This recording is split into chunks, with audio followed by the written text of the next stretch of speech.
fuck it, we ball becomes far more weighty once we account for the pre-existing axiom that is, ball is life.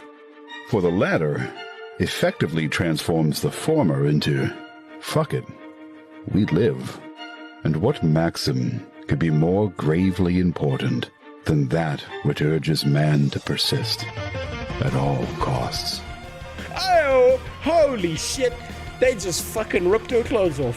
Fuck it, we'll do both. I'll use my tongue. I have no idea what's going on. Oh, yes. Yes, brilliant. It's just like a child. All you need to do is beat it hard enough, and it'll work. Oh, yes, Daddy. No, not that. No, that was the wrong one. I know, Fandral. That's the fucking point. What the fuck? Oh, that was. No, fuck you. No. Woman, Don't hurt her! are we back?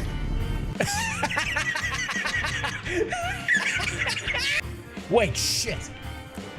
Did I? Son, I don't care about artificial insemination. I impregnate all my employees naturally. This is a place to be racist towards Asura, goddammit. That's better. Anyway, I'd pick suicide. Only they spent more time thinking about diversity, then the game wouldn't have bugs like this. Should've mentioned your name when Jeff Bezos is deep up inside my asshole collecting his $2.50 from me.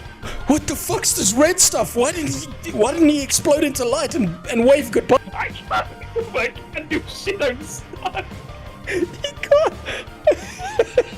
I'm pressing everything. I can't do it. He's fucked. Take this out of context. What you're telling me is that these fucking riggers are a problem in our society. Community has had over the course of these last several years Of being and insane. be polite. Give them the prop. Get a 24-inch cock around. Retarded's coming back into fashion. I tried to say that without laughing. Oh shit! Really fucking shitty to me. Oh Jesus, fuck. Only the real connoisseurs will understand this one. Fuck them kids. How wide my fucking legs are on this thing. I've ridden a before, it wasn't this wide. His sister drank his ball water. By that same standard, Sawman, you're 100% responsible for murdering ESO. Now, I know that a lot of what I said is very non-acceptable in society and stuff. But there's two things I want you to understand. Number one, a lot of what I do is jokes. And number two, I'm allowed to do these racial jokes because I'm actually mixed race. You see, my dad's white. I wouldn't do that if I were you. And my mother's Italian. What up? God. What a fucking day. What a fucking 2 days it's been, actually. Holy shit. How you doing? Everything's working, hopefully. Right, few things before we get started. I've pulled down some of the channel point redemptions because they're fucking broken. I've got to fix them. There's a bunch of stuff I want to fix on this channel now. Got to put up some more emotes. Got to fix the channel point redemptions because I'm tired of doing like manual submissions on Suno and then just getting rejected. I'm going to try and find a way to integrate it into a bot so that if you do that channel point redemption in the future, it just tells you, fuck you, make a better prompt. And it does it all manually. I'm trying my best to get the free TTS back. That's going to take a while as well. I'm not jumping in voice chat super. I'm not going to... I've decided this. I'm not going to play Guild Wars 2 the way you want me to. I'm not going to play Guild Wars 2 the way anyone wants me to. I'm gonna do the thing that people have forgotten how to do in MMOs. I'm gonna enjoy myself. What's up, Soul Man? So, the last 2 days have convinced me of something. Dealing with this legalese shit that I can't wait to be rid of. I'm so ready for something. I'm so hyped for something. I'm so ready for this to be done, but I realize the legal system is flawed. And the solution isn't some new magic convoluted law that's so expensive that anyone who's not like a multi-billionaire can't handle it. I know what the solution to the legal system is, and I think it'll make society a better place, a more polite and kind place. Do you know what we need in all legal systems? We need trial by combat back. Just think about it for a second. Just think about it. Think how good that would be. It gives you the motivation to keep yourself in shape. It'll make you go work out because you don't know when the next fight's gonna be. You don't know when some asshole's gonna he's gonna like slam his fist down in court and be like, I demand trial by combat. That'll be amazing. People will be nicer to each other. Fat people won't be as fucking obnoxious. Because think about it, if you're fat, there's none of these fat people will have all these obnoxious, ridiculous things. No hiring people either, so man. You gotta fight yourself. You gotta get in that ring and fist fight by yourself.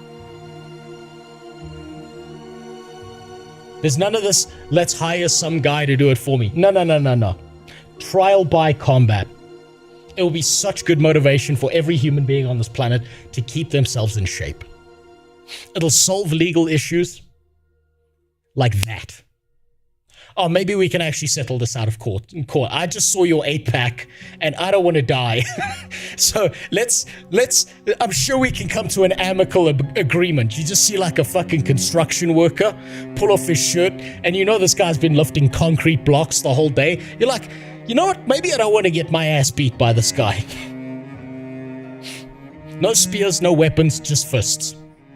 With the tools God gave us.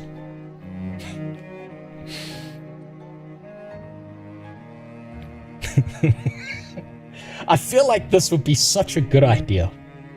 Because I was sitting there yesterday having a conversation with this lawyer, and he's going through this whole convoluted process of all the loopholes I have to now jump through and how many forms and documents I have to sign to cross the I's and dot the T's. And all I'm thinking to myself is, if I could just fist fight my way out of this problem, I don't even care that I lose. I just want to fist fight my way out of this problem because it would be it's less painful than all these documents.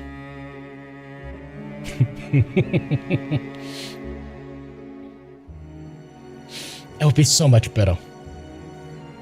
Uppercut your way to freedom. Exactly. Guillotine choke? You kidding me? Okay, to be honest, sure, I probably couldn't find her neck. I'd just throw jabs the whole time.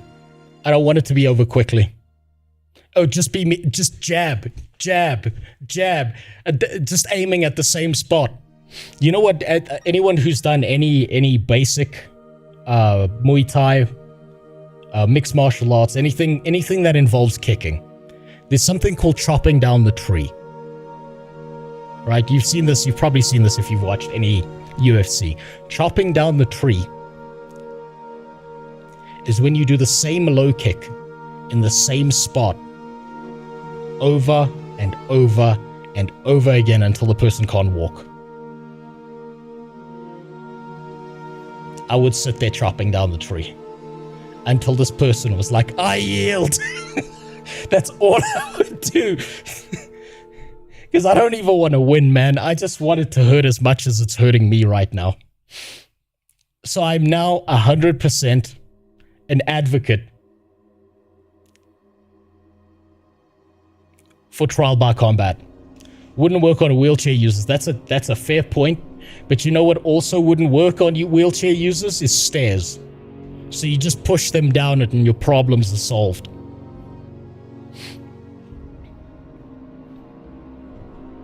Are you perhaps interested in trying out a $3 game where you scream like a retard in your microphone? If you're talking about the wizard game that you put in my Discord, I've actually got plans for that now. It's still an inkling of a plan. I'm still planning it out, but I'm still, I want to actually try that. I got the game, and I want to use it. I want to play that game. It looks interesting. So I'm going to give it a try. Maybe I can harass Sawman to be awake through a night and ruin his life. I mean, look, Sawman's got no porn to jack off to anymore. So, I mean, what else is he going to do? He's not allowed to jerk off. He's in the UK. Oi, bruv, you got a license for all that wanking you're doing? I didn't fucking think so. Get in the fucking van. You want to have sex, mate? Or you're going to have sex in prison now.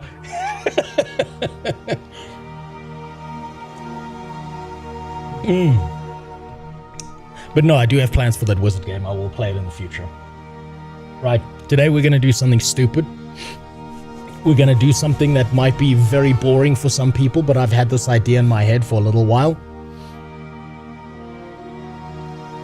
I wank off to my own ass in the mirror, I just stick a wig on it. You know, there's that pop-up that you see in the UK. They're going to put that on mirrors soon. All mirrors are going to be like, require verification to look at yourself. It's coming. You saw the new elite specs. Thoughts on the future of Guild Wars 2. I don't have enough information and knowledge to give an informed opinion on Guild Wars 2's future, but from a larger macro perspective, Sin, I think the fact that they're still developing new specs, that they're still developing expansions, that they're still doing active game development is a good sign that Guild Wars 2 is doing pretty fucking great. As far as I can tell, they haven't pissed off their community to the point where people want to abandon the game just yet. So I'm taking new specs being developed for the game as a great sign. Because you don't do that if you're going into maintenance mode soon. So, today we're going to start off with something really weird and stupid. Right? I, for the longest time, have had an idea in my head. A really, really dumbass idea that I can't seem to escape, no matter what I do.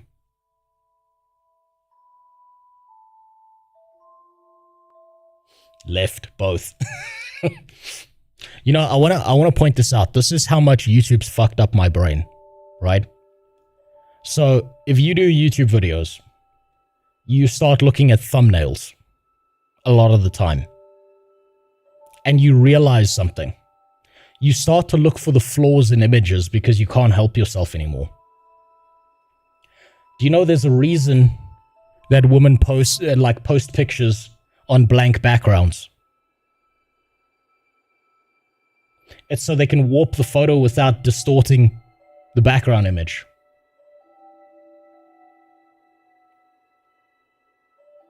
Now, I want you to take a look at this image on the right. What do you see that's weird about this line right here, going past the face? And now that you've seen it, you won't be able to unsee it.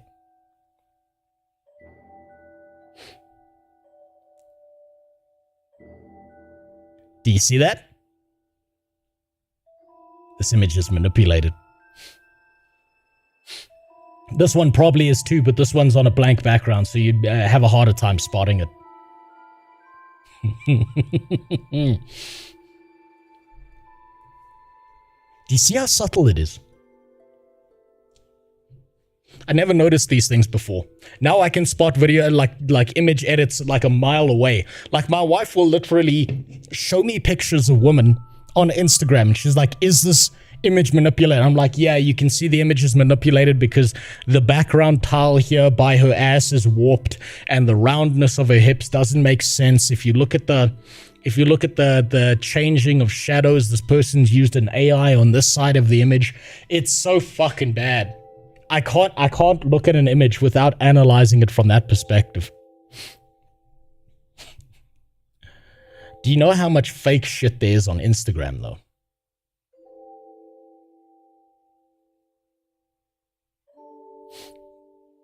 It's terrifying. You pulled a monster out of Sydney's ass. There's no black guys in this image. What are you talking about? There's no giant schlong here. Instagram is nothing but fake shit. Instagram is so bad. Instagram is such a bad platform for any woman to be on in particular, right? Men, it does psychological damage, but not nearly as much as it does to women, right? If you have a family member who's a younger God damn it, Sniper.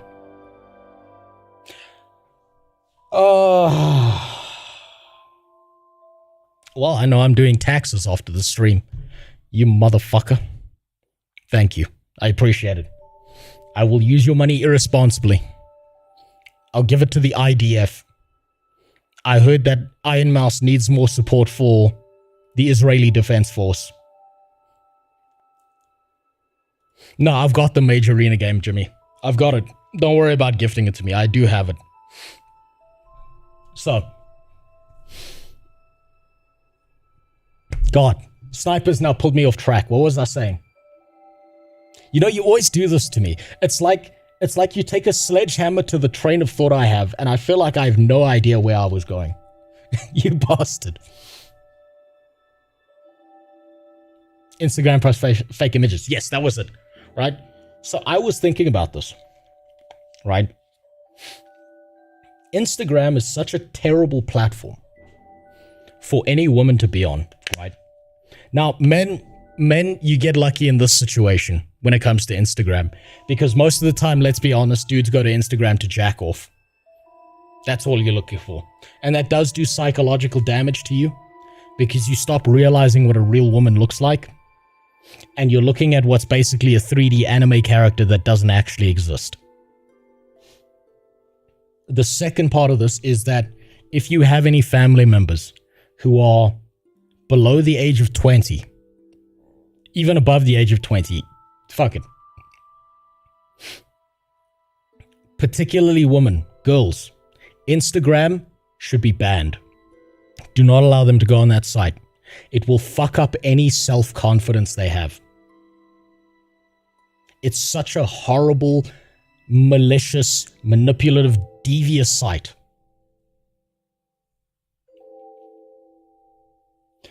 Because what it does is it starts convincing you of shit that's not real. There are women who do crazy shit now because of Instagram. You know that piece of like skin you've got here? That extra piece of skin that you've got here under your arm. That's actually there so you can fully extend your arm above your head. There are women who go for plastic surgery to get that piece of skin completely removed so they can no longer lift their arm fully over their head without it hurting. Because they've been convinced by these very manipulated photos that they need to get rid of that. Don't worry, UK has your back. They want you to... You know what's happening next in the UK? I can see it coming. You're going to have to give them like an impression of your butthole, because every butthole is unique. It's going to be like a fingerprint in the UK. There's going to be some guy sitting in a back room, probably hired from a third world country like Pakistan or like Thailand or something, who's going to be just looking at first worlders' buttholes to verify whether that's really them. Because there's already a bunch of UK kids getting around the censorship ban by taking pictures. By taking pictures of video game characters. I want to see if I saved it. There was a video I saved about the verification. I want to show you what these kids are doing. They're fucking geniuses. They're innovators in the field. Is it this one? No, this is just a Metal Gear Solid meme. Where is it? I hope I saved it.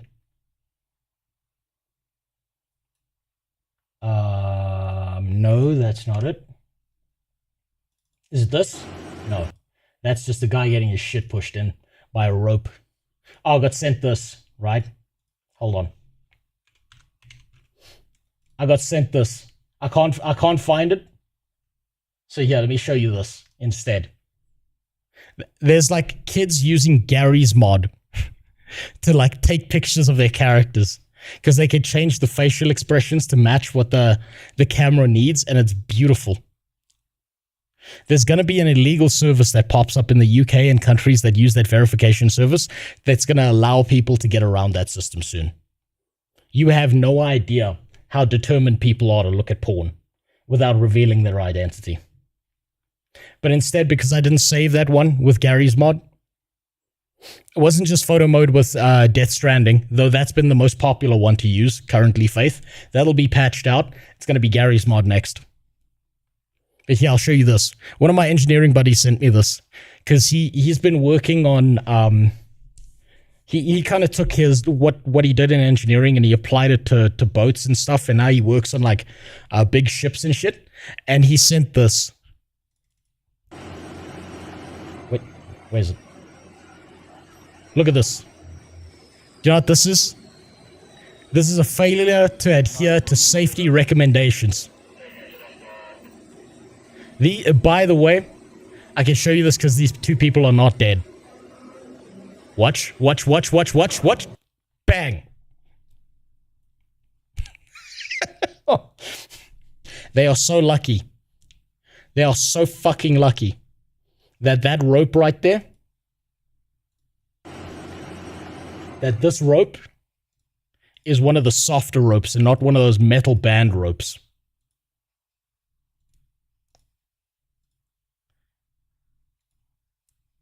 These two motherfuckers are so lucky that's not like one of those steel cable ropes. It's just a second, and they're gone. You wake up in hospital, you're like, what happened? Who am I? They will chop you straight in half.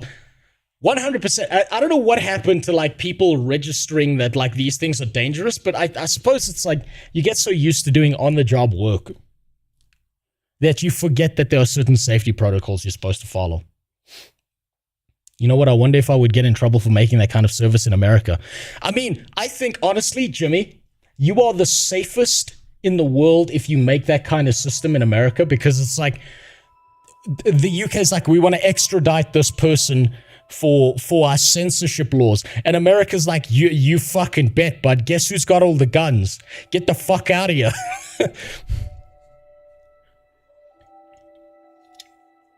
Also, what you want to do is you want to make sure, Jimmy, you can do this because you're not white, right? But if you were white and you wanted to do this, you want to make the figurehead of your company into a non-white person. And then you want to speak with an exceptionally thick accent, right? Like cartoonishly thick, because then they'll never prosecute you. That's what I've learned about UK law. Now, we're going to do something incredibly fucking boring right now, because I've had this idea in my head for a while, and I can't get rid of it. I just can't. Every now and then,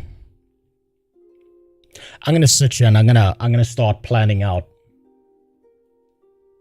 what I think would make for the ideal MMO that's never going to be released.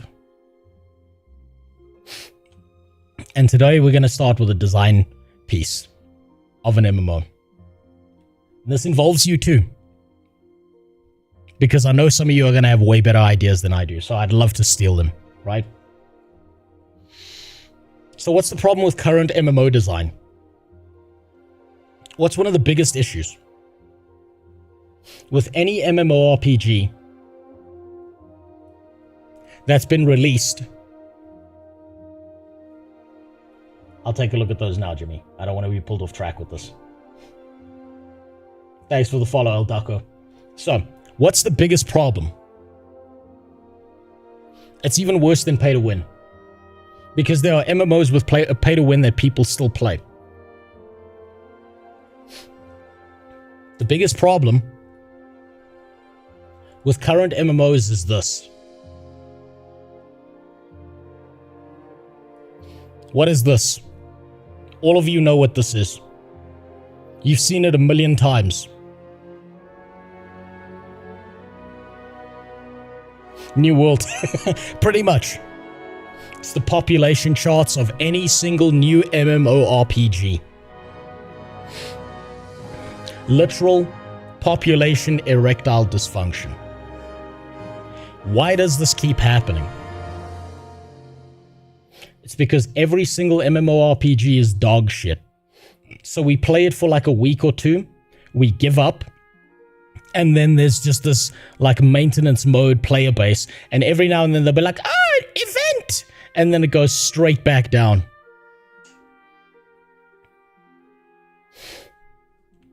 So I'd like to fix that with an MMORPG idea that's never going to be made. So many new uninteresting games. Exactly.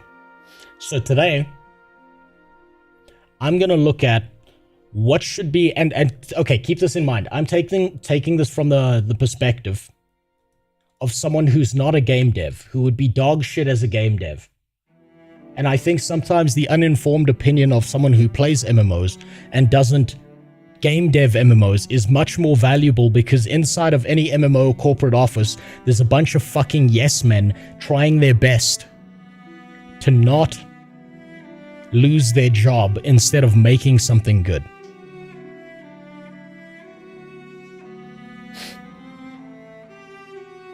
So let's take a look at some fantasy MMO design here.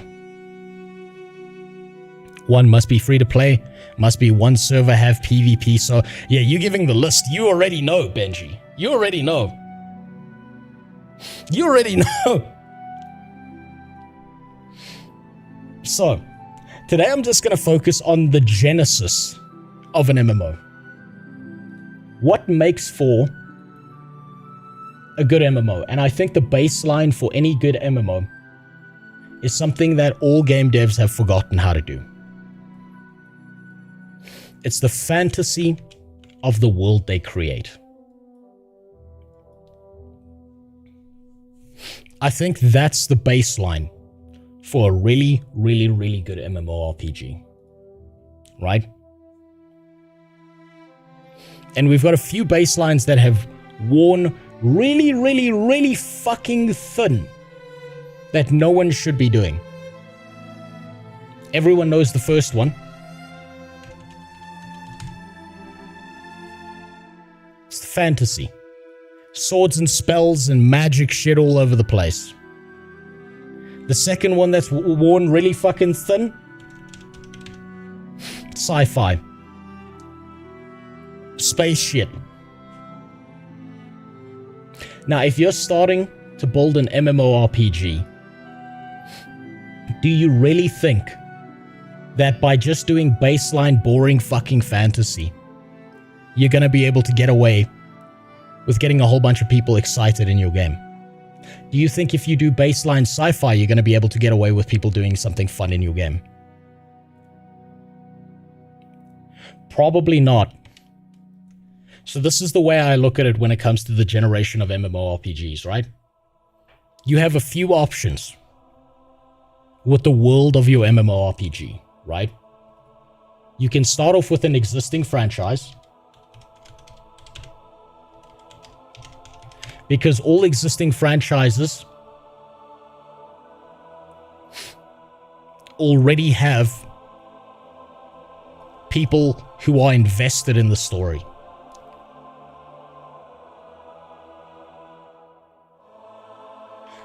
The second thing, and this is the most, like, this is the worst thing to start with. Sci-fi isn't that popular, to be fair. It's not that popular because no one's done it right, so man.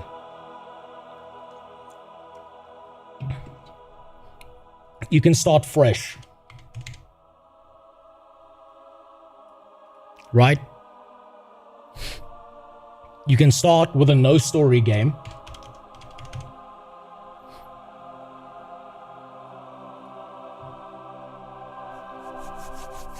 Or,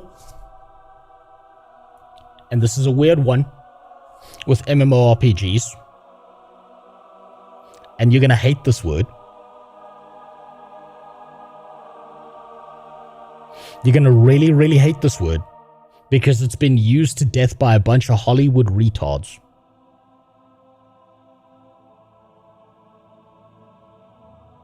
It has to work on mobile. Angry Dog, no, you're thinking about money. I'm not thinking about money. I'm thinking about the generation of an idea of an MMORPG. I'm assuming things like infinite money, competent game devs, all of that shit. Which I know, this is why I say it's never getting built. Right? I get bored with trivial D&D, Lord of the Rings, elves, and goblins. The Guild Wars 2 races are a little more interesting. So, this one's gonna hurt you.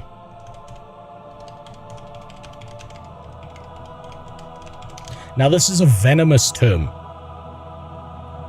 It's the subversion of expectations.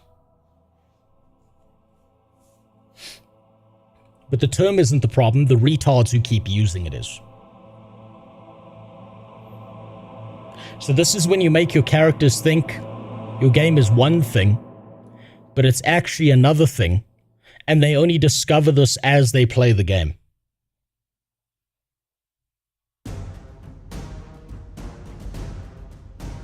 Now, of these types, which one do you think is most likely to have the worst start when it comes to MMOs? Oh yes, there's another type. Sorry, I forgot the other type. You can do something historical, which no one does because everyone's too scared to do that. The lowest, worst start that any MMORPG always has is fresh when it comes to story. Because, generally speaking, players are allowed to create their own lore around their character, kind of that John Wick. Yeah, but that's emergent, Angry Dog. Also, I don't know why YouTube's grayed out your message there. That's weird. Okay. Fresh is such a bad idea for starting with an MMORPG. And I've realized why. You're trying to create a story from nothing. You're trying to generate a story, and no one has any reason to give a fuck about it.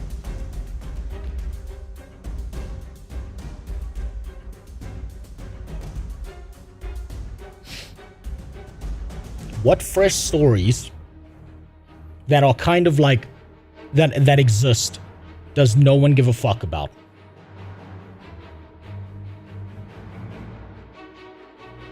How long have most MMORPGs lasted doing a fresh story?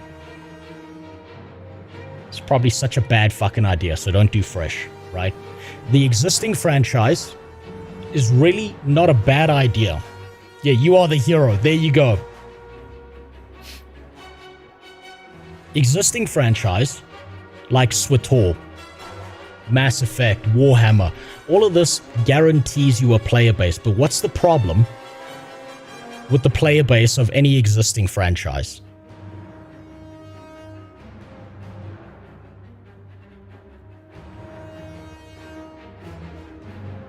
This one's an easy one. It's such a problem and people don't register it. I've realized this. I've been thinking about this for so long now. The problem with starting with an existing franchise is you're immediately going to disappoint like 70% of the audience because it's never going to be good enough. Let's take a look at Elder Scrolls Online. Disappointing in comparison to the rest of the Elder Scrolls games, right? If you did a Mass Effect MMO, Star Wars is sci-fi, XR, fight me. If you did a Mass Effect MMO, what goodwill is left after Andromeda?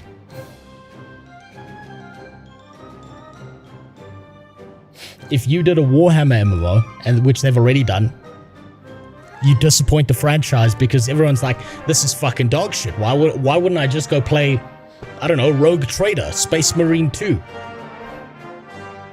But the bigger problem here is what happens when you've got a player base that's already involved in a franchise is you have to pigeonhole your gameplay. You have to play the game in a very specific way to match up to the lore of the story that you're already trying to use. Now, no story by comparison, that's not bad. You've got Albion Online. You've got other games where it's like it's all emergent. Eve was a big thing back in the day. It's kind of fallen off because it's old, because it kept making bad decisions. And I think if you're going to make an MMO, that leaves you with 2 solid options only. Everyone, like, also, by the way, existing franchises are beginning to wear thin on people. Let's be honest. Let's be honest here. How many times have you heard Amazon is making the most amazing Lord of the Rings MMO? You think about themes, Sawman. I'm talking about story. I'm talking about baseline story. The problem with subversion of expectations is what? See if you can guess this one.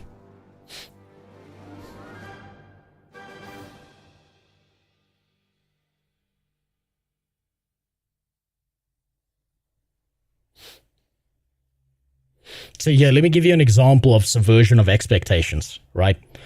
I used to play a lot of D&D. Sometimes I was the DM. A lot of the times I was a player. I had to learn a lot. We always know what to expect. Exactly. You always know the fucking twist. So yeah, let me give you an example. When I used to play a lot of D&D, I had a DM do something insane once, and it was such a good idea. He made us play as monsters. He said a bunch of gods came down and made the players play as monsters instead of players. And we all had a different goal. But as sentient monsters, we stumbled across each other and we started, like, you know, scheming together on how we were going to fuck over everyone. Now, in this game, I played a mimic, right? I played a lonely mimic chest that was like, the DM who did this was fucking insane, right? He built out stat blocks and specific abilities. He homebrewed the shit out of this D&D game. It was great. It was so much fun. I played a mimic, and my entire skill set was based around turning into different things and trying to trap people so I could gain XP from people who were stronger than me, but that I had no chance of beating them in a fair fight. So, like, I started as like a weak little mimic chest, where the first encounter came down to a retarded gnome opened me up and I just ate him, and that was my baseline. And then the other players tried to beat the shit out of me, and my literal only option was run for my fucking life, right? Eventually, this character morphed into like something that was a mimic of anything, right? I eventually became a mimic hive, right? Another player, and he was my favorite, he had such a good idea. He played as a gelatinous cube, but like a mini one that had to like eat like forest creatures and shit. And you know what the funniest part was about his character? He started talking to us in a Spanish accent. And none of us understood why he was trying to like imitate fucking Antonio Banderas. And when we asked him his name, do you know what he said his name was for his gelatinous cube? He would play a sound on his phone. It was like the Spanish guitar sound. And he called his gelatinous cube Gelatinos. And he just played a fucking Spanish gelatinous cube. And it was so good. I was so jealous of how creative he was, right? And we had another player who played like a fucking goblin. And like they did a bunch of like wacky shit. And it was really, really, really fucking fun. Now here's my conclusion with that. Do you think any single game dev studio out there in existence has the creativity to come up with something that one fucking DM could? Reminds me of the anime Overlord with Ainzul Gon. Sounds fun. Yeah, I remember that anime. That anime was a banger. AAA? No, exactly. There is no game dev studio that can get subversion of expectation correct. Not a single one. They don't know how to do it.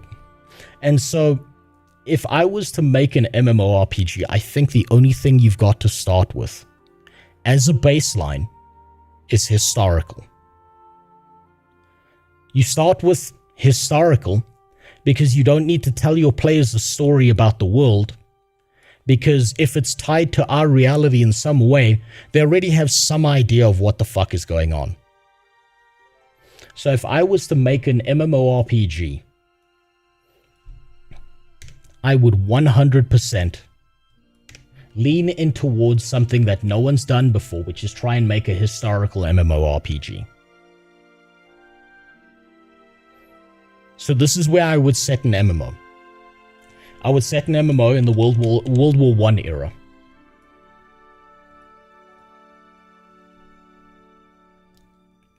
They had the Rome one. Wasn't good enough to remember. And how many people actually played it? This is also World War II online. I'm getting there. I'm getting there. Don't worry. But now, historically, this allows people to understand what the baseline of what they're working with is. Now, I don't think this is good enough on its own. Historical MMOs that are based off of a singular world are not good enough on their own. So this is what I propose. Is you take the World War I idea and you add fantasy into it. And yes, I'm stealing ideas from anime because anime somehow got it right. I've been watching so many fucking animes that have been around the idea of MMORPGs, and somehow MMOs in anime make more sense than the MMOs we play. So give your players a World War I setting as one world, right? Tie your World War I to another world that is a fantasy world. Tie your fantasy and World War I world into a steampunk world. Tie that into a demon world where it's literal hell, like Hellgate London kind of stuff, right? From here, get your players to pick a race or group of races that exist in one of these worlds. So if someone really likes steampunk ideas, they'll start over here. These will be the BioShock Infinite guys. These will be the guys who enjoy all that weird clockwork shit. Demon World, this is for all your edgy boys, right? Fantasy World, this is for your traditional fantasy MMORPG boomers. And then your World War I will be for all your historical fucking nerds who want to assassinate Franz Ferdinand all over again. Pull your players through a tutorial, maybe in level 1 to 10. Right? At 1 to 10, you have a bunch of portals between these different worlds starting to open up. So that every single one of these worlds becomes connected to one another, and each of these worlds is then vying for supremacy over everything.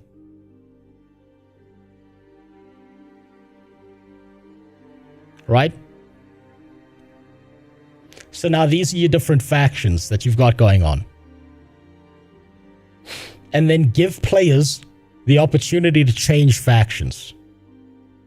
So let's say you start off as a dwarf in the fantasy world. You do the tutorial, you hit like maybe level 10, right? You decide, you know what, fuck this. I want to be a techno dwarf who's based off of World War I era technology. And you send them over there into the World War I kind of thing. And you make them join up with this group of people. Based off of this alone, you've got a million different combinations you can do fantasy-wise. Right? Here's a good example of what I mean. Why is it that in every single fantasy world, they always nerf dwarves? Why do they always give them hammers and shields and shit? Or really, really, really shitty guns? Because the second that dwarves get a hold of a fucking machine gun, all this elf shit about bows and magic and shit, that goes down the drain. You've just got one midget with a beard sitting on a fucking machine gun going thup, thup, thup, and then every elf is dead.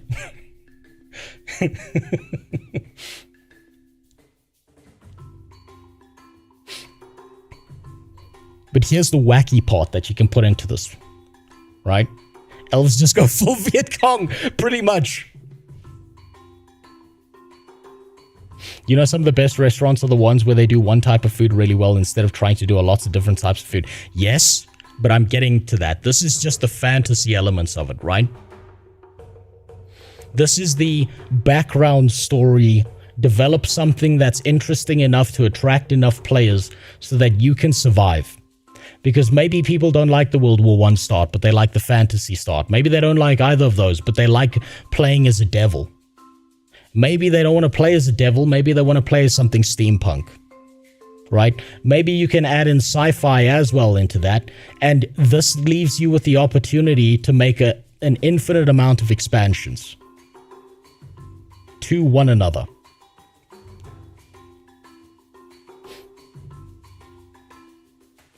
So you can always add on new worlds to things without it being too much of an issue, and then you just use the Rift idea of connecting them via portals. When it comes to the gameplay, you'd have to tie in the gameplay into being an action combat system. Because let's be honest, there are 0 new MMORPGs that can do tab targeting better than World of Warcraft did it back in the day. So it has to be an action combat game.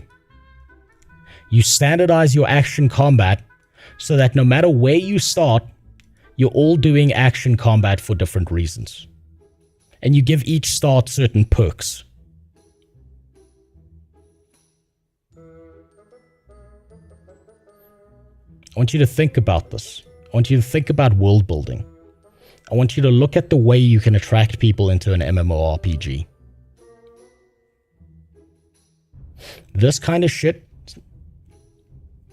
with an action combat system that's really, really fucking good as a baseline would make for what I think would be an amazing MMORPG. Please not action combat. Action combat is why stacking is the thing in Guild Wars 2. Don't do it like Guild Wars 2. Do it like New World. New World's problem is that the game isn't interesting enough or expansive enough. The baseline of New World's action combat is actually really, really, really fucking good. But the problem is, everything else about the game cannot support the good baseline gameplay combat of New World.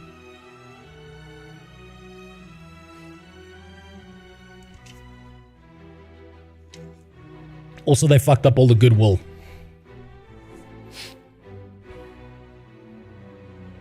As a starting point, I think that would make for a good MMORPG.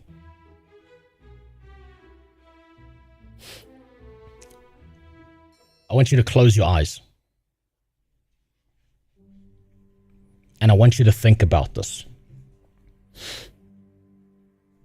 Let's say, and I'm not even kidding with this. I'm not even kidding with this idea. Right? Let's say you start off World War I character. What races can you play? Human, right? You can play as a human. That's where you'd start off with. But there's something else you could start off with here. You could start off with an animal. Not a furry, not some weird freak creepy shit that they do, but an actual animal. You work your way through the portals, through the tutorial, and as the portals show up, you start actually gaining some level of sentience.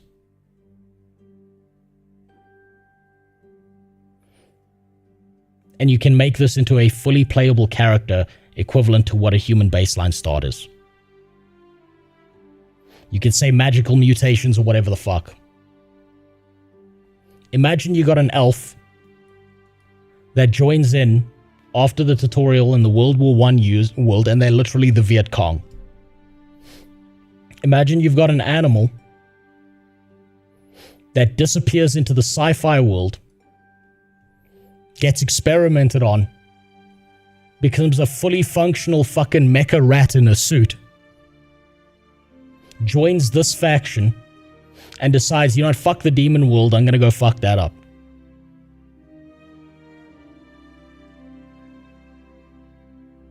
I can't be anything else than a horse. God damn it, Ashura. God damn it, it's always the furries. Just go play World of Warcraft. It exists for a reason. World War I, a pigeon. Yeah, why not? Why not start off World War I as a pigeon? You disappear into the fantasy world as a pigeon. You start dealing with other forest creatures and shit. Right? You're doing a bunch of forest creature kind of quest lines until you meet like maybe a druid or something. And he's like, you know what? You don't seem to be a normal pigeon. I think we can evolve you. We can evolve you into a fucking dragon. Over time. Play as a rock. Well, there you go. Start off as a little mini golem in the fantasy world. And you got a few options. You can go make a deal with the devil to become a gigantic golem that's a problem that's set on fire. Or you can disappear into the steampunk world and get experimented on by a gnome called Jeffrey Epstein, and after he has sex with you a bunch of times, you become a cum golem. Not gonna lie, this is sounding like one of those early access games that die out. Now, here's the thing, Moonstone. This is why I say this is all theoretical, right? Because if you look at any kind of game that comes out of Kickstarter, that comes off of these platforms, they always have a really, really good idea and the execution is dog shit. Their execution is fucking miserable. But the whole idea here is you could start off really, really simple. You could start off with two worlds. Let's say you start off with the human world and you start off with a fantasy world. And it's just those two that you start off with. And each expansion, you just add on to that. Right? And you just keep going. You can start off small and tight, like the girls before they hit Jeffrey Epstein's island. And you could expand out over the years into something more interesting. I've had this idea in my head for a while. And this is an MMO that's never going to be made. Because just like what Sawman said, there is some piece of shit out there who would see all this fantasy idea and think that sounds like the perfect scam. That sounds like the ideal scam. I'm about to go make a bunch of documents, never execute on any of it, and steal as much money as possible. Vibe coded. You know what's funny about you saying that, Angry Dog? I bet a vibe coder could do way better with this than anyone else. Because game devs have proven to be heavily incompetent when it comes to making a game fun. But every now and then I'm gonna just talk about something like that, like the design of what MMOs should be versus what they currently are. I'm not kidding. A solid action combat system. Start off small into something that can develop into something bigger. Your primary focus should be your gameplay loops, with your story building up in the background into something interesting. There was a game just like that which died in development. Josh Drive Hayes did a whole video about digging up and trying to make sense of what it is. Problem isn't the programmers, it's the company that pays them. They make the decisions. Yes, Now, you're thinking about the technical issues here. I'm talking about the pure fantasy. Imagine you've got the perfect devs who give a shit about the game. The devs and the people who have the creative ideas are in control. You're not beholden to some fucking publisher who's going to put a bunch of MTX in your game and ruin it. On another day, I'm going to talk about the management side of it, because I honestly think that I have more experience in how to get around the management side of it than actually the fantasy side of it. So BDO meets anime meets Skyrim. Something like that. Maybe. But I think the gameplay loop that you would have to put into an MMORPG currently to make it popular enough that people want to play it is going to have to be something like a mixture of New World and Warframe.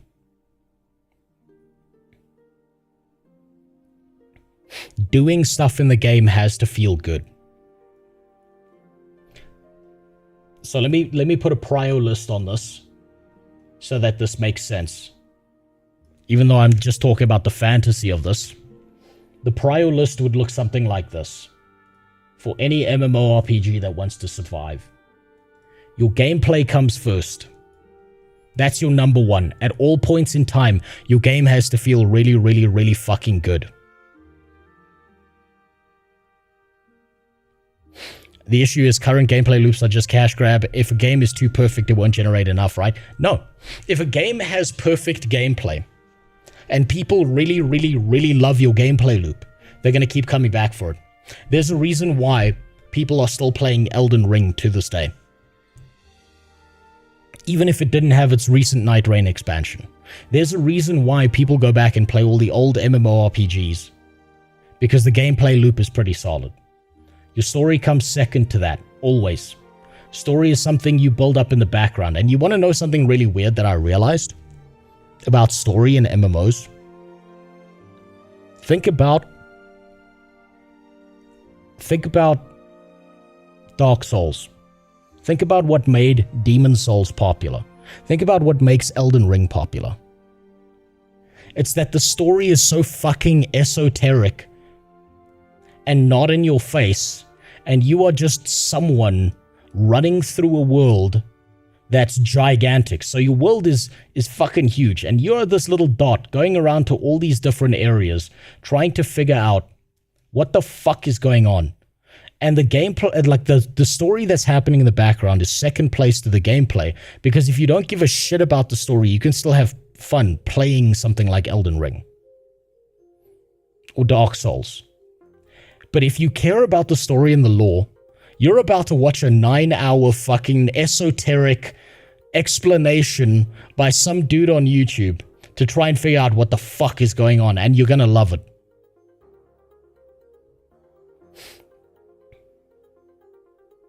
Now I want to make something clear about everything you said in chat. Did you see how lost you all are? Every single one of you started talking about the money. Every single one of you started talking about the practical elements. Not the fantasy, not the idea. Because we've been so fucked over for so long by management and MTX that every single one of you are like, you could make the perfect game and they'd fuck it over. They'd take a shit in it with microtransactions. And do you know what that tells me? It tells me that everyone in the industry needs to be fired.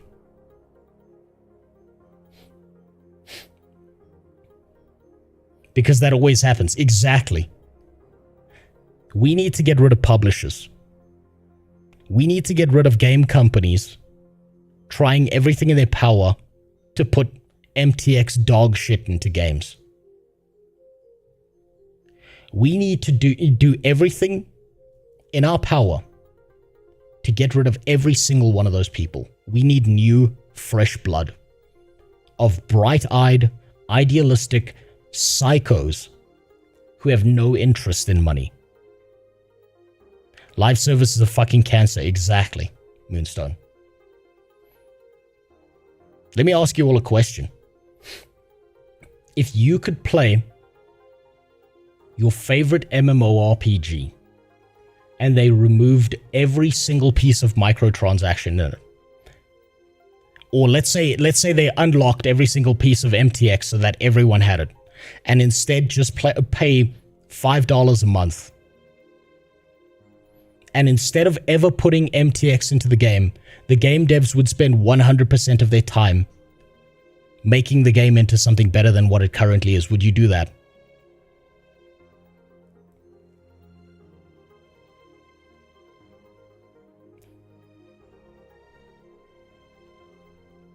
Players should fuel the development with their own money pre-prod. Yeah, so this is the thing. No, they shouldn't. They shouldn't fuel the development of anything, because that's how you get scammed. You need a group of crazy fucking devs. And this is why I keep saying this is never happening, right? This is pie in the sky. This is never happening. No one's ever going to do this. The industry's too corrupt. It's all fucked up. But what you need, if you want a really, really good MMORPG, is you need a bunch of devs who are in control of the game directly, right? And you've got a bunch of players who are playing the game, right? Spending $5 a month on the game. And the only thing these devs are focusing on, the only fucking thing they're focusing on, is the game itself. Not the microtransactions, not what they're selling in the cash shop, not any fucking dog shit that they're trying to force you to spend money on. No pay for inconveniences, no pay to lose, no gambling boxes, none of that.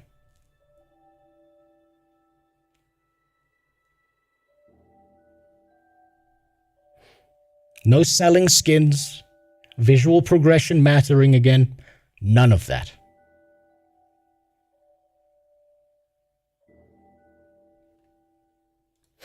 Because here's the difference.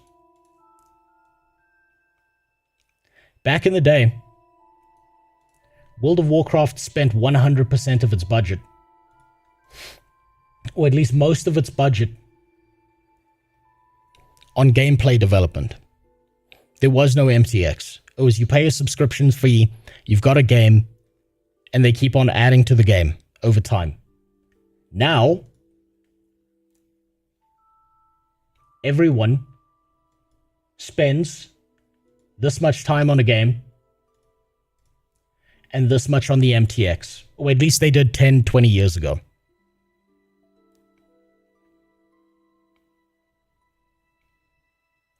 Then, about 5 years ago, they were like, why the fuck are we spending so much time deving out the game when the cash shop's making us so much money? We got to spend more time on the cash shop. And then everyone's like, you know what? We've realized we need to spend more money on making skins in the game that show off the female characters' asses, instead of just putting it in a game as something you can achieve, right? Then they were like, you know what? We've realized that 1% of the player base will spend a fuck ton of money to feel like they're more skilled than everyone else in the game. So we need to put more power in the cash shop. And now currently we're left with this little slice of what's actually a game and this gigantic waste of fucking resources on what's not actually the game. ZeniMax, Black Desert Online, every single mobile MMORPG, Albion Online, all of them. Every single Asian MMO fits into this right here. And the Western ones are following suit. That's the problem. We need to return to fucking Monkey, where the whole idea is just make a good game. But that's never happening.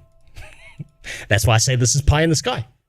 That's why I said even if someone was to execute on this idea, you would have some guy being like, excuse me, boss, but we need to put a cash shop in the game. We'll make so much more money. You know what you need? You need a private company to make games, not a publicly listed one.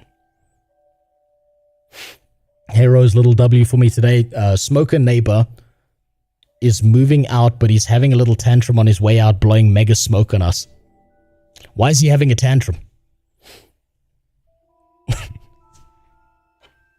You should become a complete Karen and be like, you know, that smoking is bad for the environment. Ashes of Creation is that. No, it's not. It's not that at all, Wojciech. Private company that's done the exact wrong thing by selling a bunch of worthless skins, by selling alpha keys so you can test their game. People are funding the development of a game that's still in fucking alpha. Same as Star Citizen. I would put Ashes of Creation and their management of the game and their monetary spending in the same fucking bucket as I would put Star Citizen. So no. You need them to crank out a game that's good enough that people keep coming back. The second you go free to play, that means you need to put manipulative shit in the game, actually. Retired man-child boomer things, basically. Why can't I smoke inside? Fuck you, I'm gonna anyway. Well, you've got to go full Karen. Where, you see, I live under the philosophy, Sasha, of when someone asks me what my political opinion is, the answer is it depends who I decide to fuck with today.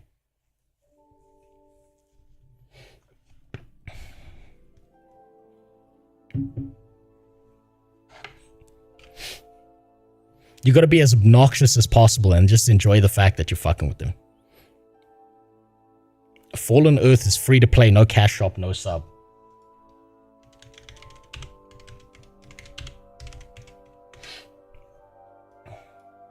And how old is this game? How good is the gameplay? How good is the development of this game? Probably not nearly good enough. This is just chunky Fallout. This is one of the ones that Sawman talked about on his big tier list thing. I just got done editing that video, actually. I'm thinking of when I should release it, because this one's actually a conundrum for me that Sawman made this. God damn it, Jesus, who wants to look at that ugly fucking face? Hold on. This is such a conundrum for me because I have no idea when to release the reaction video that I did to this game here. I mean, to this video here, because I feel like this video for you is going to be relevant for like the next 6 years.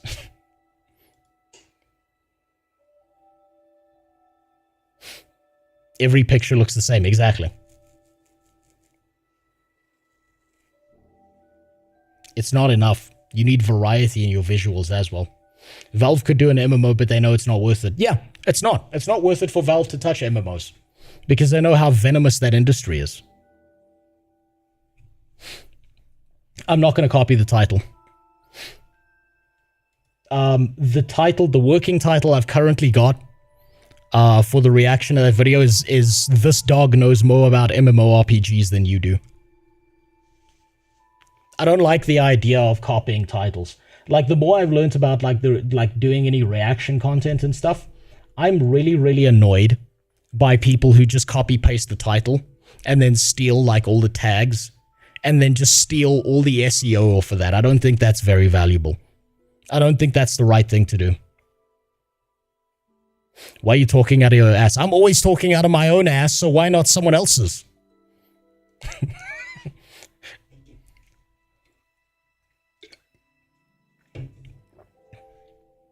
So, I'm done with that.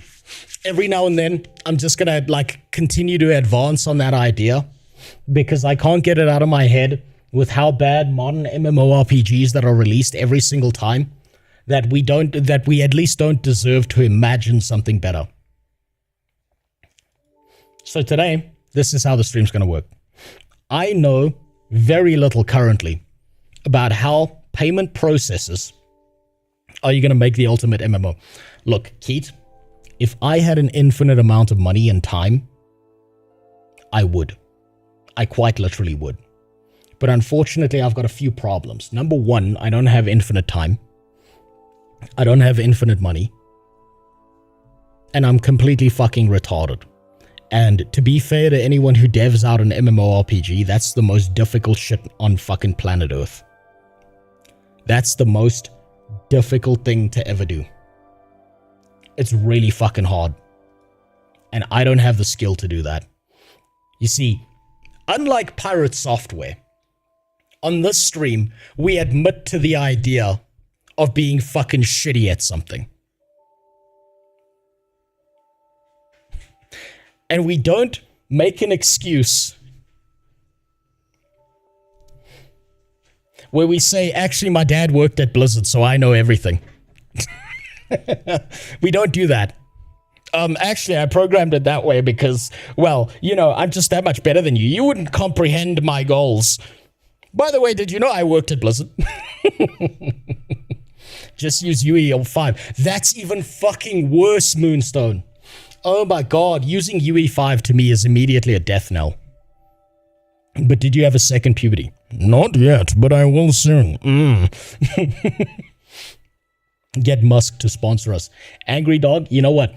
If I could somehow get Elon Musk, manipulate that man into making an MMORPG and just be like the creative director on that, you would see me vanish for like 5 years and then reappear looking like the CD Projekt Red guy, where I look like I've been through World War VII. And I'd be like, God, I hope it's good. And then I would die happy. But that's never happening. Also, one of my qualifying factors for what makes a good MMORPG is actually, do you have your own engine? Have you noticed that every single UE5 game has just been fucking slop? That it's almost made game deving too easy. And that most people who use UE5 make dog shit. They've polished a turd. They told us it couldn't be done, but they keep on polishing turds. It's unoptimized. It's click and drag boxes where they don't do any like unique kind of thing. Now, next time I do this, I think I'm going to talk about the action combat system of how a good MMO should function.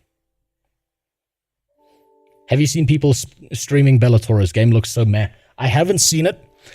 I'm going to be honest with you, Moonstone. After Chrono Odyssey, I kind of got a little bit depressed. Like, not, oh, I want to kill myself, but like a specific depression aimed at new MMORPGs. Because every single new MMORPG just seems like a copy of the old MMORPGs.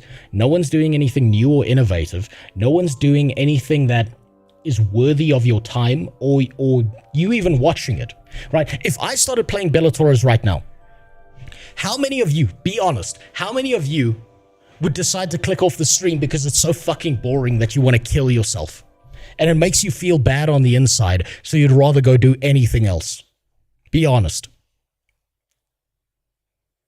And I'm not going to sit here and say that you are wrong. How dare you leave the stream? How could I ever fucking do that? That would be a me problem.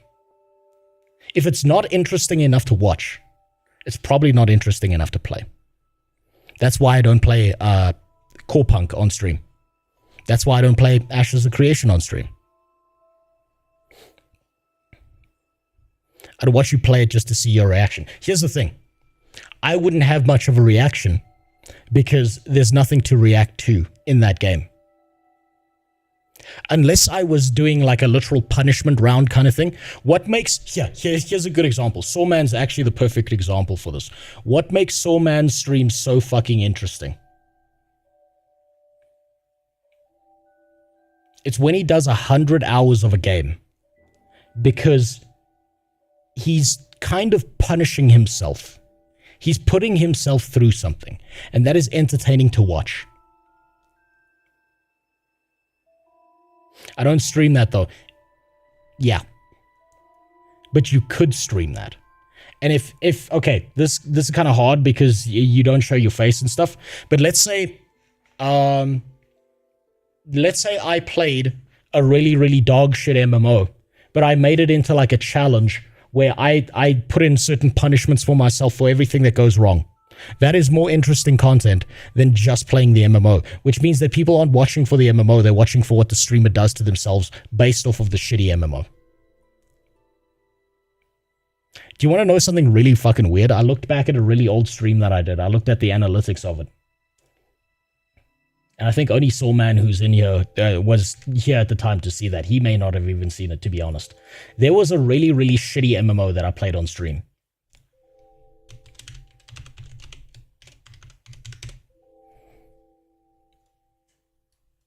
I broke playing this MMO.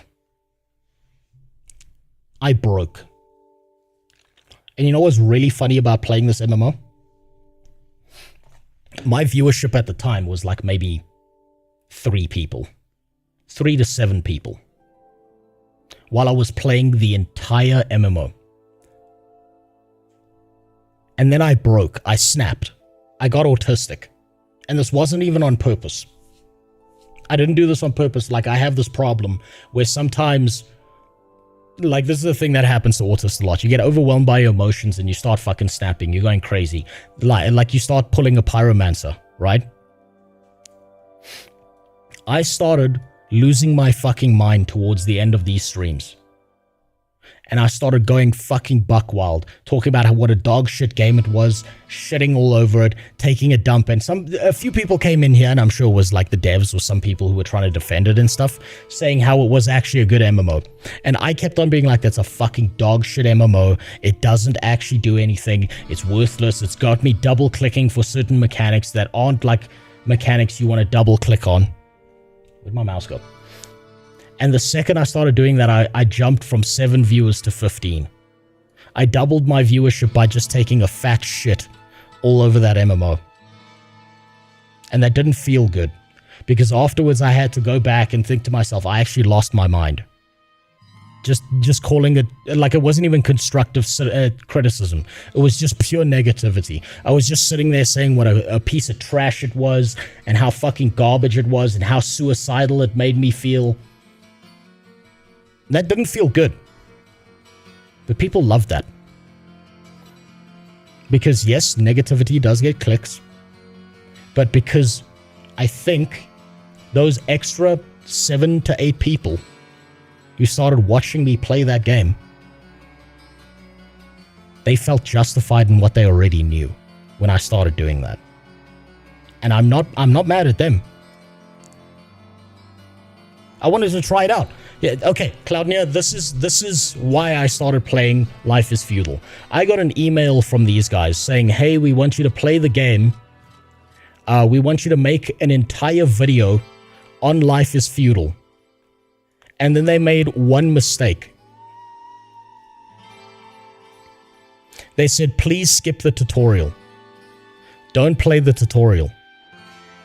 I emailed them back and I said, look, I'll take a sponsorship for this game, but you don't get to tell me what the fuck to do. You don't get to tell me to skip the tutorial. You don't get to make me avoid saying certain things. So instead of making this video and taking the sponsorship, I started streaming the game. And the first thing I streamed was the tutorial. And there was so much broken shit in the tutorial. Because I was just interested to see, what are they trying to make me skip out on? What are they trying to manipulate me using money to avoid looking at? And this was the scummiest shit on planet Earth. Do you know why?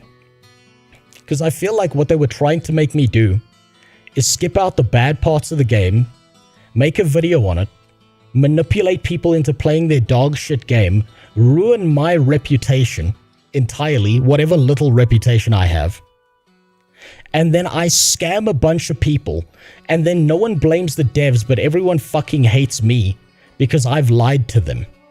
And I don't want to do that. I would rather not take a single moment, a single fucking penny about any of this.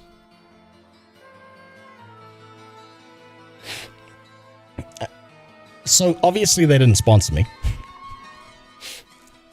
But I did find out from the guy, I was working with a guy at the time who was like trying to do sponsorships for me in the background before he fucked off and he realized how pedantic and ridiculous I am. So he realized I was like a zero fucking profit kind of thing to his whole organization. Right? I was worthless to him because I wasn't making them any money because I refused to take any of these deals. But I asked him, hey, by the way, how much money were they going to pay me for this? He said, oh yeah, the baseline for this was $5,000. They were willing to pay you up to $5,000 directly to lie. Do you know what I said back to him? Oh. Yeah, that's definitely not enough for how dog shit that game is. That's definitely not enough. I was like, you have to pay me $500,000. Because $5,000? Are you fucking kidding me? Get fucked. Not for how dog shit that game is. So yeah, I didn't get that sponsorship, and I don't think I'm ever gonna get sponsored by those people ever again.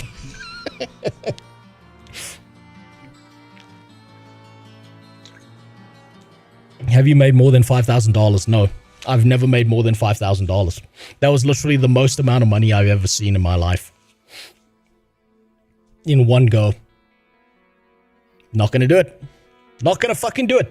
Because you know what that is? That's me trading in $5,000 for every single piece of content that I'll ever make in the future. I'm not gonna do it. That's a lot of money to say no to. For that, I would have played it. I can't make it that. So this is the thing, right? Look at it this way. I don't like this thing. You'll see businesses do this all the time. Is they'll make a short-term decision that makes them a lot of money, and then they're fucked in the future, and no one ever wants to deal with them ever again.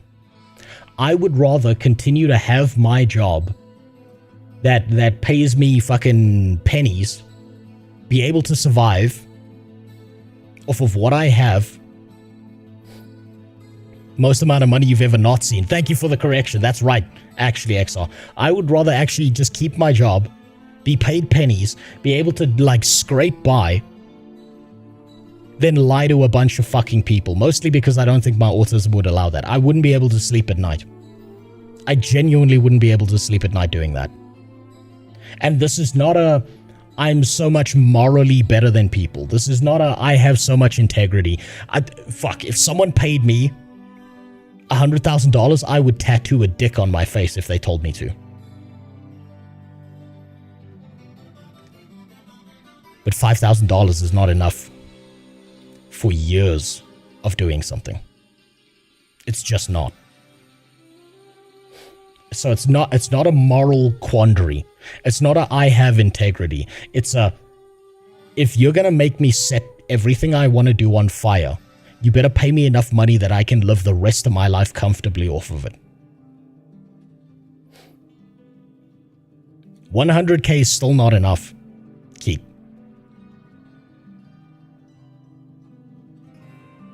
It's still not enough. The threshold is literally, have you paid me enough money that I can spend the rest of my life living comfortably off of what you've given me, because my reputation's fucked and no one's ever going to believe a fucking word I say. That's my threshold. So if they paid me $2 million, if they paid me $3 million, you bet your ass I'd make that video. Now, granted, about a month afterwards, when that deal's done, I would probably come out with an apology video. I'd probably come out and say like, yo, forgive me for I have sinned. I took the money. I took the money because I needed it. I would come out and make that video. Is that $3 million before or after African taxes? Even if it was before taxes, I'd take that deal. I'd lose half of that, so I'd walk away with... No, actually, I'd lose like 60% of that in my country. 70% actually, because I'm white and I run a business in South Africa, which means that I pay a higher tax rate than I would if I was black. So it's, I think... I've never made enough money to actually double check this, so I'm pulling this figure out my ass, but I believe It's about 65-70%.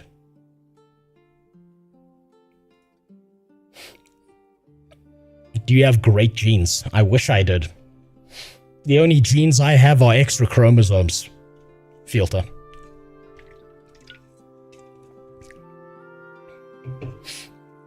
So this is where I'm going to take this from now, right? We're going to stow away that talk. We're going to stop talking about doomerisms now. And instead, we're going to talk about something really positive. Because I've only seen a few Twitter posts about this. I've had my little rant. It's time to start looking into the visa problem. Now, I'm going to give you a little bit of a preface of what I know currently. I don't have all the information, but this is the way this looks to me.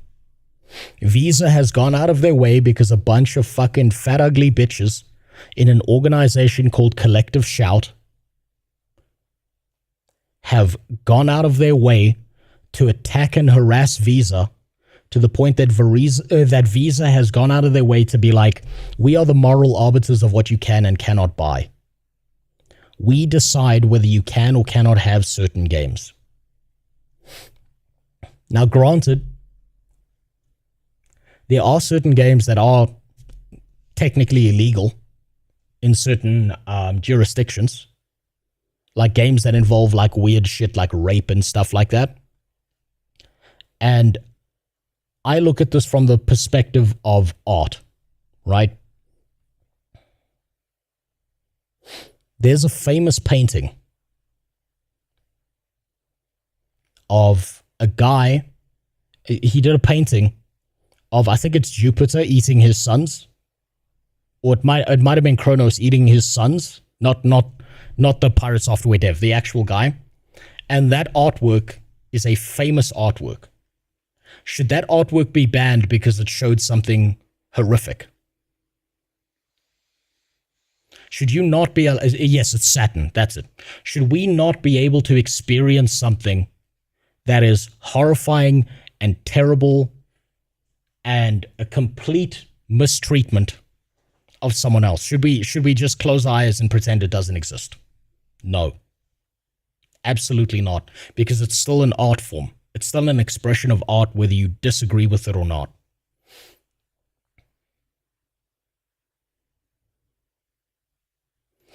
I don't think a payment processor should ever have the fucking right to decide what you cannot or can look at.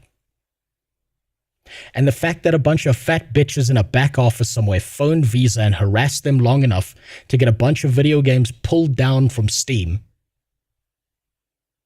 is disgusting to me. That is sickening.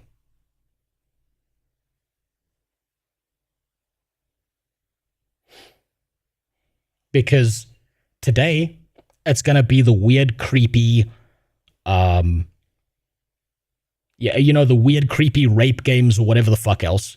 Tomorrow, they're going to start deciding no more violence in video games. You all have to play Animal Crossing and nothing else. When does Visa decide, hey, you really love playing, I don't know, Call of Duty? No more. We're not going to process those funds. And we've seen this before from payment processors. We've seen this behavior before. Does anyone remember that they stopped doing payment processing for OnlyFans for a while?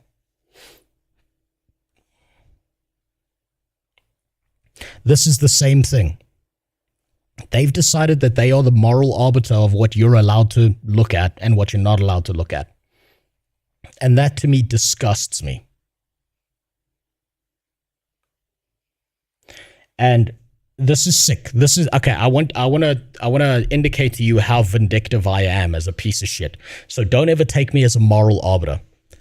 You know what I thought would be a really, really good and effective way to fuck with these payment processors is if a bunch of people pretended to be journalists for big newspaper articles and they started phoning Visa asking if they could speak to someone who could legally represent Visa, and then ask Visa, hey, by the way, these collective shout people, we seem to have found that a lot of them are on the sex offenders registry.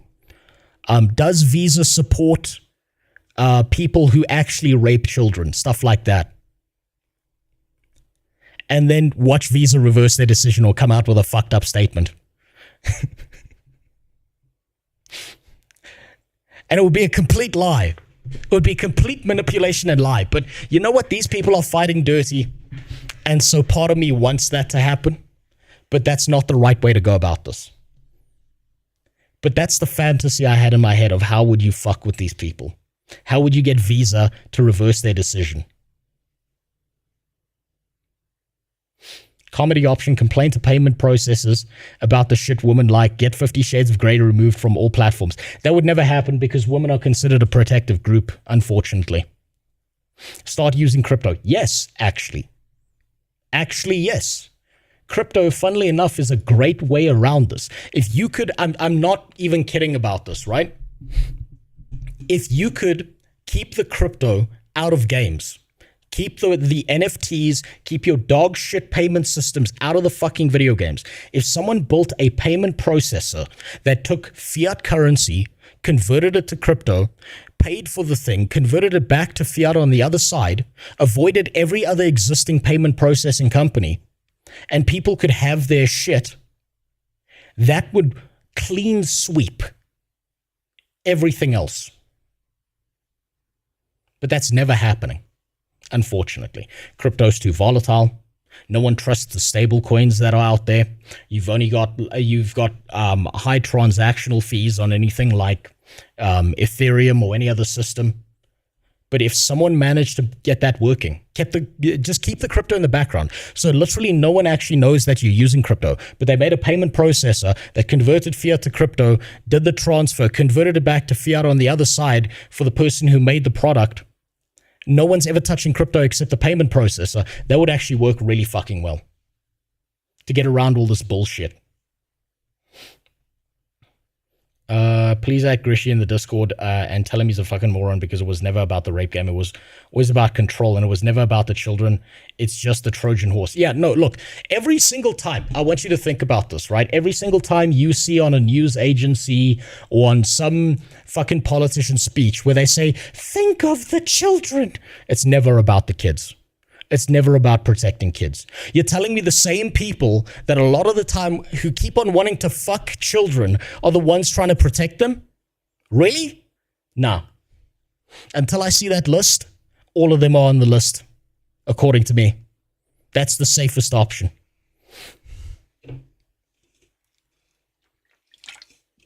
USA just passed something about crypto and making stable coins more viable. Yeah, the US is getting there. And I think the US is going to be the biggest determiner of what's going to be good or not for crypto and for the rest of the world and for payment processors.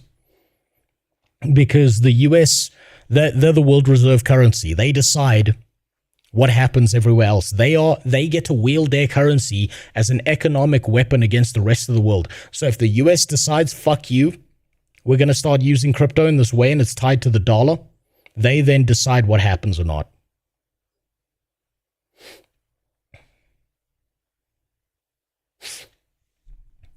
Start using metal coins again. If only society was that based, Cloudnear. If only they were that based, but they're just not. The problem with using metal coins means you need to prove value. And banks don't like to prove value. They like to bullshit you. The funny money that exists doesn't have a backing to it. I mean, look, it works like this. Bitcoin works off of proof of work. Ethereum works off of proof of stake, and the US dollar works off of proof of attack helicopter. That's how it works. That's how currencies are based currently in the world, and it's not a good idea. Get the licensing to pull the fiat to crypto to fiat thing in all 50 states would be prohibitively expensive. That's one of the issues. That's one of the real problems. Is you would probably have to manipulate and twist the arms and bribe your way into politics in a way that it becomes the standard across the US, and that's never happening. unfortunately. Now, that is my baseline position that I'm taking this from. Of every Twitter post that I've currently read about the payment processing issue. Let's see what I'm missing. The rule changes everything, and Valve, at least from their perspective, had no choice but to implement. Yes. So here's what's happening. A lot of people are mad at Valve for this, as far as I've seen, and I think they're completely missing the point. It's not about Valve. Valve doesn't do the payment processing. They just get to strap the payment processing system onto their site. And if you can't pay for something, Valve is not going to sell that thing because they don't want to fuck over their customers. So it's the safest option for Valve is to just be like, okay, we're just going to have to take it offline because what else can we do? We don't have a payment processing system for ourselves. It's not going to happen. And last week, Valve quietly added Rule 15 to Steam. They used to have 14, now there are 15. And this Hold on. Content that may violate the rules and standards set forth by Steam's payment processors. Yeah, this is Steam saying there's nothing we can do about it. The payment processors are in control and there's nothing we can do. And related card networks and banks or in internet service providers, in particular certain types of... Yeah. But Steam has to do this. I don't blame Steam for this. Having looked inside of companies, there's a lot of shit that companies really, really, really want to do, not just because it's beneficial to you, but it's beneficial to them, and it makes life easier, and they just can't do it because of roadblocks like this. There used to be a website in my country that used to sell really, really good PC stuff. It was called Foxy Tech. Do you know what sank that company in my country? It was the fact that every time they imported shit into my country, they were selling it at a loss in order for people to get a reasonably priced GPU. And they had no choice but to increase the price of every single piece of PC hardware that they sold, not because they couldn't sell it at a lower price, but because the import taxes got so fucking bad because my government kept on stealing money from them that it literally crashed their business and made it non-viable. Not because they wanted to sell things at that price, but everyone stopped buying stuff from them because it was just too prohibitively expensive and they couldn't do anything about it. Roadblocks like this fuck up how good things can be. 15th rule bans content that payment processors don't like. Now, this is not illegal content. It's just content that Visa, MasterCard, and PayPal find to be objectionable. Yes. And here's what this means. It means that Valve no longer controls what is on their platform. The payment companies control that. Yes. And if this kind of thing sounds familiar to you, it should. Countless platforms like Patreon have experienced similar. And then just after we finish the body of this video, the hammer blow fell on itch as well. There's a lot going on. On Steam, though, to just stay focused on that for now, what just happened is that hundreds of games just got pulled. Developers got a $100 credit as compensation, and this is just the beginning. We're going to see way more, and the situation is that the people impacted are furious. The fans are actually quite scared, quite worried, but the people who pushed for this change, they are happy, they've had success, and they are not planning on stopping. I've also got big news. Hold on, funny part is that crypto was an attempt to get away from a monetary system controlled by governments. Here's the thing is it started off as that, but people don't register that the whole idea behind Bitcoin, behind crypto, was to always attempt to replace the monetary systems that are broken currently. That was always the idea. People have this really funny kind of semi-retarded idea in their head, not because they're looking at the function of crypto itself, but because they're listening to a bunch of retards online who keep on parroting a narrative. XR. So people are like, oh, but I thought it was supposed to be anti-government. Yeah, that's because a bunch of fucking retards who first jumped on crypto were the people saying, fuck the government. Right?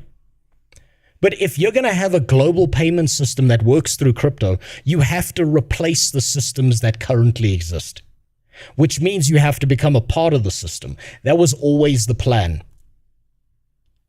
But if you're criticizing crypto for the whole idea of we're getting away from government, you're criticizing the person, not the actual objective of crypto. Crypto was meant to be like an improvement on things like PayPal. It was meant to be like the way credits work in Deus Ex. Only real way around this is prepaid cards. You can buy it with cash and bypass all of it. Okay, so there is actually, funnily enough, Angry Dog, there is actually a way around this. If I remember correctly, and someone can correct me on this, I've spent a little bit of time in Japan, and they have these very bespoke and interesting ways of dealing with these problems, where I had to have this explained to me. So maybe it's changed, maybe it no longer works. I don't know. I'm going off of like information that's like over a decade old here. If you were in Japan and you wanted to buy something online, right? And it was, something risque. What you used to be able to do is you would go to a site, you'd go to checkout, and you would be like, I want to pay cash for this thing. I don't want to put this through a card. And what would happen is they'd give you a barcode. You could then print out that barcode, and you would go to like a convenience store or like some shopping center. You go to the counter, you give them the barcode, they scan the barcode, and then you just pay for it at the counter. Yes, you can still do that. Okay, well, that's good to know. Like, I don't know if that's outdated. Maybe I'm missing some steps, but I remember having this conversation with the guy that we stayed with when I was in Japan. And I think a system like that, if you don't want to use crypto, why not have a system like that that's global? That'd be so much better.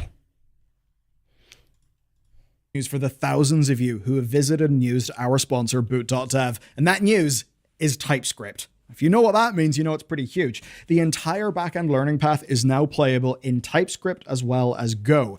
It's funny, Lane, the founder's tweet, basically just reads, "Fine, you win. We've capitulated to the way of soy because enums." And if you're wondering why you should care, well, TypeScript is Microsoft's vastly more powerful JavaScript, static types, fearless refactors, editor auto-completion, lots of lovely things, which is why Google, Slack, and Airbnb use it in production. It lets you catch bugs while you're coding instead of, when the server's on fire. In Argentina, we have the same system too. Good. Wraps all of that in the power of an RPG. That means quests, XP, boss fights, real-time leaderboards, community, all of that. You get to enjoy that while you're wiring up databases, building REST APIs, deploying to the cloud, and now doing all that with TypeScript. You know what's really confusing about this ad? I feel like it's actually trying to do something useful for people instead of just stealing money. Good night, Angry Dog. I didn't recognize this as an ad because it seems like you get some value out of this. It's so strange. By the time you finish your learning path, you will have a portfolio full of back-end projects. You'll have the confidence to dual-wield TypeScript and Go in any gig, which is going to be huge for employers. And there's a bit of a hack to save you the most money. Boot.dev/BallyLearNews, code BallyLearNews gets you 25% off with your first purchase. But what you can do is buy the yearly plan for the largest saving, because, 25% of a bigger number is a bigger number. And if you don't gel with it, well, just use the no-risk 30-day money-back guarantee. Okay, let's talk about what actually happened. Steam used to have 14 rules for developers. We actually just looked at it recently in this video, but now there's a 15th rule.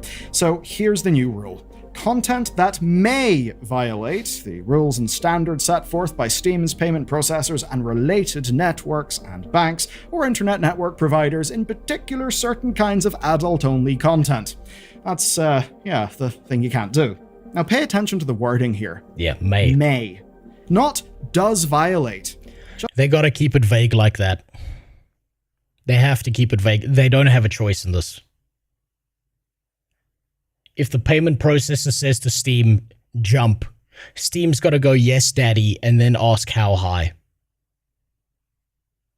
Just may violate. And what's key to understand is this goes beyond the existing rules. As an example, Rule 3 already bans mislabeled adult content. Rules 6 and 7 ban illegal content and shock value material. So what's Rule 15 for? Well, it's for content that previously was allowed by the other 14 rules. Content that is now retroactively banned. And here's how the rule played out. Eagle-eyed users spotted a change. SteamDB's removal... Hold on. Let's see what's being taken off. Sexual punishment for married girl who shoplifts. Neji Komi Simulator. Gapping amputee sex slave petrified. Man. Isn't it weird how we can't come up with a creative MMORPG that works differently. But the porn people have come up with like a billion different creative ideas and then executed on like dog shit.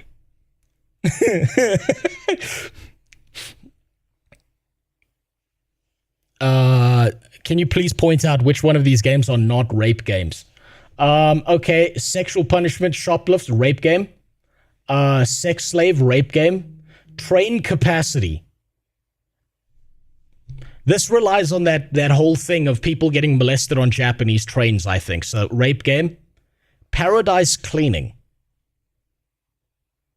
Might not be a rape game. This sounds like you just bang the maid. Heavenly Badonka's angel bitches.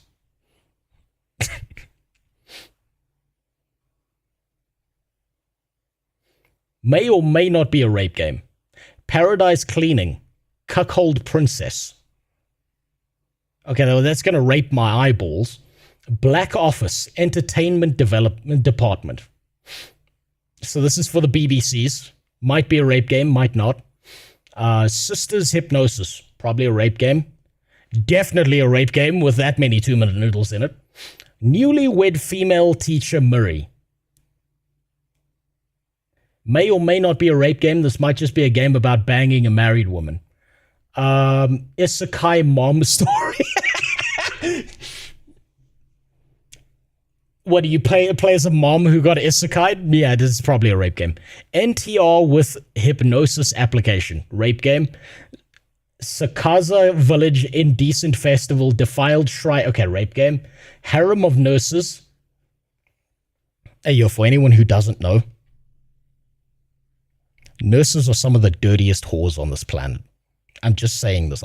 This is not a judgment call. This is an observation. This is an observation, okay? My parents worked in the medical field, and I gotta say, the kind of stories that these bitches would tell each other when I was dumped to sit on like a waiting chair while my parents were in hospitals doing their job. Nurses are filthy. They're also faithless. They will not, there's like a 0% chance that a nurse won't cheat on you. Keep reading. They didn't just go after wacky porn games. There were a bunch of normal ones too. The one I keep remembering is SCP Containment Breach. Really? SCP Containment Breach?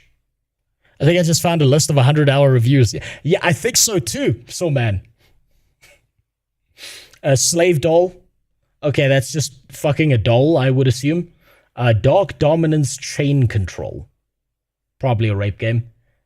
Back to the Fuka. Zombie Fuka too. Oh, you fuck zombies.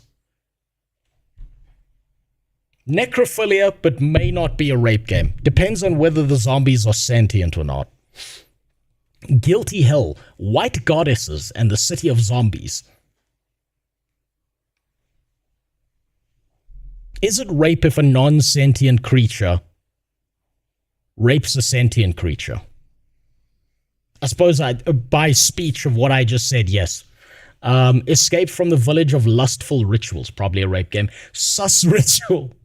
That's probably an Among Us sex game based on what I've seen Zoomers are attracted to. Ruled by Rule. Prison Break Princess. Jesus Christ. This list basically exploded Sex-loving overnight. family. Hundreds of adult-only games vanished. Especially games that, well, we will call not... I'm going to be honest with you, most of these look like they are actually rape games. ...involving consent or involving family members, right? The sort of thing that many people would find to be extremely distasteful, but that in the setting of like a fictional thing for adults is not illegal, at least in every jurisdiction, right? Do you think somewhere out there amongst this cesspool there's a wholesome porn game? Where there's like a game where it's just like, you know, boy meets girl. They're both of consenting age. And they have loving sex for no other reason than procreation. Do you think that exists? Is it rape if you fuck a furry? No. Furries on people keep.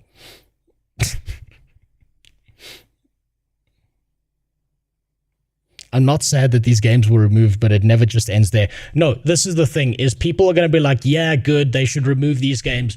But those kind of people are not seeing the bigger picture.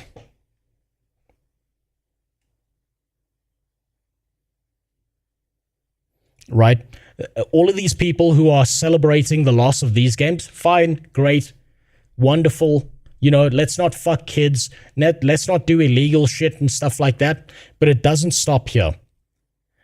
Because if you give these people an inch, they take a fucking mile. And unfortunately, we've already given them 5 inches. Now they're going to take 7 fucking light years from you. It's not going to stop here. They're going to try and ban games with violence, with gore, with blood. They're going to try and ban games that broach on sensitive topics. You could have an incredibly good game. But like by this standard, you can expect that Baldur's Gate 3 would be removed because there's a sex scene with a bear.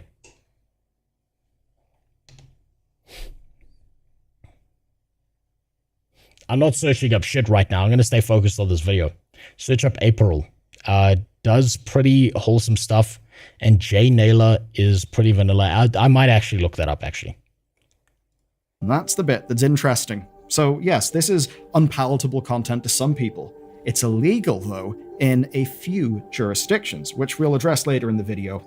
But here's what matters, right? Not all of these games are illegal. What this was a blanket removal. And you may say that in theory, Valve is complying with the law, except they're not. This is not about the law. This is not about the law. This is about a bunch of fucking Karens deciding what you can and can't look at. About third-party pressure, not legal compliance. The reason why is, well, payment processors.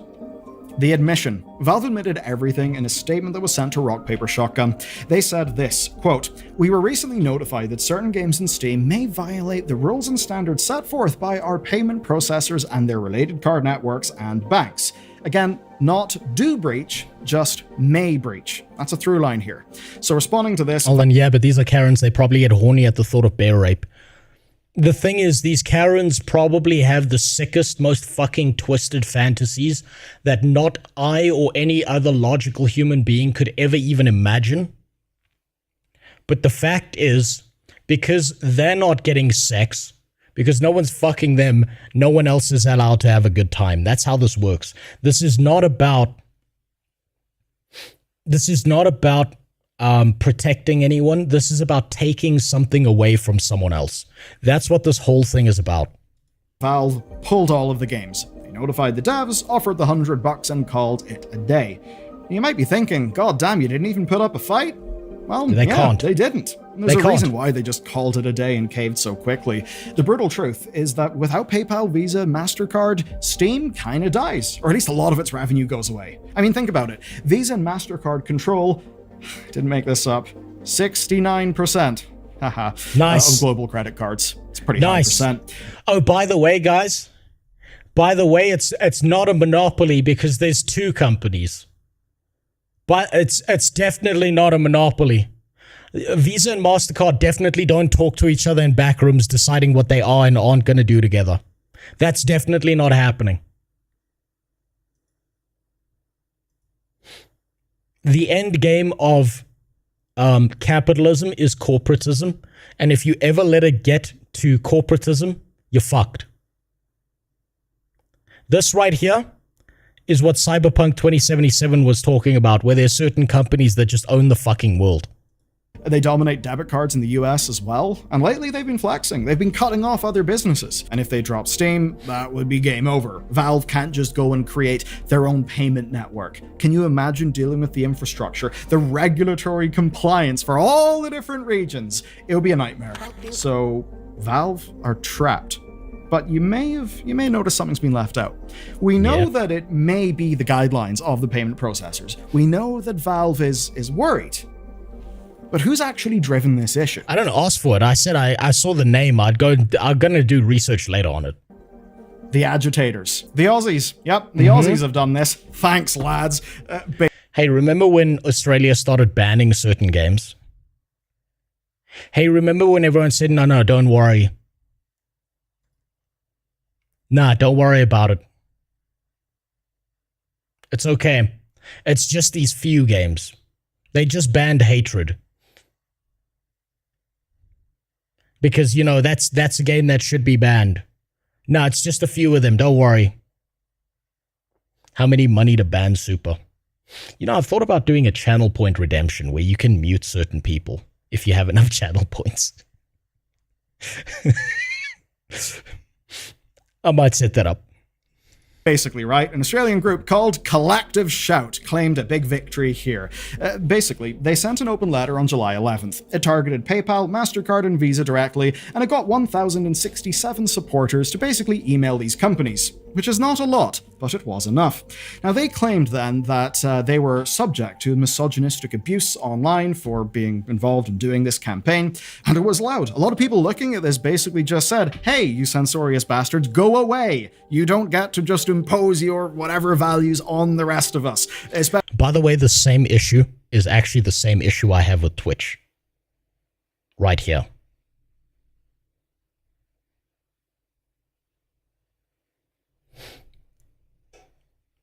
Twitch has its own policies for what you are and aren't allowed to say. And I don't think they should. I think Twitch, being a US-based company, should only be relying on what speech is allowed and not allowed within the United States of America. I think that they should be baseline enforcing freedom of speech the way it is laid out in the US Constitution.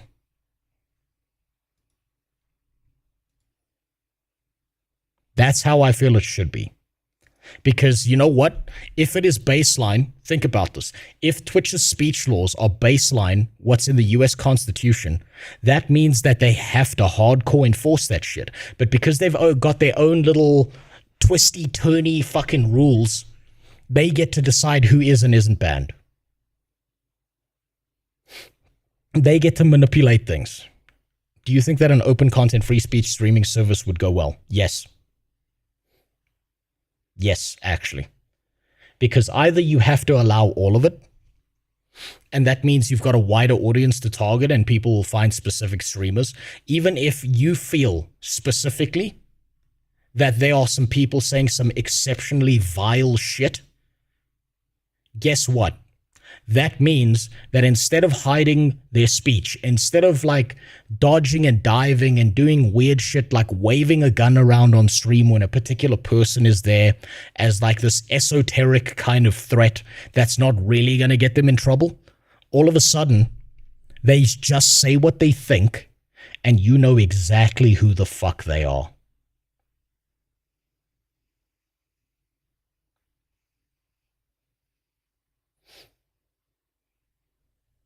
That would be so good. I've learned this lesson when I was in the US, right? I've learned this lesson speaking to people of different races around the world.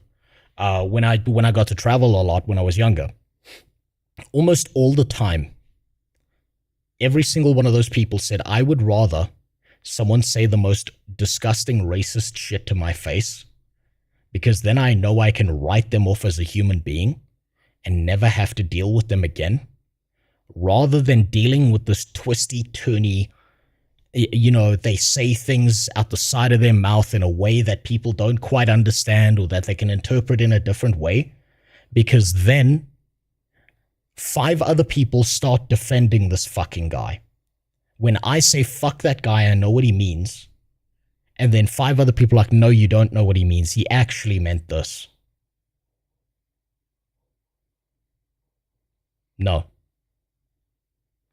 I would rather deal with a much more cruel world where people say what they fucking think and you can eliminate people out of your life who you feel have zero value because they say what they think. Every US company is licensed by the government. All the government has to do is refuse a license to a company that doesn't follow the Bill of Rights. Yeah, it would be much better. And you know what? You're going to hear some excessively vile shit if it's based off of freedom of speech. But I think that's a good thing. I really think it's a good thing. Especially not the rest of the world if what you're basically doing is trying to go for the payment processors. Now, look, I am not making a claim that you should like all of these games, right? And by the way, before anyone makes this argument, I want to make it clear that incitement to violence is not part of freedom of speech. That's not freedom of speech. That's already set out in the US Constitution. It's already right there. You can't go call for the death of someone. You can't motivate others to decide to shoot someone. You can't do that shit. That's already set out there. It would be a great thing, but won't it won't make any moolah. Does 4chan make money? Yes, it does. 4chan makes money, and if 4chan wasn't valuable, then why is it still there? How does it continue to survive for that long? Also, freedom of speech does not mean you're not responsible for the things you say. Exactly. People have done this really weird thing, Jimbo, where everyone's like, I have the right to this, I have the right to that. But you know what they keep forgetting? That every single right you have has a corresponding responsibility that you're supposed to maintain. Everyone forgot about the responsibility and just keeps on screeching about their rights.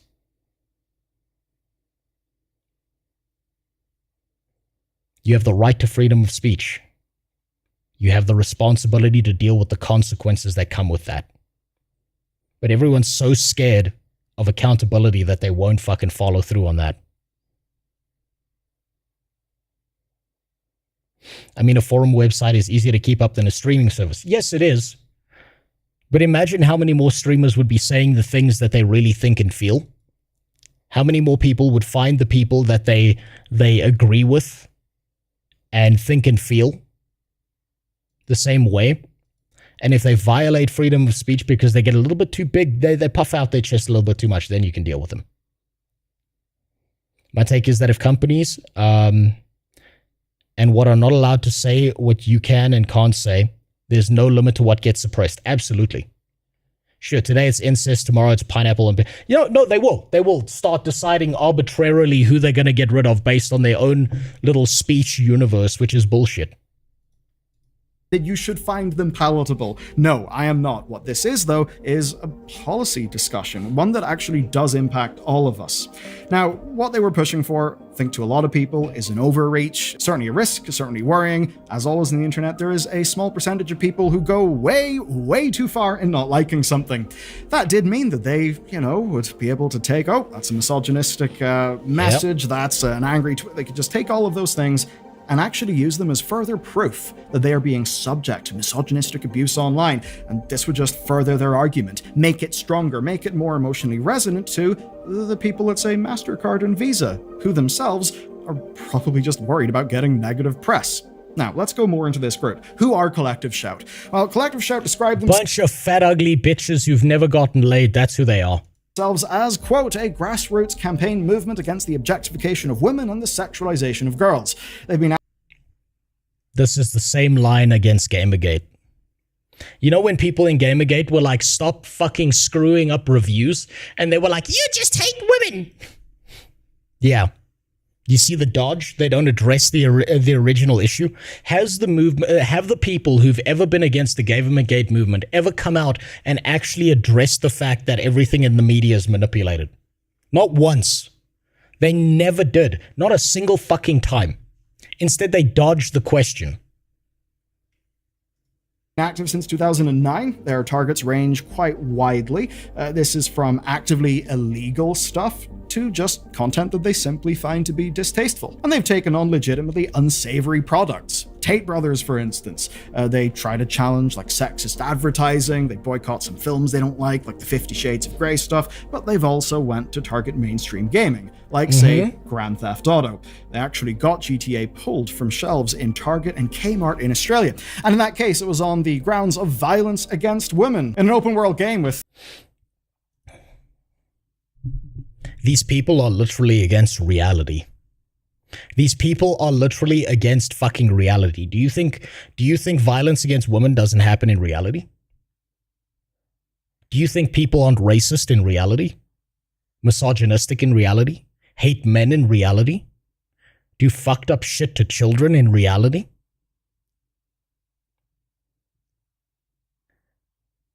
Imagine being such a fat, unbearable hog of a human being that instead of trying to make reality a better place, you start attacking art forms.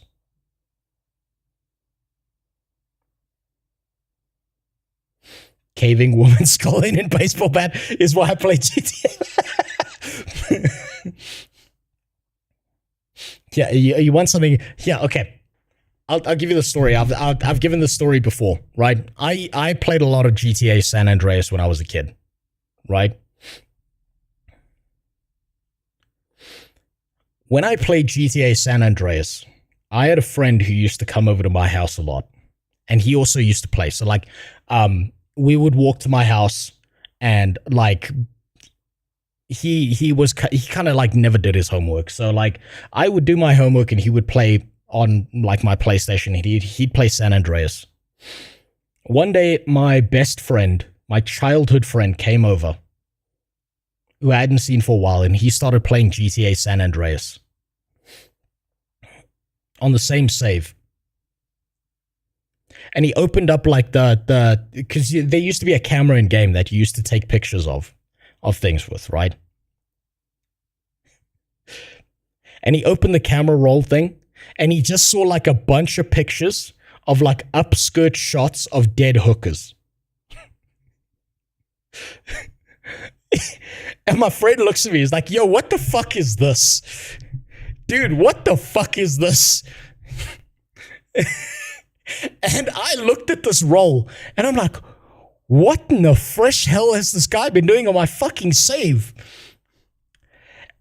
And I realized at that time, saying to my friend, it's this guy who comes over to my house, and he's done this.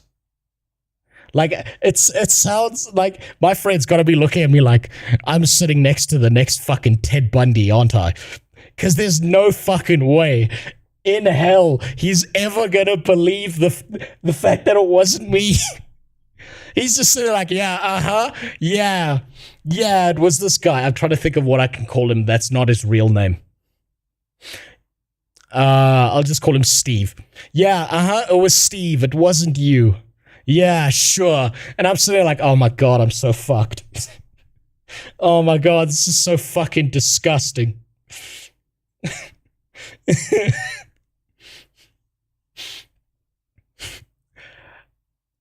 My friend left that day, and I immediately deleted that save. And then when Steve came back around to play, he was like, yo, what the fuck happened to my save? I was like, it got corrupted, bro. Sorry. I didn't want to have that conversation with him about him shooting hookers and taking pictures of their underwear, their low poly underwear in GTA San Andreas. I just didn't want to have that conversation. I was like, I got corrupted. I don't know what to do. And to this day, sometimes I still think I lie awake in bed and think if my childhood friend thinks I'm a fucking murderer, and if he even remembers that. Because I still sit there going, there's no way he believes it was this other guy that did this on my save. There is no way, because if I was in his shoes, there's not a chance in hell I would believe that. The point of this is this doesn't, like the guy I knew who did this grew up to be a fairly normal kid. Right? He's got a job, he's got a life. Last time I checked in, I think he had like a long-term girlfriend. I don't think he was married. But at last I checked in, I don't think he was running around killing hookers and taking pictures of their underwear.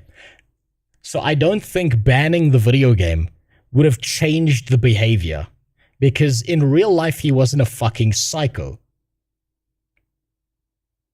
He just had some weird specific sexual fantasies that he probably grew out of.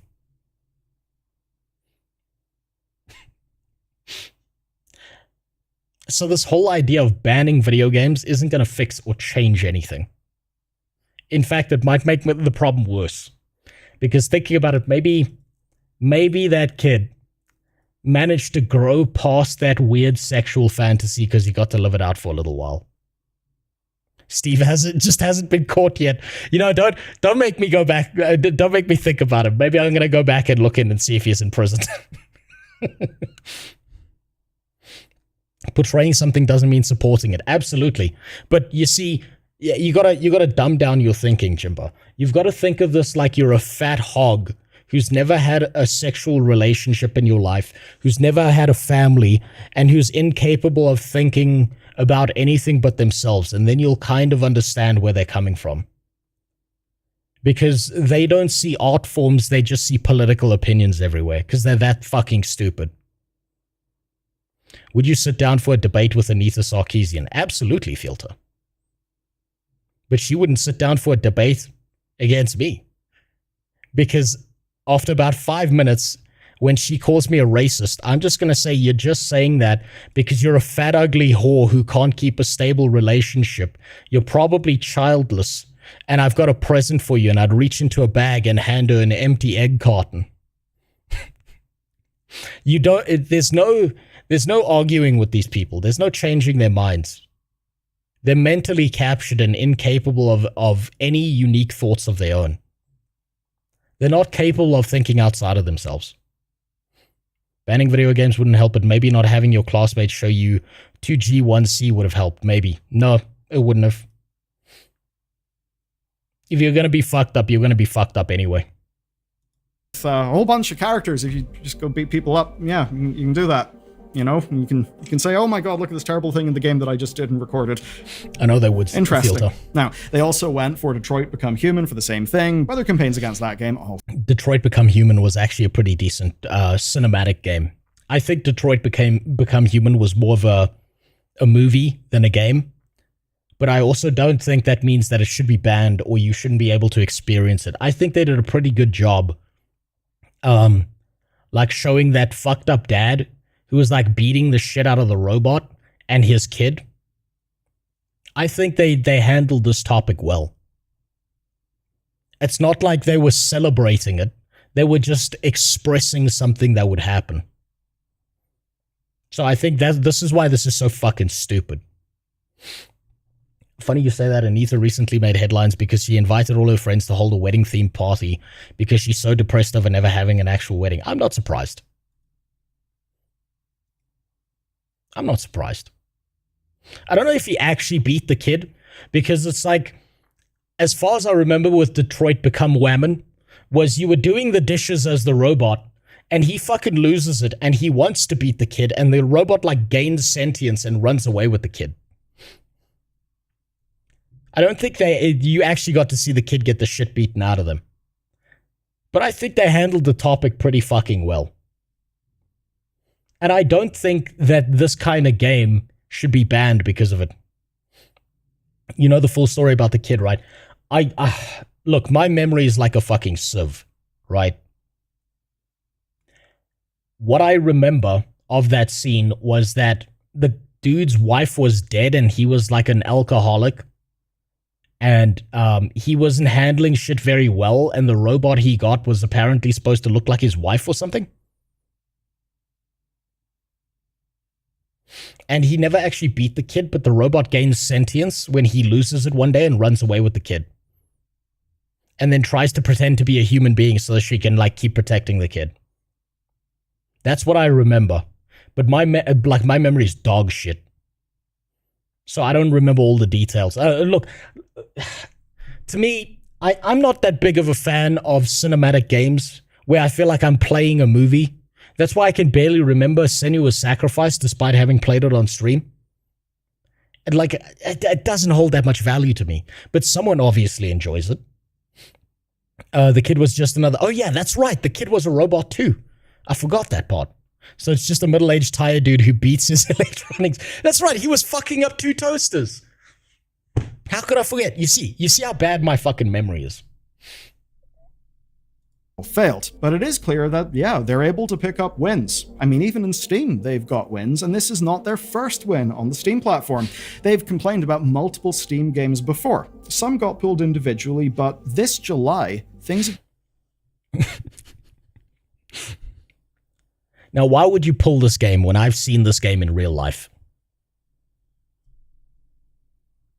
been different because they changed tactics, where instead of targeting Valve, they just went straight to the payment processors, which, look, if you're a political operative, definitely say that's a smart move, right? Go above and above. But if service bots were real, day one, you'd see YouTubers tormenting them. It would be like an entire genre, Benji. It would be like actually an entire genre. You're 100% correct about that. There would be there would be a Mr. Beast challenge where Mr. Beast is like, I gang raped 7 different AI robots that I gave sentience. Let's see which one has PTSD first. And the robot that lasts the longest gets freedom. And then he lets it out the cage and just immediately executes it on the spot with a shotgun to end the video. What's wrong with punching a misbehaving toaster? Nothing. It's called percussive maintenance. We know this. We've been doing it forever. Above and have a massive impact. That's what they decided to do. And these are companies that have caved before. As an example, take a look at Tumblr. They banned all adult content after payment processors threatened them. PayPal was actually dropped. Is Tumblr still alive? I thought it shut down. Jeez, all that Tumblr had back in the day was porn. That's all they had. Ebook sellers over, let's just say, non-vanilla content. Non-vanilla content that is legal. That's the thing. And this is basically the playbook, and it's one that has just worked in Steam. But here's the thing, I kind of just misled you. I did it though for a point, so let me explain. It is true that their campaign against Tumblr worked, and that yes, Tumblr just went to pull down all the prawns. But part of what sealed the deal for Tumblr was heaps upon heaps upon heaps of actual child, abuse. Which was an actual problem, and guess what? That's illegal shit, and those people should be in jail. And in a fucked up way, by getting rid of it, what Tumblr did was they deleted evidence.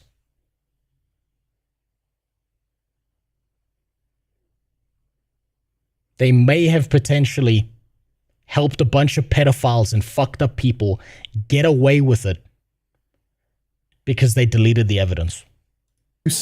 Content, material, CASM, I believe it is called, in the press.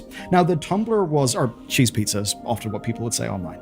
Now, the Tumblr was a disgusting cesspool that was riddled with that actually illegal, just about everywhere content, was essentially an open secret on the internet.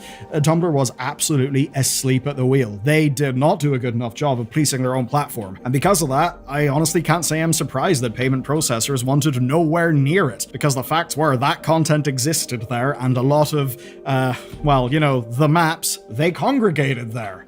Okay, let's bring us back to Steam, though. So, waypoints and available. Hold on. Oh, yeah, remember that Collective Shout supported the Netflix movies Cuties?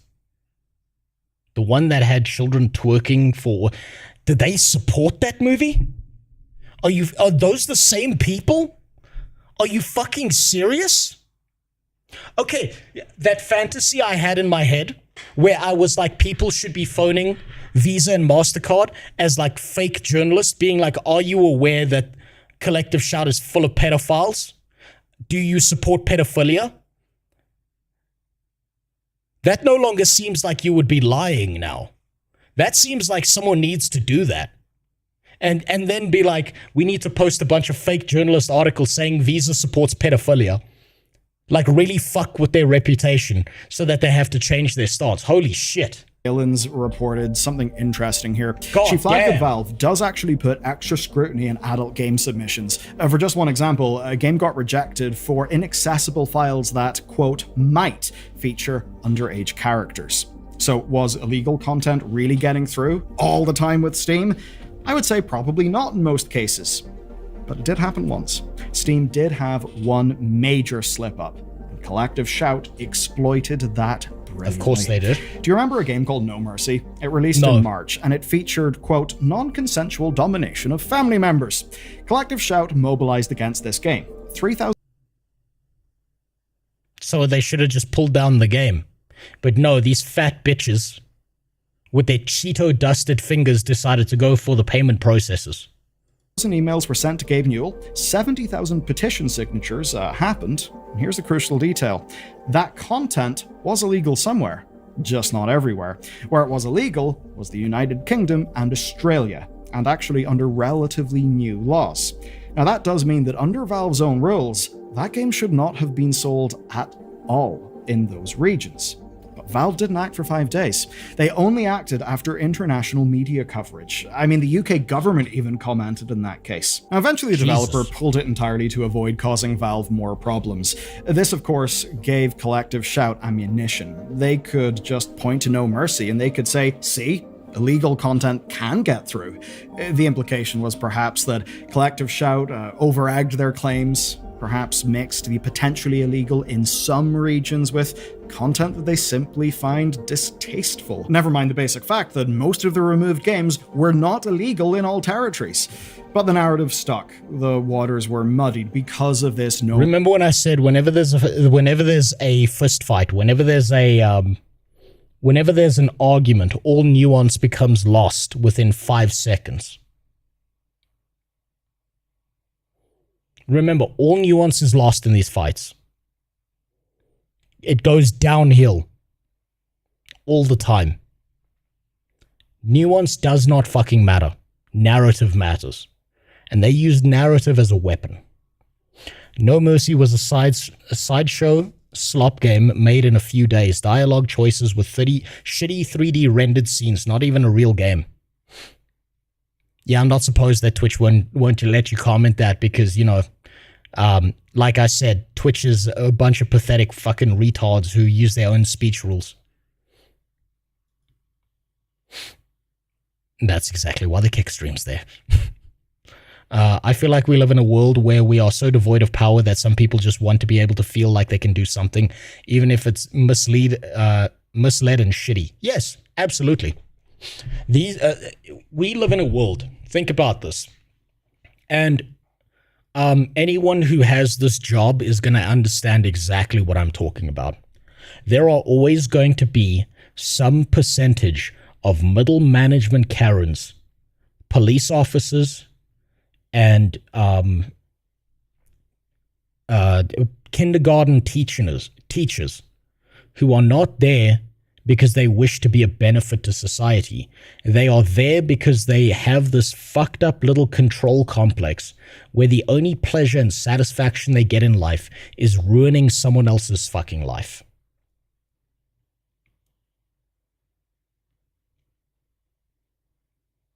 Yeah, I pulled down the Suno music thing because I'm trying to fix it, Jimmy. I'm trying to fix it so it's more automatic. Did you sign up for the playtest of Bellator's? No, I didn't. I didn't because I'm that much of a doomer about that fucking game. I looked into it off stream and it made me sad. But to my original point, there are certain people who are just fucking pieces of shit. If you're a kindergarten teacher, you know it. When I say the words, there are kindergarten teachers who are God complex pieces of shit who get satisfaction out of ruining little kids' lives because they can control those children. If you're a kindergarten teacher, in your head, you know exactly who the fuck I just mentioned. And if you don't,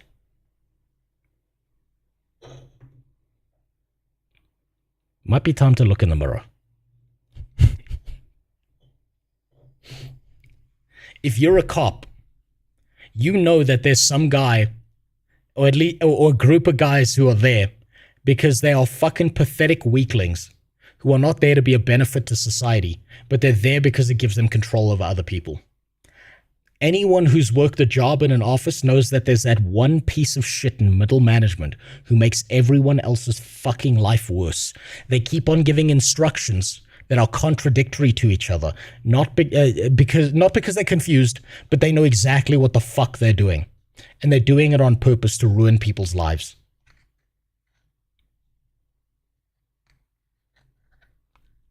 And you know exactly who I'm talking about. Those people always exist. And when a bunch of fat hogs get together, they form a group like Collective Shout to do that.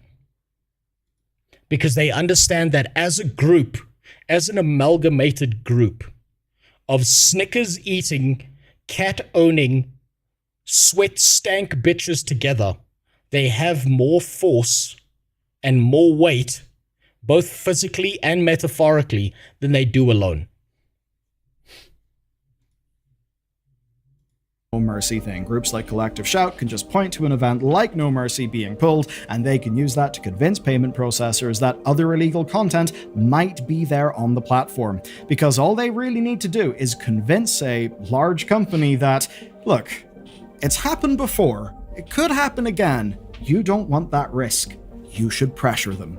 That's how this kind of thing goes. This story, though, does actually hit rather differently when you know a little bit of the history in the background. You see, back in June 2018, Valve actually made a promise. They said that anything not illegal or trolling was actually allowed. Now, this came after backlash over adult game removals. They specifically said that they... So you see, Steam already took a stance on it that was reasonable, and that the Karens can't have that. That's not allowed. No, no, no. You see, now they already knew that if they went to Steam, Steam's message back to them would be Lamau, fuck off. So they went one level deeper.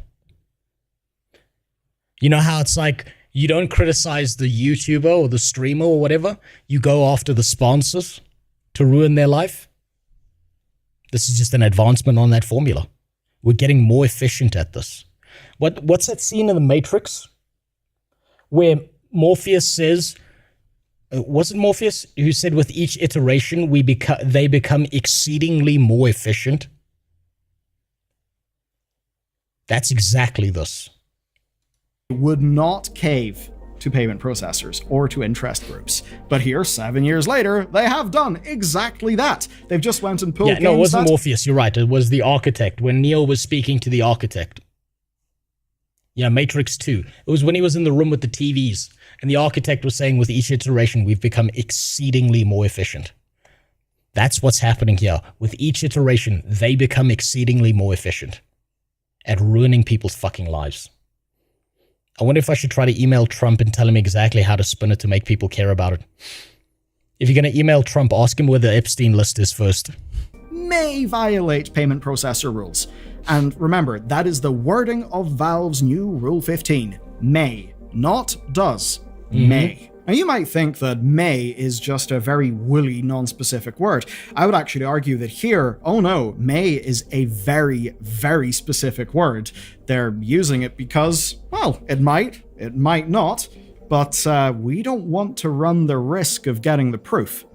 That's the specific language. It's a rule directly designed to give Valve preemptive permission based on their interpretation of other people's rules, but not anything that's actually deeply fought over or proved in any sort. I have the link, Super. I have your links that you sent, Jimmy. I'll take a look at them now after this video. Sort of objective sense, or at least one that would lead to like a common societal or legal whatever consensus. And in a way, that's scary. What's next? I mean, will developers see these mysterious rules before they go and submit their games? If people can find success over things that they find distasteful, what does that mean for other types of games? What happens when payment processors change their standards again? Because they will change them again. What matters is the Collective Shout just proved that the formula works, the plan works. Just over 1,000 emails alleging illegal content force this change. Not proving, just alleging. Fuck me. Hold on, that few?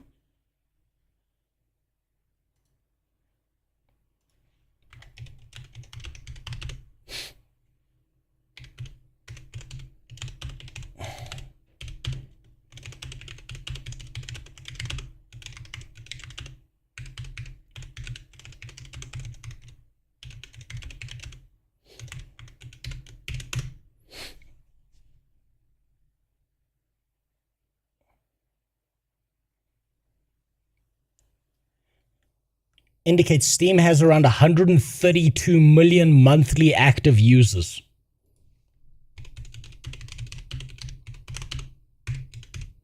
What about Visa?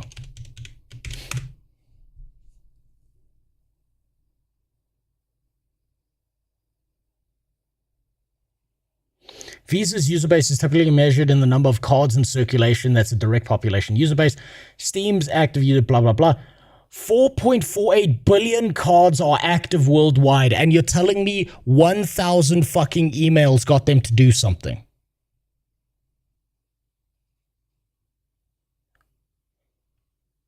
How the fuck did they even manage to get Visa's attention?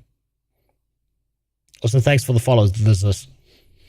How the fuck did these fat bitches manage to get Visa to even look in their direction? What the fuck did they put in those emails? What lying horse shit did they put in those emails that managed to get Visa to pay attention, do you think?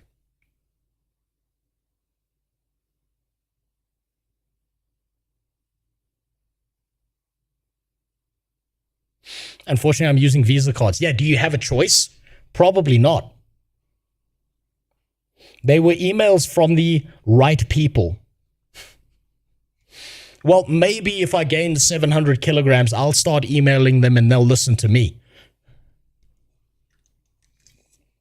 Collective shout was probably an excuse and Visa was already looking to do this.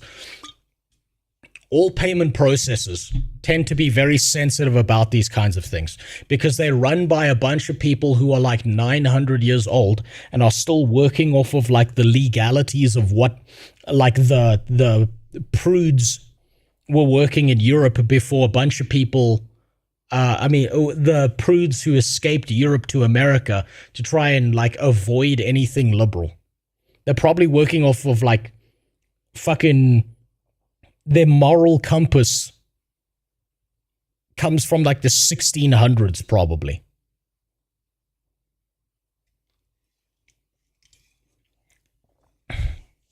This is not the piss monster. This is a lemonade flavored monster. And it tastes great. It's a nice,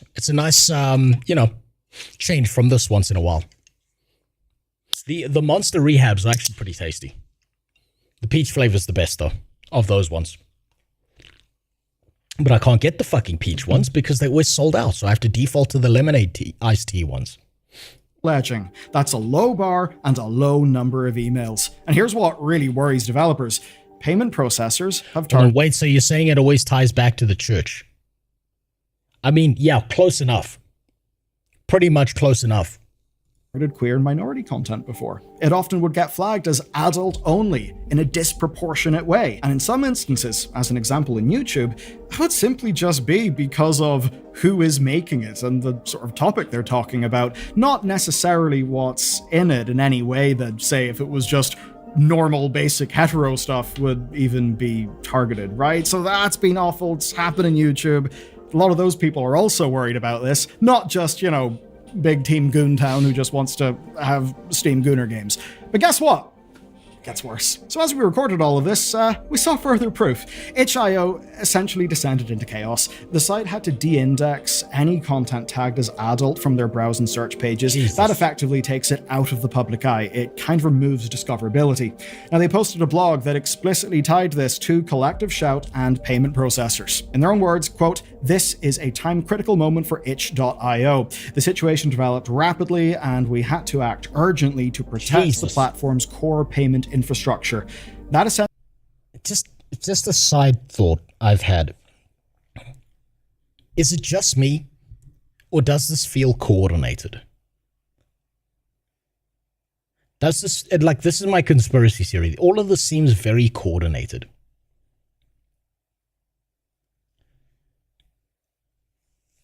All the fucking payment processors removing this stuff at the same time as the UK putting in all these verification laws, at the same time as Australia trying to limit people's ability to watch YouTube under the guise of protecting children, all at the same time as YouTube's now going to be implementing an AI that's going to decide what age you actually are. And if the AI decides that you're too young, it's going to make you post your face with your ID and dox yourself so you can continue to watch YouTube. This feels so fucking coordinated. This feels like some shadowy group in a back room decided that now is the time because every single iteration of this before never worked. So now they're like, if we do it all at once, like I said, from the right people. Now I understand what you mean, Gresh, when you say that. Now I get it. I missed it the first time. Now I get it. What makes the strategy work so well is that the emails are private, so they can allege whatever they want. It's not defamation, no matter how much and how egregious they put. You're right, Dog Rock. You're right. It's fucking disgusting. Essentially meant they had to act as fast as they could and then deal with talking to developers later. And what's happening now is a company are auditing their entire platform to review content that, would be against the standards set by these payment processors. Standard devs will now have to sign off as sort of meeting all these requirements on their pages. And again, these are not legal requirements, these are just the rules of payment processors, not the rules of itch. And it's any game that could be adult, right? Could. The not safe for work tag doesn't just mean FAP. It doesn't just mean nudity. It can be a lot of other things. And here's what's wild. The game count on itch went from 28,000 games to under 7,000 as of this morning. Yeah, I'm looking at this whole page and all I'm seeing is Brutal Legend. I played way too much of this game. It wasn't as good as the time I put in, but it was at least funny for the day. It was back when people still liked, what's his face? Jack Black. Morning, right? That's 21,000 games. Award-winning artistic titles are being hidden and being pulled, all while the devs impacted by this cannot pull their funds from the site while their accounts are under review. In a way... You know where this is going to hit? Actually, I just thought about this. Do you know what games this is going to actually hit the hardest? That aren't like porno games. Anyone who makes a horror game. Anyone who makes like an actually good horror game is fucked now. If you made really, really good, interesting horror games that were like had psychological elements in them, or gore, or anything like that, those are the games that are done now. Horror games are going to get the shit beaten out of them because of this stuff. Remember Monday stream you were talking about, there's those that use AI to get dumber and those that use AI to get smarter. Seems like all the censorship stuff is pushing this theory even more. Pretty much, yes. The reason this is being mass coordinated is because of advertising. Kids don't have money, so advertisers are sick of paying shills to advertise to January 1st, 1950 accounts. That's all this is, 100% follow the money. I'm willing to bet you're right, because these people are not people that are morally bound or give a shit about the kids. And what happens internally is not what's happening externally. They will use moral arguments externally, and internally they're like, we're getting screwed over because a bunch of kids are watching this, kids with no money, and we're paying for an average CPM. So if we can lower how many people are watching the content, we can pay less money out. You know what? You're onto something there. You're definitely onto something there. It's itch's fault, but they kind of feel like they have to do this. I mean, compared to Valve, itch is absolutely tiny. Percentage of Steam's traffic. But itch isn't Steam. As a distribution platform, many of their pages are for art, books, non-commercial games, right? Both digital and tabletop. Especially, they have pretty, good penetration into the LGBT side of things, who maybe can't distribute through other channels, so they're also disproportionately impacted by this. So basically, kind of no matter where you are in the spectrum, this isn't particularly good for you. And for the people making this, well, they are just in limbo, their livelihoods cut off. They're fucked. No, so it's not surprising that they're kind of not willing to take this shit. You know, it's funny, the internet is an extremely divided and divisive place, but if you're to make it a Venn diagram, and you're to put in a circle that just says, Homo sapiens that get kind of horny, guess what? That covers almost everybody. So I'd at least hope that this could be an instance where people who perhaps wouldn't normally be on the same side of an issue can maybe band together, because it does actually impact everyone, because it's about the shared rules of the game. And that's what leads me to developers of not safe for work games trying to fight back. They are preparing a petition to the United Kingdom government. One of our members from Bellular. That is the worst government to try and petition for anything. The UK is going to laugh in their faces and say, haha, fuck off. The UK government will not listen to a single fucking thing anyone has to say. Remember when the Brexit vote was held and the politicians didn't like the result of the Brexit vote, so they made people vote again to try and get them to change their minds, the UK government will not fucking listen to any petition. I'm actually shocked at all that they even responded to the SKG movement in the UK. The people at the top are like, Lamau, fuck off, you dirty peasant. Why do you think that anything you do matters? Games passed on this statement to us from the petition. They want legal products to be protected from payment processor censorship. But of course the big question is, will this matter? Because in 2018, Valve said they would defend creative freedom. In 2025, they won't even fight. I mean, they can't. My boy. Even Tim Sweeney's more of a goddamn fighter. Look at him! The best that Valve can currently do is start getting involved in legal battles against this kind of stuff, and they're not going to do that because they're trying to run a business. And you know what? You know what the response from the payment processors is? Oh, you're fighting against us? Okay, we're just going to block Steam entirely. Fuck you, fuck your business. You're never going to work again. Those payment processors have every single company dangling their balls over a fire. Also, I do disagree. I don't think Tim Sweeney is more of a fighter. I agree with you on that. I don't think he's more of a fighter. Dude just went to crack open Google, and, you know, even though it was really self-serving, he did actually succeed in cracking open a lot of Google and Apple. Would it be possible for Valve to set up their own payment processor? Yes, but that's not going to happen. Let me tell you a story, Marmalade Bacon. When I was a young lad, not actually, when I dropped out of engineering, I had been lucky enough that some of the people I'd worked for, during some of my mandatory work to try and get verified by EXA in my country, I met a bunch of people who owned a bunch of companies, right? And a lot of them were like, well, you did some really good aircraft performance work for us. We know you don't have like your degree and stuff. We know you dropped out. But you know what? Would you mind if I passed you on to some of the other companies that I know that my friend runs, or that this guy I'm working with runs, because he's looking to fix certain parts of his business, and you did well enough that you can like help them? I was like, yeah, sure. Look, I need the money. I'll work for less than what it would cost to hire an actual engineer. And you can just get an actual engineer to like sign off on the work I do, and he can double check everything because he's going to know more than me. They saw this as a win-win situation. So that's what they did. There was a guy in the EU who wanted to run a company where he made a very specific type of soap. Right? Not a very interesting business. But he had a pretty novel idea, a pretty solid idea. What I didn't know was there are a bunch of big companies. Human Fat Soap. No, he wasn't German.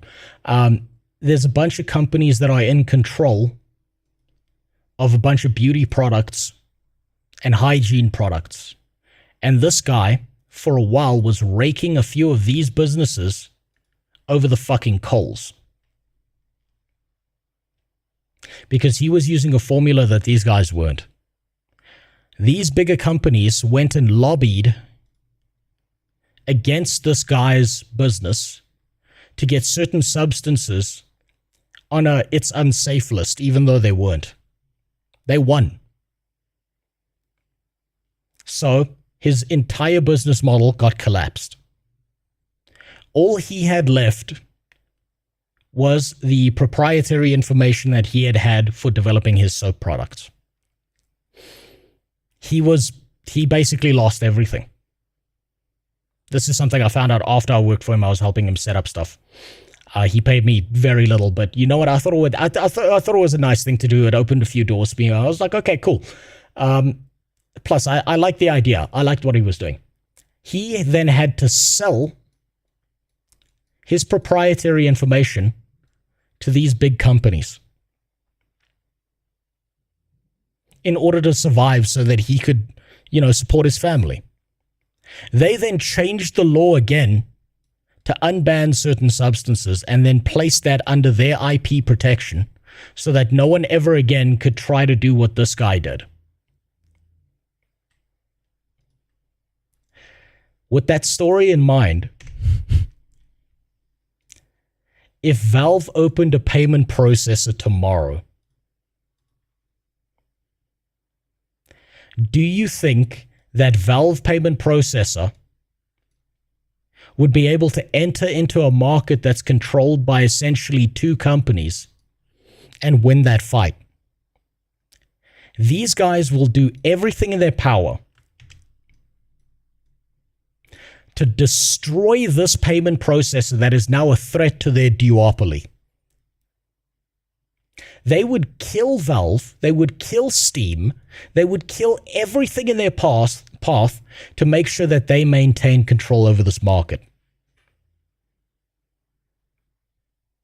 Valve does not stand a chance. They could do it, yes. But there is no fucking chance that these demons over here would ever let that happen. So what you're saying is the entrenched forces are too strong for even Valve to make a move on it? Yes. Let's go back here. 132 million monthly active users. 4.48 billion. It's not even in the same realm of significant figures. And that's just Visa. There's also MasterCard. So if anything, double this number. Valve does not stand a fucking chance.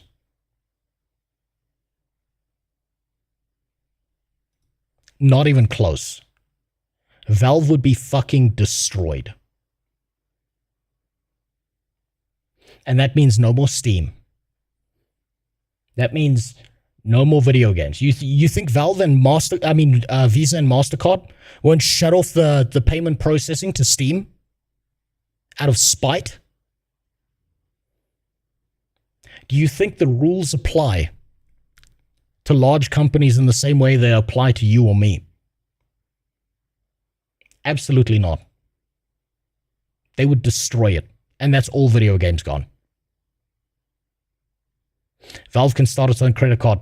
Won't work. Won't help. They'll find a way to fuck them over. Doesn't it sound like we need a plumber's brother in there then? Look, the problem with that solution is that if you start giving these people the Luigi special, is they're going to use that as an excuse to weaponize against it. Did the health industry get better after that one insurance company got nailed? No, it got worse. Because now they have an excuse as to why they behave the way they do. I don't know, I'm going to admit this.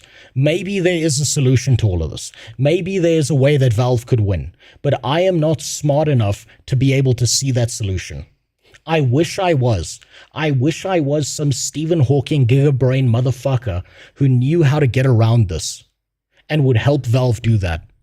But I'm not smart enough to be able to find the solution here. I'm just not. I wish I was.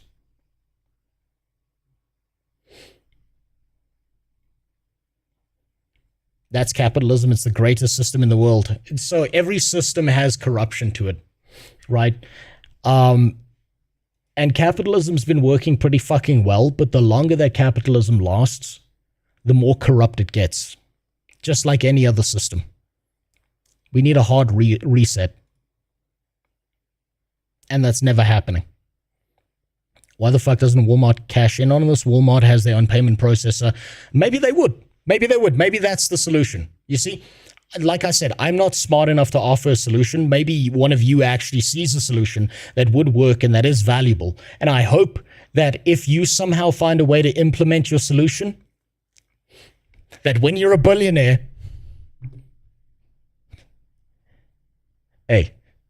all 1%. Come on. Come on. I wish. Kind of balling. Shame about the whole exclusivity thing. Anyway, the message is pretty clear here. Any content that payment processors find objectionable could be next. So, look, it might start on a transfery game and a, sort of gooner game in Steam. Maybe two separate bits of the thing. It may start there. But what if it continues? I think we can see that sort of thing continue. Again, the law... It's going to continue. Welcome to the age of censorship. We've just entered that era. Laws that a bunch of this stuff isn't actually allowed, allowed per in the UK and Australia, those are relatively new laws. So we should actually think about the direction of travel here. You may not like something or agree with someone's, actions or whatever, but the law that hits them could hit you in ways that you don't necessarily have the capacity to predict, because we can't look into the future. That's why thinking about the more baseline systems is actually what's important here. Because at the end of the day, in almost all of our societies, what's the point? The point is, well, laws are made up that are ideally via some sort of democratic process. That's the sort of stuff that people think they should be beholden to. Now, a private business has, of course, the right to do business, whatever way they want. That's okay. But what happens when a private business becomes such a large foundational piece of infrastructure that you cannot get around? It needs to be regulated, but that's never going to happen because they will find every way around the regulation. People usually I hate regulation. I hate the idea of over-regulating the fuck out of everything. But these gigantic entities are not single individuals, and they require government regulation to play nice. They might have the money, but the government has the guns. And guns trump money a lot of the time. Them. Wait, please explain how the 1945 system of government isn't a better system. I can't.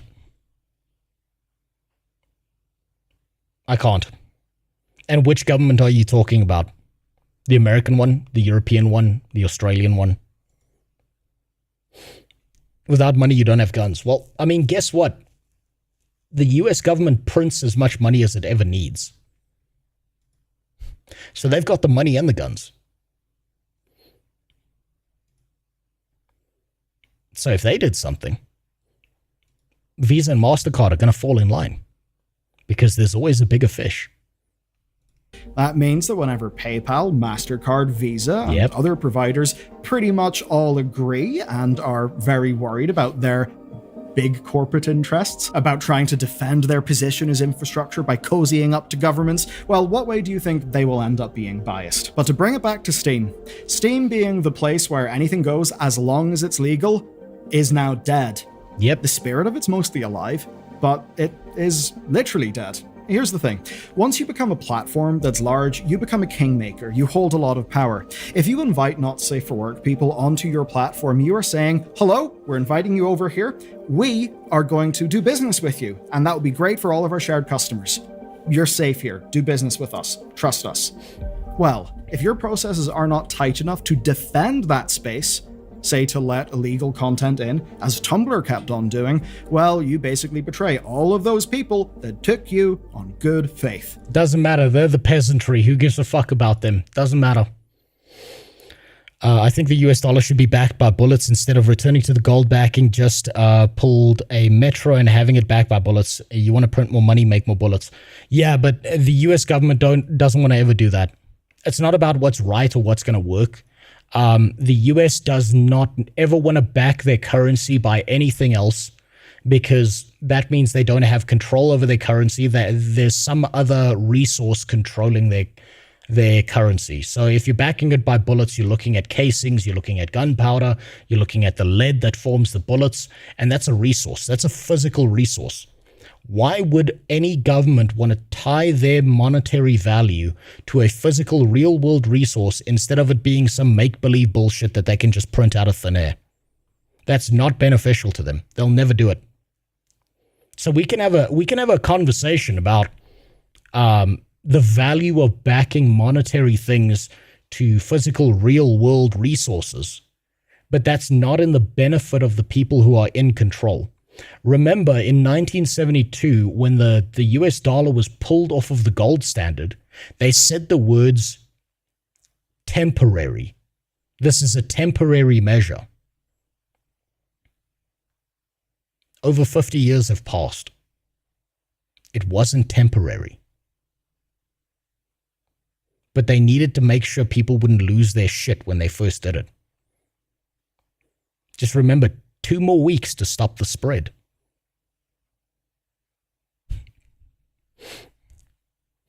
Now we just have to make sure we don't end up waving our hands and bowing our heads to pay for something. It'll happen. At some point in the future, we'll all be long dead in the ground, but at some point in the future, there's just going to be like some payment process. Like, you want to buy milk and bread? Do a little dance in front of the camera. Yeah. Smile. You better smile, boy. If you don't fucking smile, you're not getting your bread and milk, bitch.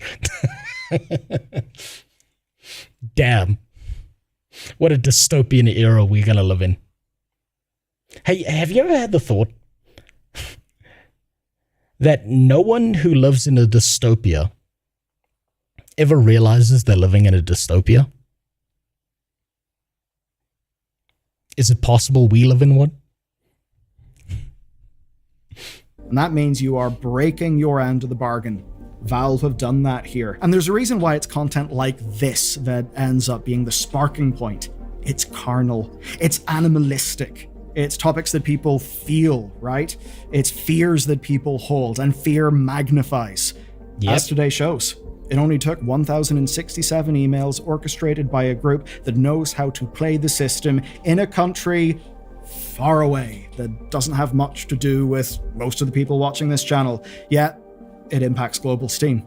That should be worrying. And even better for Collective Shout, it's self-sustaining. That's because pushback, insults, and perhaps abuse that they get from people who have been angered by all of this, guess what? That just gives them more... Here's the problem with these fat, ugly whores, right? You can see these fat, dumpy bitches who never have sex. This is what's going to happen now, is a bunch of people are going to have valid, strong arguments against them. And there's going to be a certain percentage of people who are going to send them emails that say things like this, like, you deserve rape. Or going to say, like, who are going to go and attack them and say, I'm going to kill all of you. And instead of ever replying to any of the valid criticisms, these fat, dumpy hogs are going to just hold up this 1% of people who are saying this crazy shit and say, look, see, these are the people who are against us. And they'll never actually reply to any of the valid criticism. And let's say we lived in an ideal utopia where everyone collectively decided no one's going to send these messages to these people. What's going to happen instead is they will manufacture them. They will manufacture those messages. They don't play fair. They never will. Or fuel to do corporate jujitsu on risk-adverse multinational corporations who want a good quarter, no risk, no bad quarterly report dramas. As for Steam, well, the bar is low and the language of their rules is worryingly vague.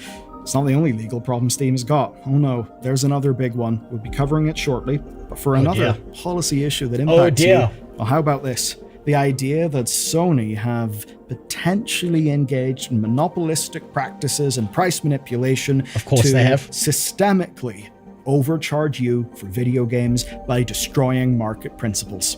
That's the allegation, and you can learn about the story. The allegation or the unspoken truth? This video next. Oof. Ooh, man, we live in a bad era. Things are about to get rough.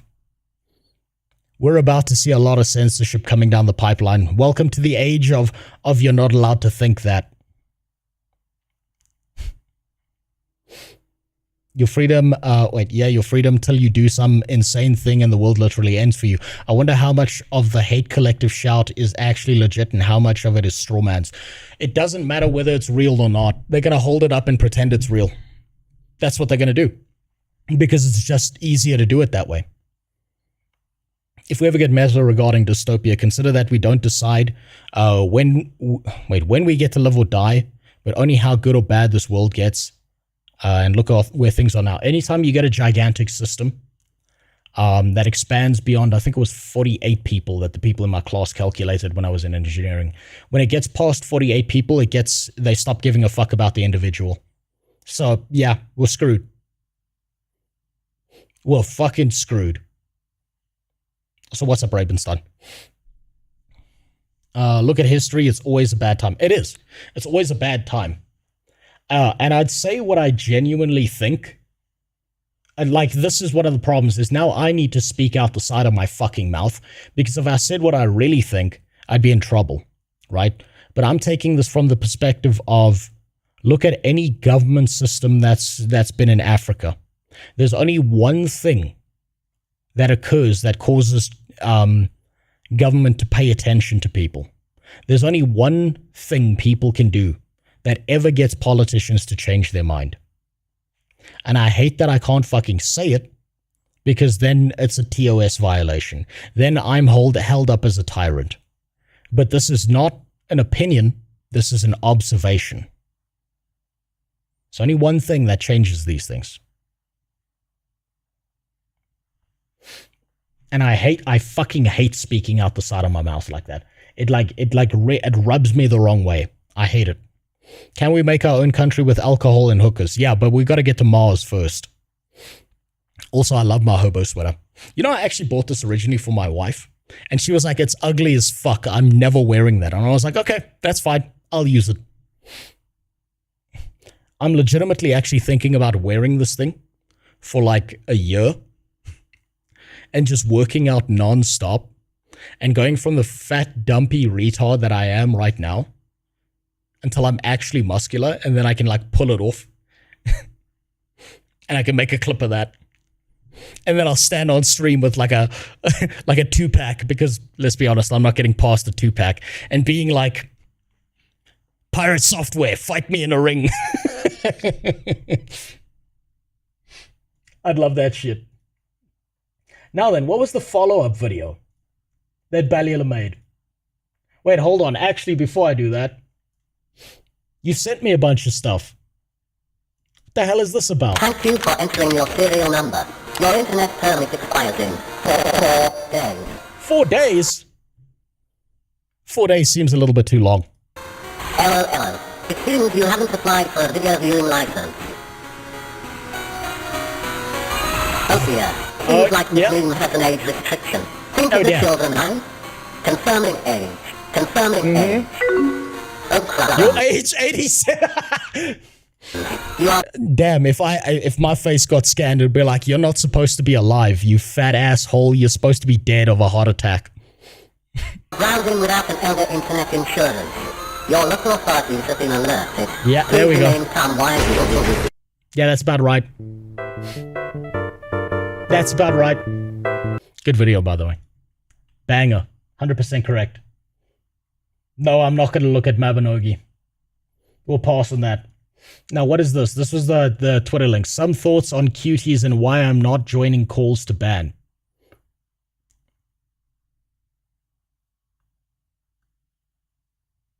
This disgusting animal is defending a pedophilia film. But how dare we have a spicy conversation? Or a spicy game? God damn. Subhumans. Wear this to do your workout streams.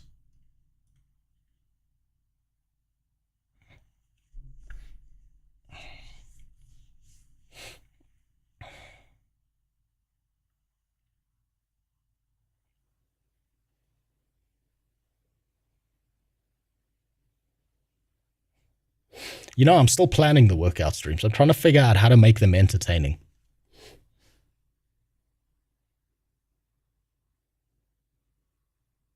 Why did you have to put this idea in my head, Jimmy?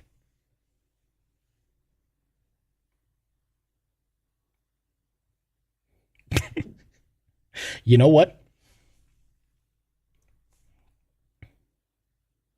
Where'd you find that photo of me? You know what?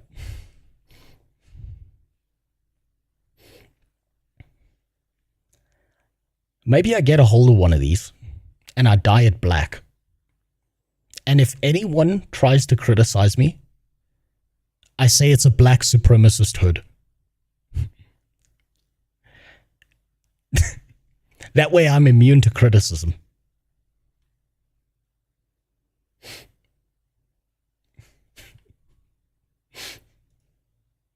And I put like the fist on the chest and everything. I live in the South and it's surprisingly hard to find a clan meeting. Well, this is the thing, Philip.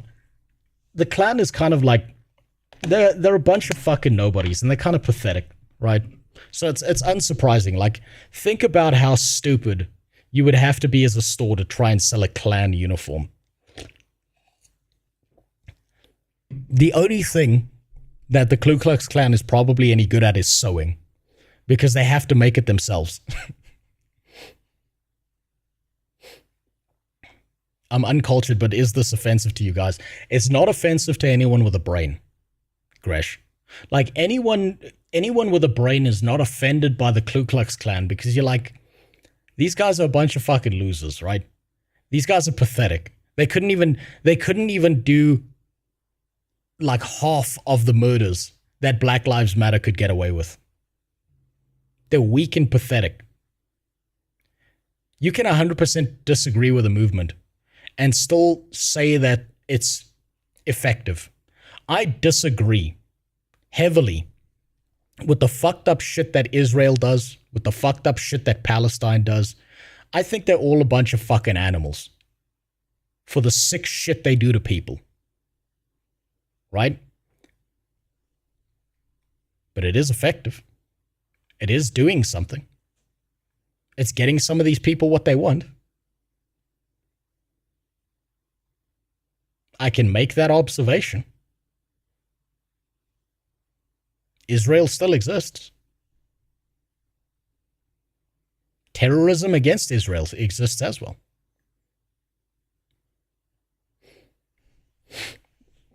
BLM's effective. I don't like them. I think they're a bunch of scam artists. I think they make things worse. I think they get white and black people to attack each other and hate each other instead of dealing with the real problems.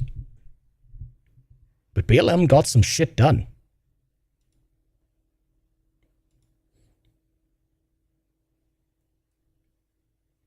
You know what?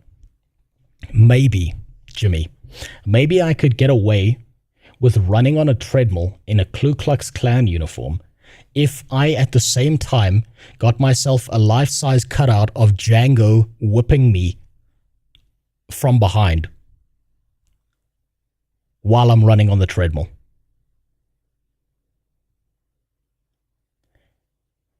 But my concern then is that people would crop out Django in the background and just ruin my fucking life. I got a family to think of. I don't give a fuck what happens to me. If I was single and I didn't have a kid and a wife and it was just me being a fucking retard on the internet, I probably wouldn't care if someone tried to shoot me in the face, because I figure it's going to happen anyway. What is this? People are missing a lot of information on the collective shout that I feel the need to share. Feel free to read. You know what's most shocking about this post? Is that it hasn't been banned by Reddit.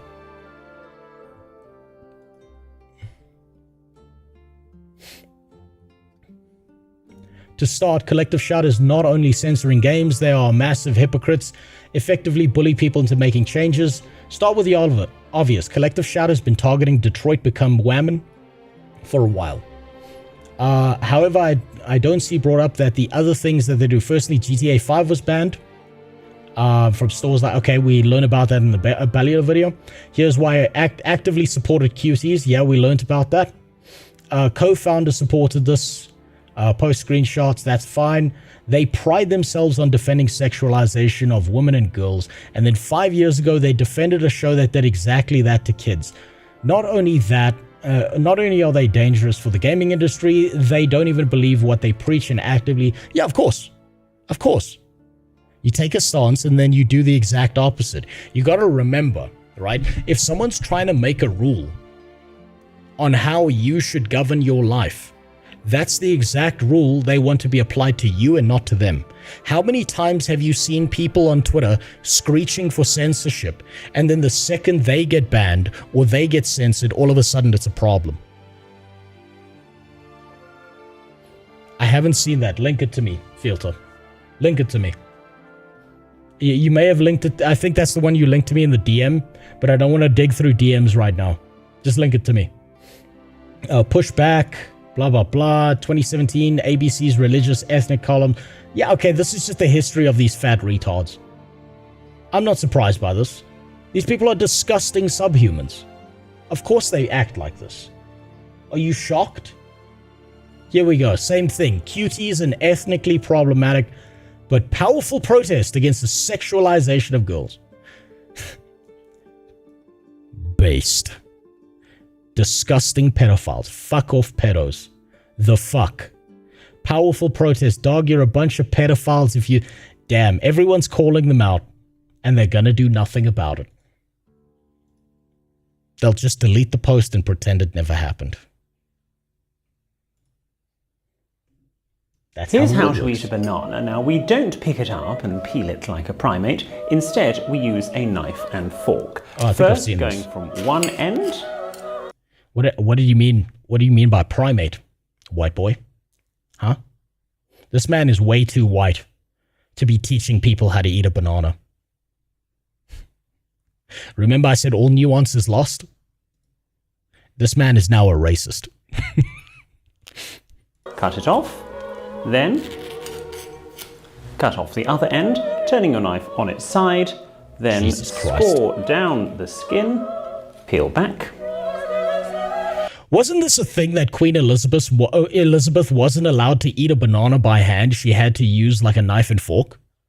I think I remember reading that somewhere. And eat like so. Here's how to eat. Can I tell you why that is the most first world shit I've ever seen in my life? This man wasted 2 chunks of fucking banana on the ends of this banana.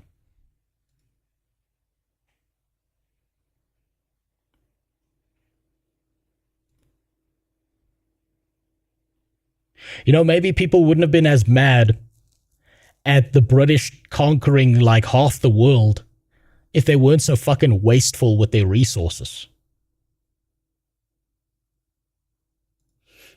Maybe if they were efficient, people would appreciate them more. But this man just wasted like what was probably 20% of this fucking banana, and that just makes me angry at him. Pathetic. Shameful. Disgusting. You see how all these people speak nice? But they never do anything real? Most polite language in the world, and you'll never hear the truth from them. And that banana was just an analogy for how they work. Don't eat grapes without grape scissors. Fuck, man. Imagine being such a dumbass that you can't just wash your hands and eat fruit. Idiots. Right, where was that Balula video? Fuck, I think I closed it. What was Balula's update? Was it also the same thing, or is he on about something else?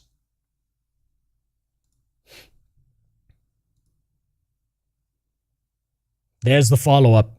A $2.5 billion fine. Sounds about right. Nexus mods will and must follow the law.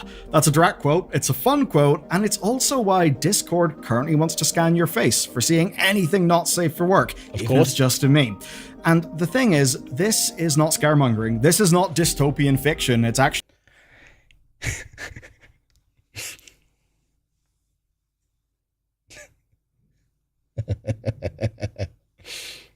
Yes, it will do the loop, because there's always a delay, Sasha.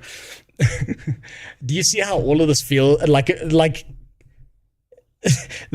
conspiracy theories are just being fucking confirmed here? There's no way all of this shit isn't coordinated. Actually happening right now, and on July 25th, it will become law. Law that's actually got teeth. As an example, Steam could lose $2.5 billion over a simple checkbox. That's 10% of their global revenue, and it's all because they ask, are you over 13? Instead of scanning your ID, scanning your face. But even before the law goes online, I have a totally different example of this literally killing a game. Here's one called Urban Dead. It's an online zombie survival game. It ran for 19 years, and then the Online Safety Act killed it. Not hackers, not bankruptcy, no, fear of an $18 million fine. And that is what the Nexus mod owner was talking about when he said that basically, the law is the law, and the site must follow it. Sites will need to fundamentally restructure themselves and change how audiences interact and share content online, because if they don't, they will face financial obliteration. And make no mistake, this may be starting in the UK, but it is already spreading. The internet is changing, and the deadline for compliance... Hey, remember when a bunch of regulators got together and got Apple to comply with the USB-C thing? All you need is one domino to fall, and it follows everywhere. So you can have a lot of good things happen. But now a bunch of pieces of shit have realized that they can get a bunch of large companies to comply with bad shit too. That's what we're getting. Compliance is here. So let's get into the impact. But there's actually another thing I noticed when I was tracking this story on Ground News. They're today's sponsor, they're a tool I used, and the news is this, that the UK has just declared that Apple and Google have got a, quote, effective duopoly over mobile. That's obviously interesting because regulation, this stuff does impact us, but it's cool looking at how this is actually being covered.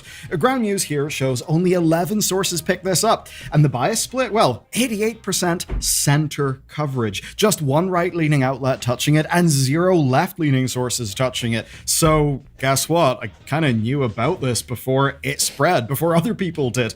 But here's where it gets interesting. Framing. Financial Times says it's a shake-up to mobile platforms. BBC goes very straightforward with the effective duopoly quote. CNBC, though, well, they emphasize the market power, which is way more emotive. And what I see here is that even amongst high factuality rated outlets, well, what is it? Is it a shake-up? Is it a crackdown? Does anyone know if Ground News is actually worth listening to? Or is this just another system that's also going to get corrupt over time?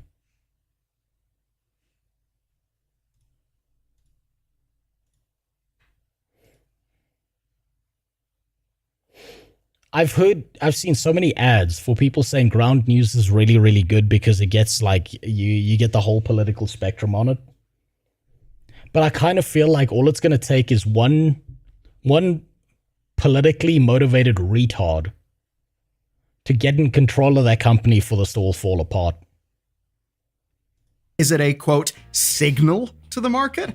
It's the same regulatory announcement, but totally different narratives and framings over whether this is routine oversight or some sort of major confrontation, even though it's 100% high factuality ratings across all of the sources. And that's just a few of the ways the Ground is awesome. You can track different stories, you can set it up for your locality, and even get the blind spot feed. So for all of this, and to use the plan that I use, which is the Vantage plan, well, you go to ground.news/Bellular, and if you go there, you get 40% off unlimited access with the Vantage plan. It's the best deal that you'll get for my subscribers, and you'll find it in the link down below. Okay, July 25th, that's the deadline, and that is when companies must comply with the United Kingdom's Online Safety Act. And this means the services they offer will have to change, all because of this. You just made a very good point, Ayrton. You find yourself using Tor more nowadays, modern internet. At what point do people push back by not fighting these things, but they make the dark web into the light web? Where if you want like a censorship-free experience, you just avoid going on the main web and you just go somewhere else. You build your own internet with blackjack and hookers. Something that's very difficult for them to regulate. I suppose you still need an ISP. An ISP is a centralized service. The centralized service will block your ability to get outside of there.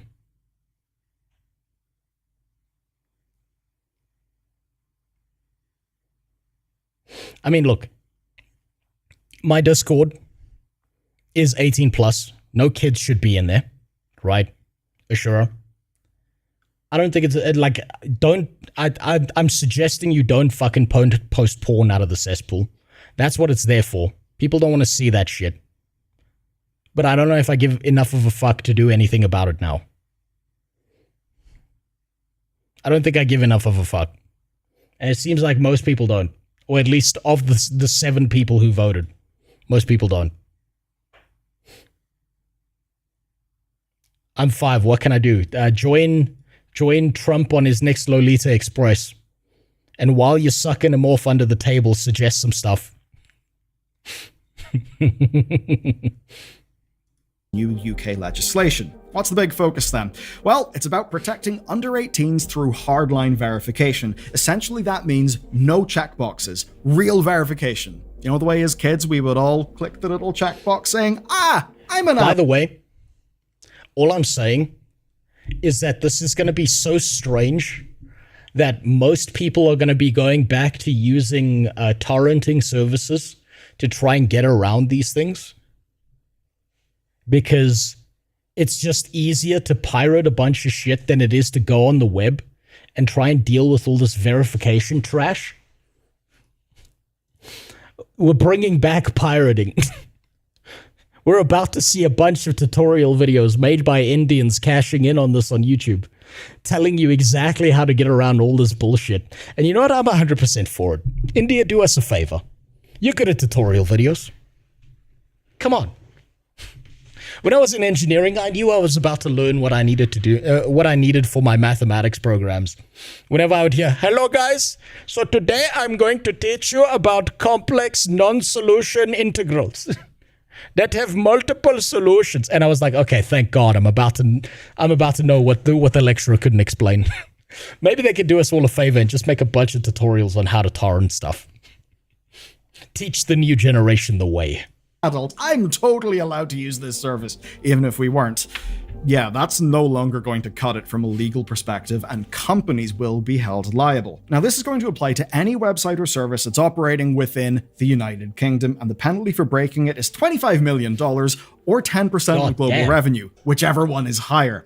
But it's not just the UK. Australia has actually got a similar law in the works. It's not taken effect yet, but it's at least on the way. And even looking at the US, we can see stuff in specific states.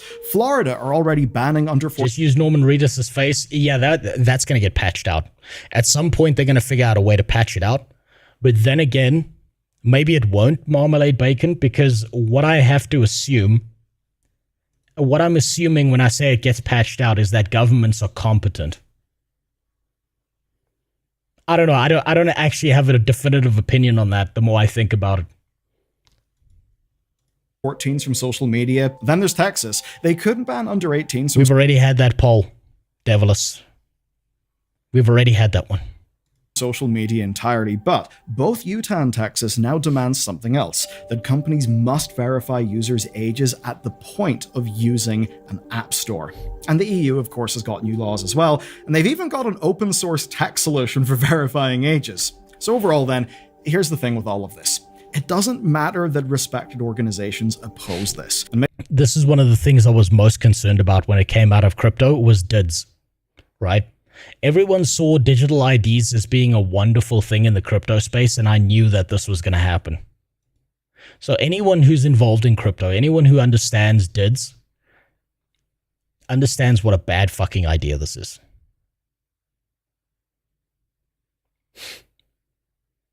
And everyone at all the crypto bros, they were like, oh man, DIDs are amazing. It's incredible. Really?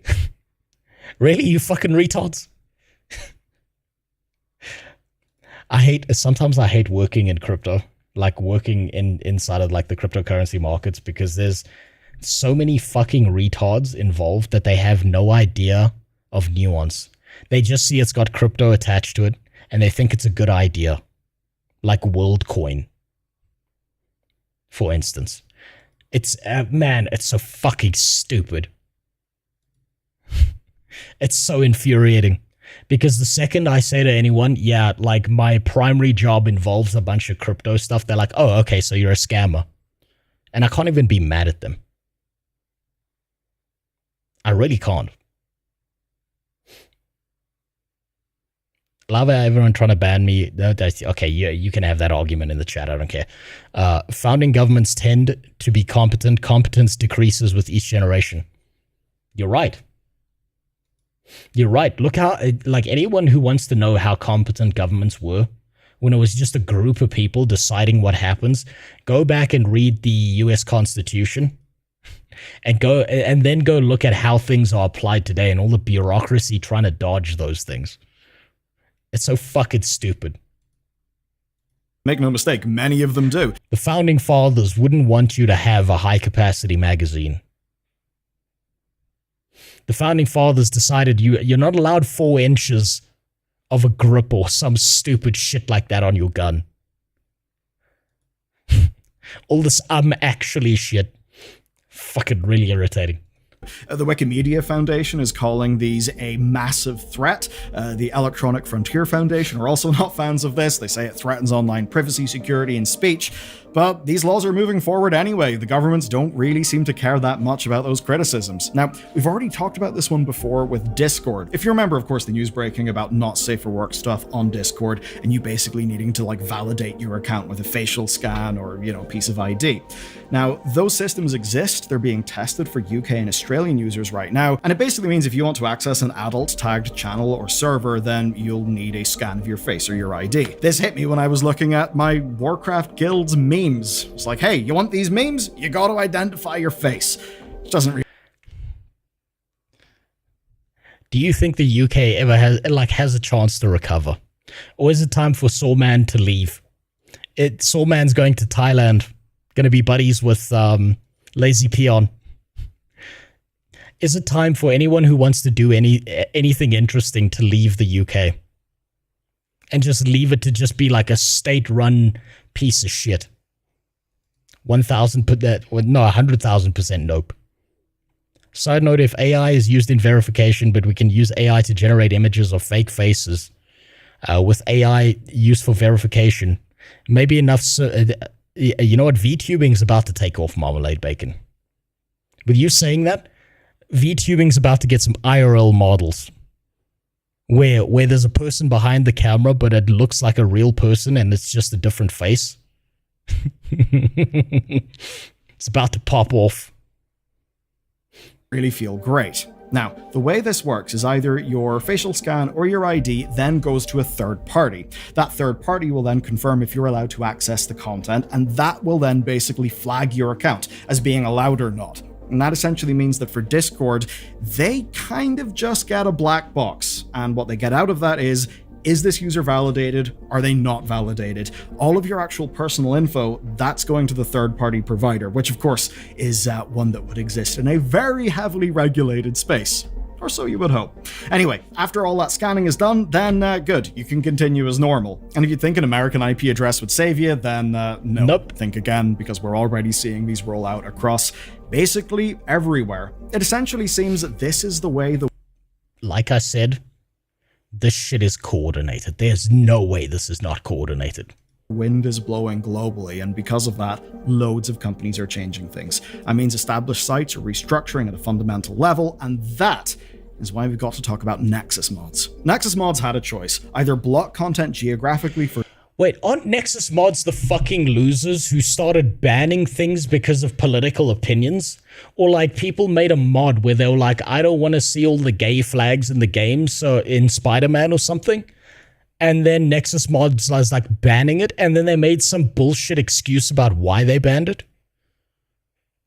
Yes, okay, so I don't have that wrong. I'm not misremembering that. Is there a competitive mod site that has as much stuff as Nexus mods on it? Does that currently exist? Because Nexus mod seems to need a competitor. Like something that's got as much stuff, like a big enough archive of mods that people can just move to something else. No.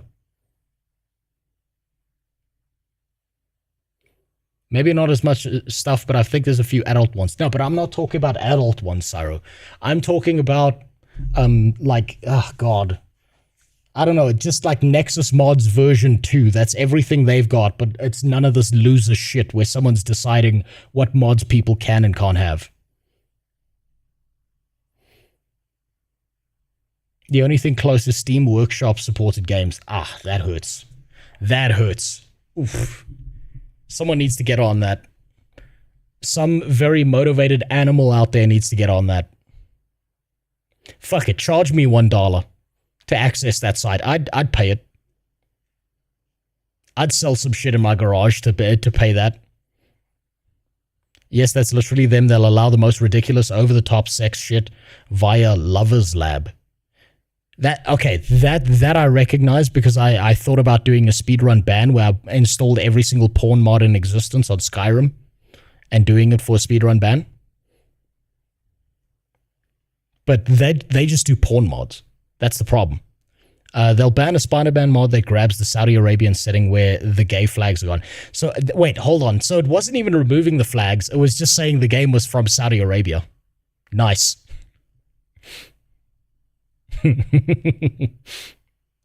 For EU and UK users, or adjust the site accordingly.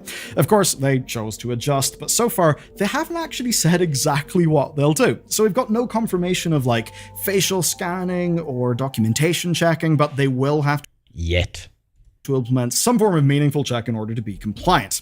What about everyone else? Well, they're redesigning the site to help with this whole EU and UK process, and some of that's actually good. It's going to mean new content tags, new filtering options, people will be able to block things like harmful substances as a tag if they really want.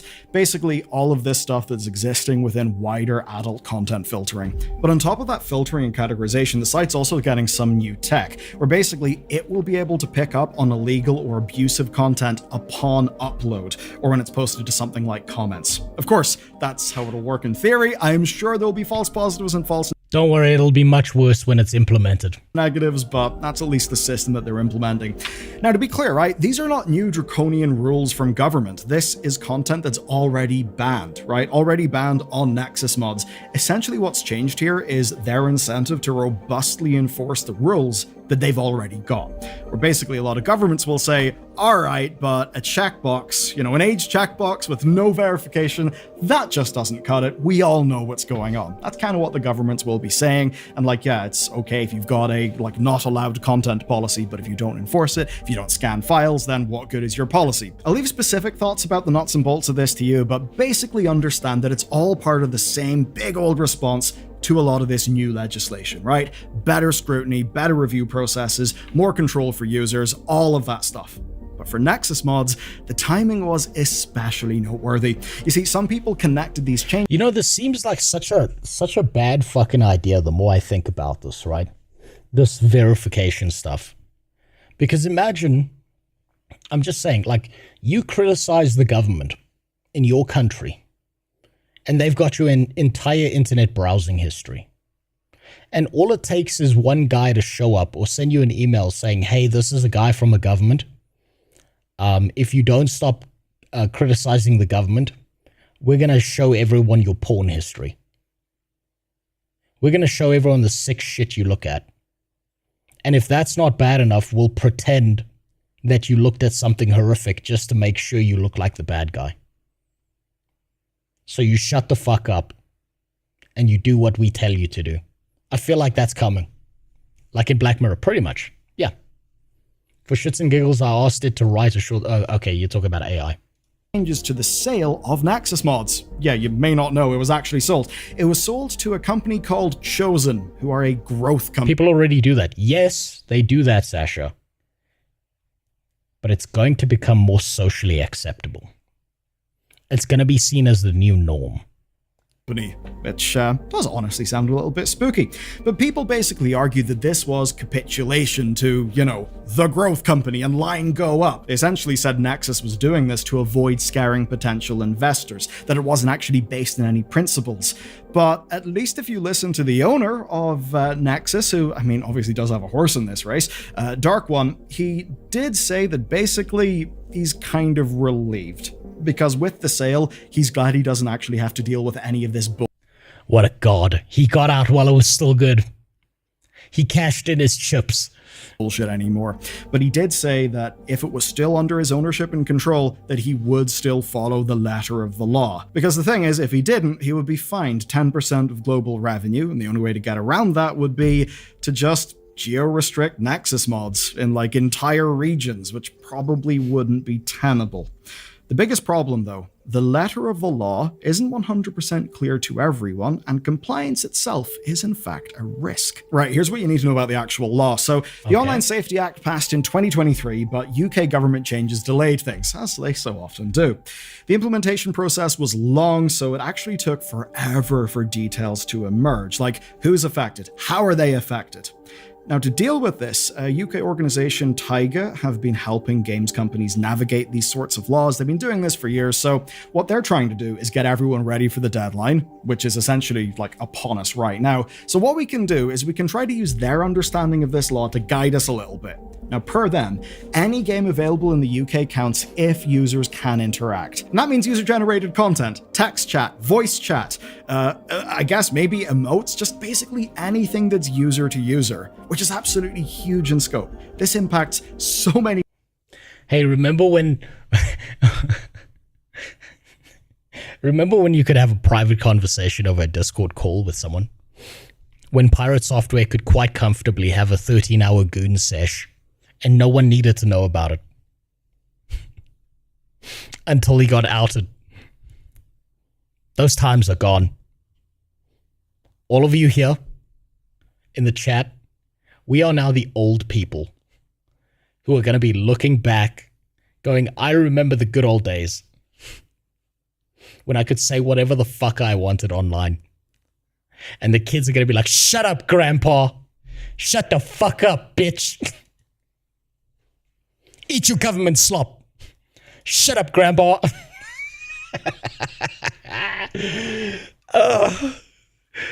They're not going to understand how good things used to be because they're just going to have grown up with these systems and it's going to be normal to them.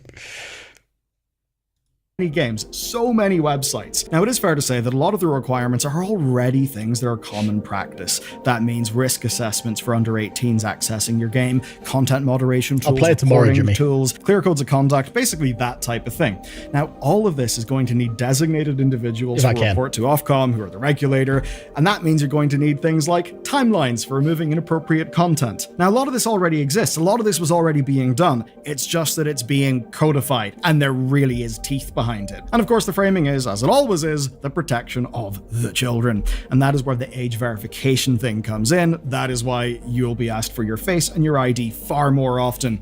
Basically, anything risky goes behind an age gate because that just manages risk. And that's all that these companies basically want. They just want to dodge all of this shit and have to spend as little of their money as they possibly can. So far, most requirements just involve cataloging risks.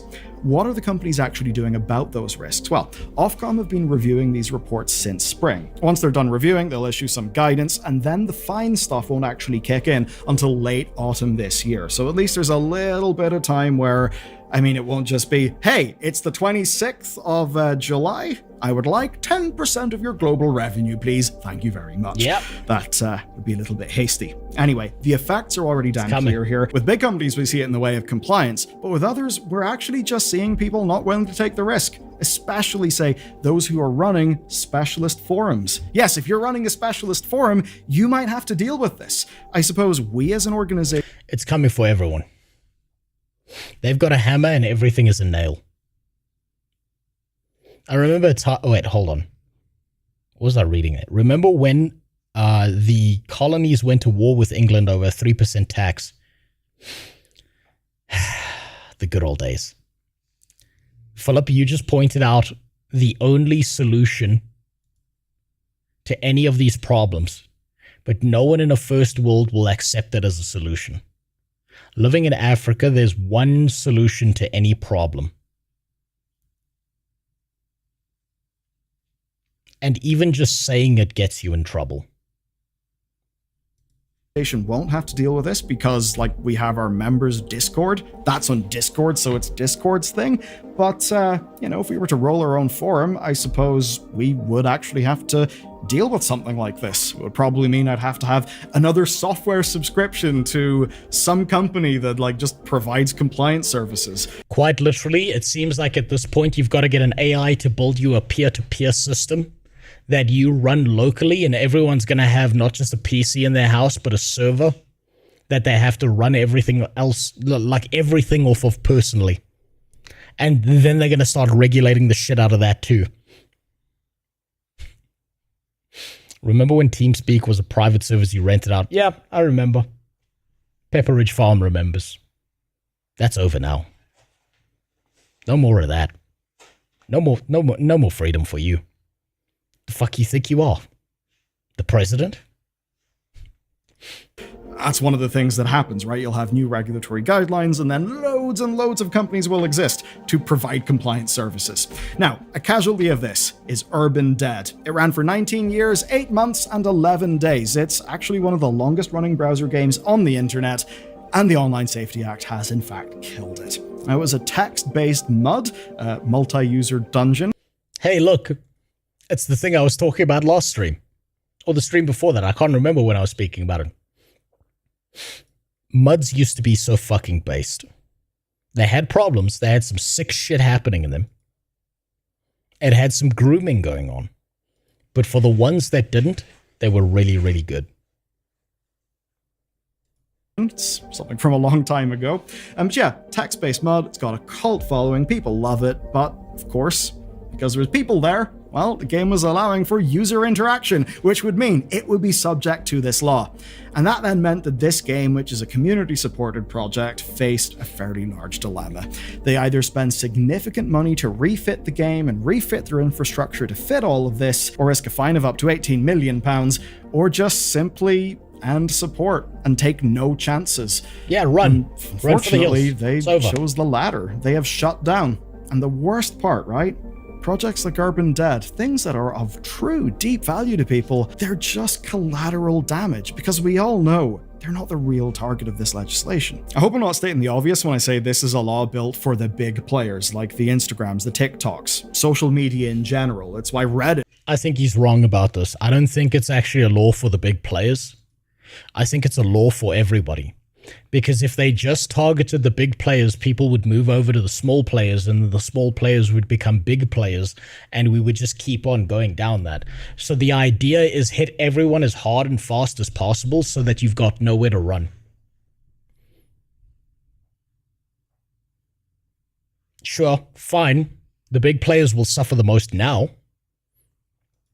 But they want to make sure that you've got nowhere else you can run away to.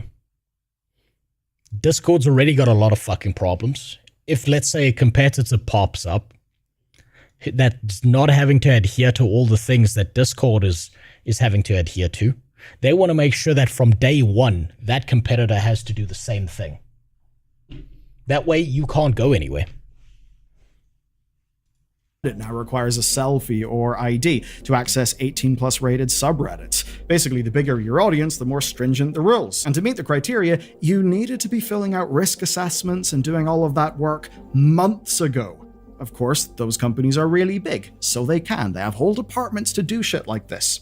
And of course... That's a fair take, actually. They want to kill small players because they want people with capital to... Yeah, you're right, Jimbo.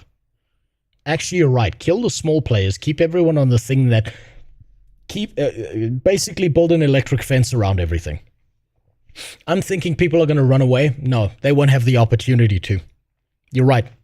Kill the small players. Then no one's got anywhere to run. Of course, it does also include gaming. As an example, Roblox is adding age verification, plus they're going to limit chats for 13 to 17-year-olds. If you're wondering how, well, it's by forcing them to scan real-world QR codes from their friends. But you might then wonder, what about traditional platforms, the ones we use more, like, say, PSN, Xbox, Steam? Well, that's where it's bad for Steam. You see, PSN has been good for years where they do mandate age verification for UK and Ireland users. They basically use the same tech that Discord uses. Xbox lets you make locked child accounts, but regular Microsoft account creation, it's just a CAPTCHA. There's no other limits. You can just log into Xbox directly and message people, though you would need to add them as friends first. So definitely risky there. But as for Steam, well, for them, it's just a tick the "Are you over 13" box. That's it. That's all you need to create a new account. Now, there are limits for direct messaging, right, where you can't DM people until you've spent at least $5. So in theory, right, like a debit or credit card check is verification, but Steam also lets you add cash via gift cards, and that would basically circumvent the card check verification side of things. And then, of course, there's the Steam forums, which are fully visible from the start, as are streams. Those can obviously be full of adult content, and the adult content filters are on by default, but obviously can easily be turned off. And we all know what your Steam front page looks like if you turn off all of those filters and go to new and noteworthy. There's a lot of porn. So, there is so much porn. I've turned off those filters before. It's just porn. There are so many people out there playing shitty porn games. And you think with how many people are playing them, they would be good, but they're not. They're terrible. Does this mean that Valve and Microsoft are breaching UK law? Well, in a way, we won't really know until Ofcom publishes like a naughty list and starts threatening people for 10% of their global revenue. Or, I suppose, until these companies make the compliance changes. But make no mistake in your expectations. With the scope of these fines, these companies absolutely will be making changes. And that's because the penalties are huge. Here's the simple truth, at least how we see it. Any company that allows users to post content must reckon with these laws. And if they operate in these territories, they must comply. Because these laws are being implemented. Compliance will be enforced. Now, yeah, users hate verifying identities. I don't enjoy it. It's not fun. I mean, you'll accept it if it's something like registering to a bank, but it does feel weird if it's Discord or something innocuous. But companies are not going to risk losing 10% of their global revenue. Again, not geographical profit, no, global revenue. That's a fuckload of money. Nowhere to run, nowhere to hide. And you know how companies are going to respond to this, right? Companies are going to go out of their way to just implement this everywhere globally because they're going to preempt that if one country does this, it's going to happen everywhere. So just standardize the experience so that by the time this law hits a different country, they're already doing this shit, so they don't have to worry about it. It's just easier. How many instances of your program do you want to run? 1 or 700,000? Probably just 1. Have you seen that South Park episode about Disney making kids prudes and then using Jonas Brothers to fulfill their needs? I have. And I think it's worse. I think it's worse than that. I'm starting to think that the entire idea behind this is to limit your speech as much as possible to try and eliminate your capability of thought. Right? So if anyone's read 1984, they know what I'm talking about, right? I know that's the most boomer thing anyone could ever say, is have you read 1984? But it seems like these laws are one step away from thought crimes. And if they can eliminate your capability of saying certain things, they can eliminate certain ideas in your head, and then you can only think in certain ways that they allow you to. And I think that's going to be the step that comes after all of this. Money, and it goes deeper than that. They also won't risk the reputational damage of being the first company fined.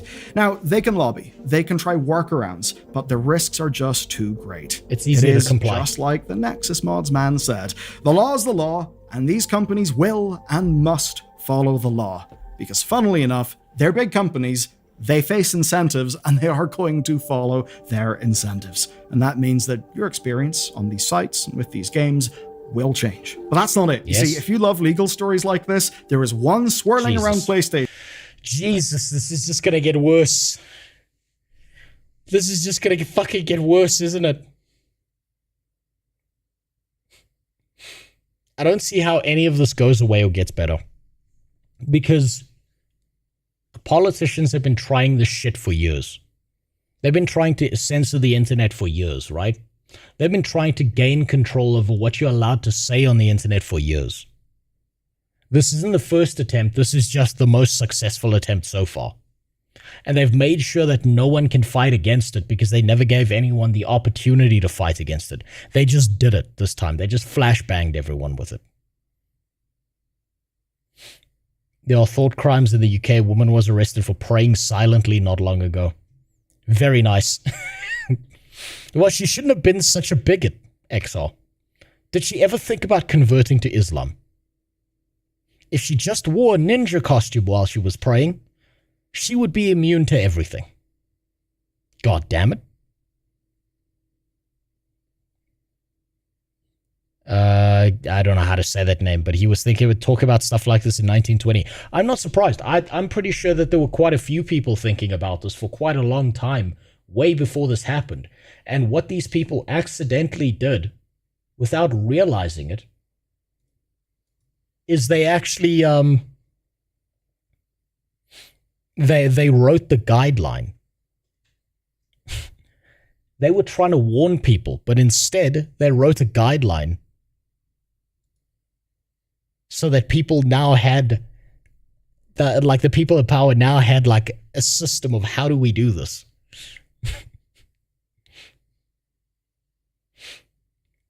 You know the rate of people arrested for the thing they said in both Russia and the UK. The UK back in 2018 was beating Russia. Yes, I know about that. I saw that interview where they were like, how many people have been arrested in Russia versus how many people have been arrested in the UK. And it turns out the UK was like infinitely worse. I'm sure it's gotten even worse now. This is the link to the petition to repeal the Online Safety Act. Governments made a reply saying like, fuck up. Yeah, no, of course they did. They said, fuck off. We're not doing anything. I know about that. I saw that on Twitter.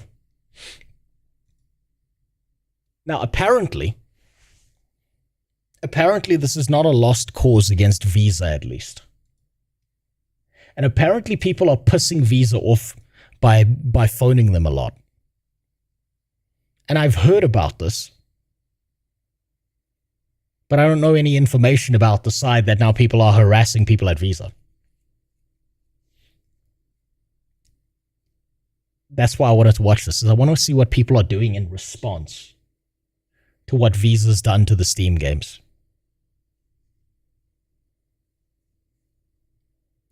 Remove all this control bullshit, just make a waiver and then set up your internet so that you waive your right to complain about what your child sees if you can't be fucked to parent. Yeah, but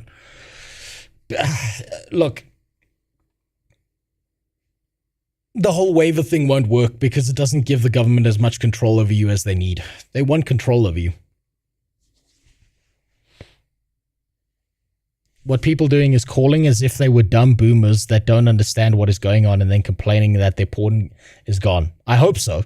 I hope they're making the Visa people's lives a living hell. So let's find out what people are doing to defend themselves, or at least to just be annoying along the way. There's also an Asmongold video I actually wanted to watch on this. We've got a hilarious update on the payment processor situation. Quick context to this. Early on, when Collective Shout went after payment processors... This is very impressive, by the way. This VTuber it's what I assume to be either androgynous or a dude, and somehow he's managed to get more than 10 subscribers on his channel. This is very impressive. Let's see where this goes. To try and get them to go after Steam, and Steam ended up changing their policies over all this stuff, removing certain adult games. You know the story. Well, people were coming up with ideas to fight back against the payment processors, and one of the ideas that was being shared early on was, for example, as you can see here on our Steam, 5 days ago, how to directly pressure payment processors. If you have a Visa card, go here. Tell Visa you're ticked. We need to directly pressure them. Be nice, don't be rude. Remember, customer service tag you're talking to didn't make the decision, but we need to stand up against censorship. And so some people are sharing their testimonials, if you will, their stories about what happened when they contacted these payment. But how much longer are you going to stream? It's about 4 now. So about 2 more hours.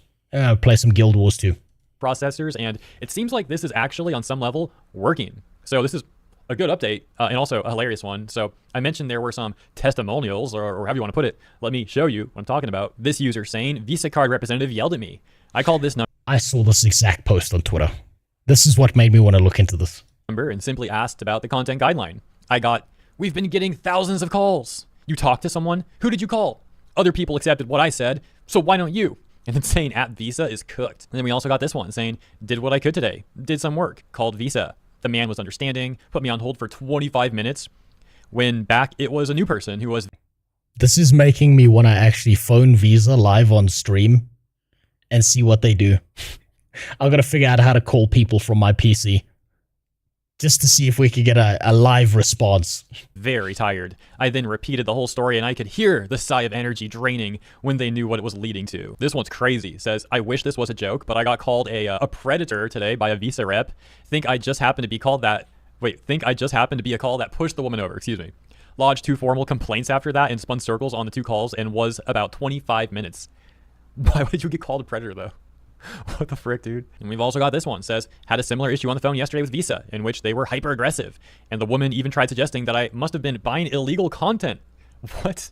Before launching into her, I'm going to disconnect the call now script. Wait. So, is the implication here that they're being called like predators and buying illegal content because they're fighting back against these restrictions? Yes, exactly. That's exactly it. They got a fat hog on the phone who doesn't like the idea that these people are calling her.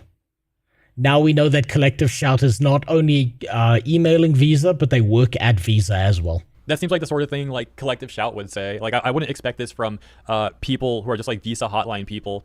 And I kind of feel bad for them on one hand because like they're just, you know, I don't feel bad for them. You decided to man the phone. You decided to be the person there. And if you're going to be this vitriolic to the people who call you, then I'm not surprised people are going to, I'm not surprised people are going to do this.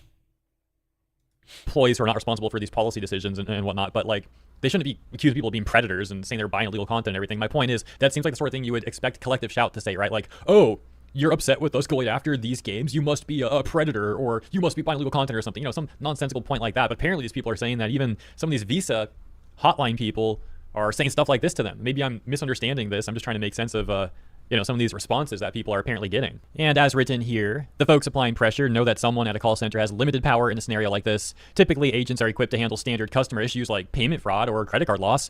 But the point is not to enact change through a specific phone call. It's to cause enough disruption that the ruckus theoretically starts costing payment processors money. That takes us back over to Japanese politicians. Yeah, if they're going to fight dirty, now you have to fight dirty as well. Guess what's going to happen? A bunch of...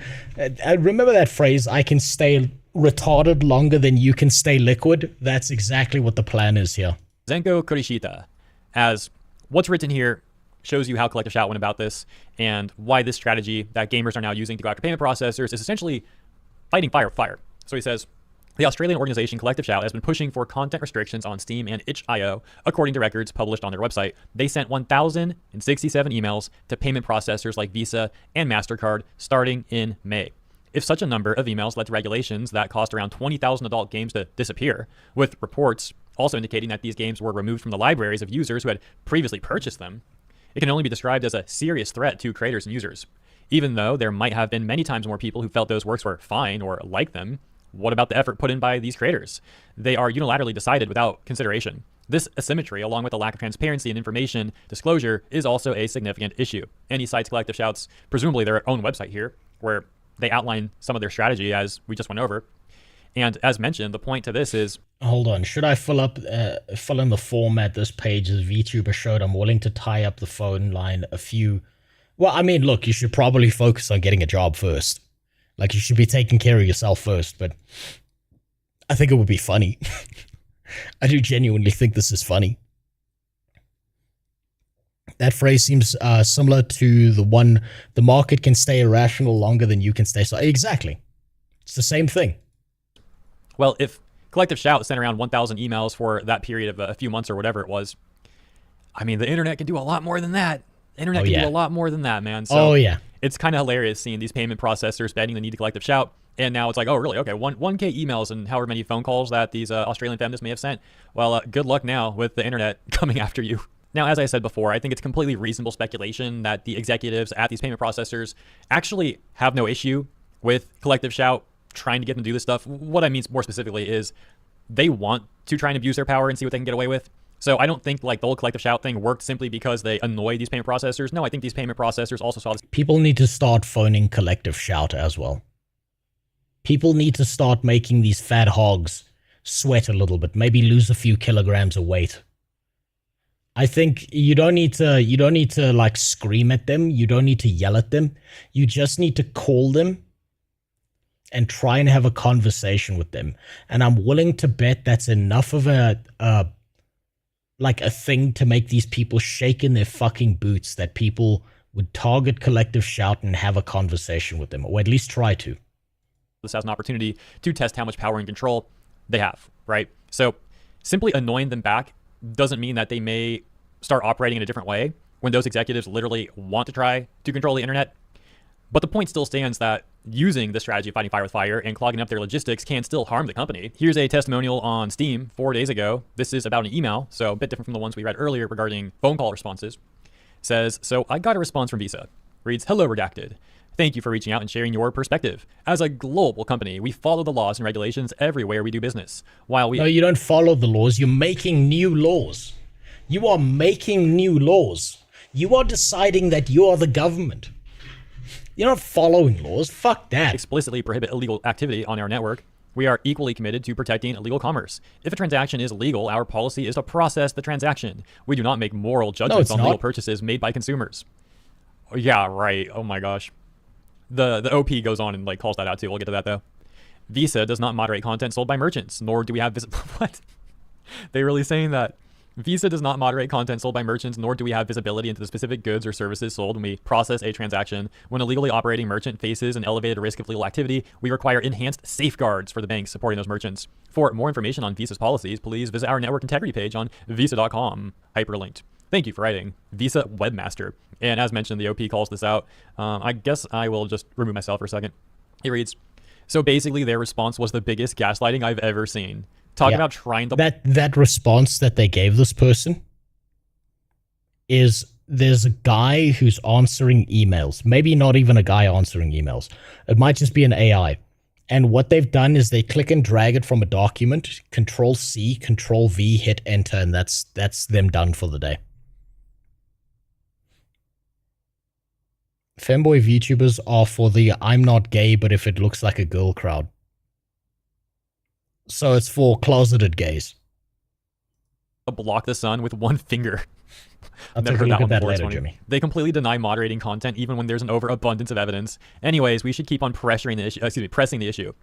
I'll share the template I used on the first comment and the Visa website so you can give them your regards. Just remember to be polite, but firm. Also, the template has been modified by me to not have invalid characters and have enough characters to send without issue, but is based on a template another user shared. Now, hypothetically, guys, I'm just throwing this out there. I'm not saying it's a good idea, but like, if the single goal is to just like clog up— if you do call those creeps, be sure to make your state country recording laws so you can— No, my country's recording laws is that one party consents you can record the phone call.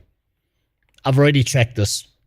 Like I said, I'm dealing with legal bullshit right now, and this has made me double check all these kind of laws and the recordings I've had to make to keep myself and my family safe. But you got to remember, when you pick up a phone to one of these companies, they say the words, do you accept that this call may be recorded, right? That's common practice. So if you accept, then they have to, they're accepting as well, right? It's two-party consent by default.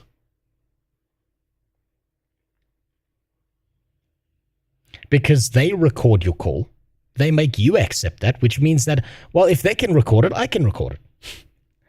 I could do it live on stream. So I'm going to take that link Jimmy said. I'm going to try and see if I can phone people from my PC, and we'll see if we could try and get one on a video. Well, I'll see if I could get that done. Maybe that'll make for some interesting content. Maybe it'll be funny. Logistics and make things more complicated for the company and all that. That means you could even call them and just like make up some completely like insane story about like a fake fraud case that happened or something. Like, you don't even need to actually mention that it's about all this stuff, referring to, you know, like the payment processor, censorship and whatnot. You could be like, yeah, dude, my freaking dog was like chewing up my credit card, and then I was trying to take it from his mouth, and like my hand slipped after I like pulled it out. Oh, that sounded kind of weird, but but the credit card like went flying, and some freaking like homeless person picked it up and ran off, and I couldn't catch him. And now I think I'm like worried that there's a bunch of fake, you know, purchases. And then they're like, okay, what's your information so we can help you? It's like, dude, I don't remember. It's on the card. I don't have the card anymore. Like, you got to help me though. You just like make up the craziest stuff. Oh my gosh. Maybe that's a bad idea though. Yeah, I'm not suggesting anyone actually do that. I'm just saying though. And so back on the Reddit thread, someone basically said like, yeah, man, all you got was a generic response, but I appreciate the effort. And the OP responds to that saying, honestly, I expected nothing, or a generic non-response email about how much they appreciate the feedback and do their best to work it out or something along those lines. What I didn't expect was such a blatant gaslighting attempt / straight up lie. Anyway, nothing new under the sun. I just thought the community might get a kick out of it. And I'll leave it there. Just thought some of this stuff was pretty amusing. What up? There's no way I'm going to be able to say the same. No, I'm just going to call you Ruiz. Well, right now, I'm looking into how people are trolling Visa. Unfortunately, it's just a few fucking posts. But I'm going to play Guild Wars 2 just now because I'm kind of getting tired of looking into this. It doesn't seem like it's going anywhere. People are trolling them. They're not going to respond. They're going to use this as an excuse to keep on doing what they're doing. Also, thanks for the follow. And I hope you guys got a laugh out of it. Despite some bad news lately, there is some wholesomeness with people fighting back together, fighting back against these corrupt companies and these corpos. So yeah, once again, thank you for tuning in. Appreciate fuck them. Unfortunately, none of this is going to do anything. I don't think anyone thinks this is actually going to do anything or make them change their mind or actually do anything. It's not going to do anything. They're just going to use it as an excuse. Okay, last video. If this is not about what I think it's about, we skip it. We start playing Guild Wars 2. Just open that, just in case. Just in case. It's the man himself. It's the wizard. It's the lad. Look at him. I've said this before, but isn't it weird how the further away Asmongold got from playing MMORPGs, the more light is in his eyes. The more joy he seems to experience on a daily basis. His hairline stopped receding. He cleaned up his house a few times. He's looking healthier. He's looking better. Something about MMORPGs is a curse on the human soul. I wonder if I stop playing MMOs, is my hair going to grow back? Am I going to just immediately lose like 10 kilograms? Too bad I'm never letting that happen. Hi guys, it's me again, and today I want to talk about my favorite topic, internet censorship. And you know what's really upsetting? The fact that every single other government in the world seems to have that in common with me. There we go. Every other government right now is making laws, rules, and regulations for what can and can't be on the internet. And there is a little phrase that my mom used to always tell me, and it used to be, the road to hell is paved with good intentions. Yeah, but we need to update that phrase. It's not the road to hell is paved with good intentions. The road to hell is paved with lies that look like good intentions. They know what they're doing. They definitely know what they're doing. There's no good intentions that these people have. It's just a bunch of bullshit they're using as an excuse. You want to get away with some really evil shit? Pretend you're doing it for the betterment of everyone else. But here's the thing, these people don't have good intentions. Okay. Oh man, God. Oh, he knew. He knew. Amazing. They say it's for the kids. Sure. Oh, yeah. Yeah, no, I think, yeah, sure. You don't want to have kids on social media. You don't want to have kids looking at certain weird stuff. Very true. But let's be honest. The real reason why they're doing it is the same reason why YouTube removed dislikes. It's very simply because companies that are running advertising campaigns, pushing narratives and social agendas that aren't popular, and also governments that are doing the exact same thing, were upset and getting their feelings hurt because the people had the power of consensus. The people Yes, and they don't like that. You're not allowed to decide for yourself. Had the power of assembly, and they would assemble on that little red line on the bottom of a video, and it would show everybody else that this is bullshit. How many times have you guys read an article and you thought to yourself, this is the stupidest fucking thing I've ever read in my entire life? And you scroll down to the comment section and the top comment says the exact thing that you think, and you're like, yes. Okay, I'm not crazy. Well, guess what? How do you solve that problem if you're the company? Do you write better articles? Disgusting peasants. How dare you fucking think you get an opinion here? Delete. Did anyone ever, anyone have it on their bingo card for 2025? That the internet was going to turn into pirate software? That every government was actually just Jason Thor Hall? Who had that down on their bingo card? I didn't. I figured we had at least a year or two left.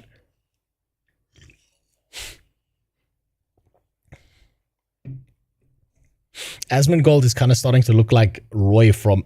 Hold on.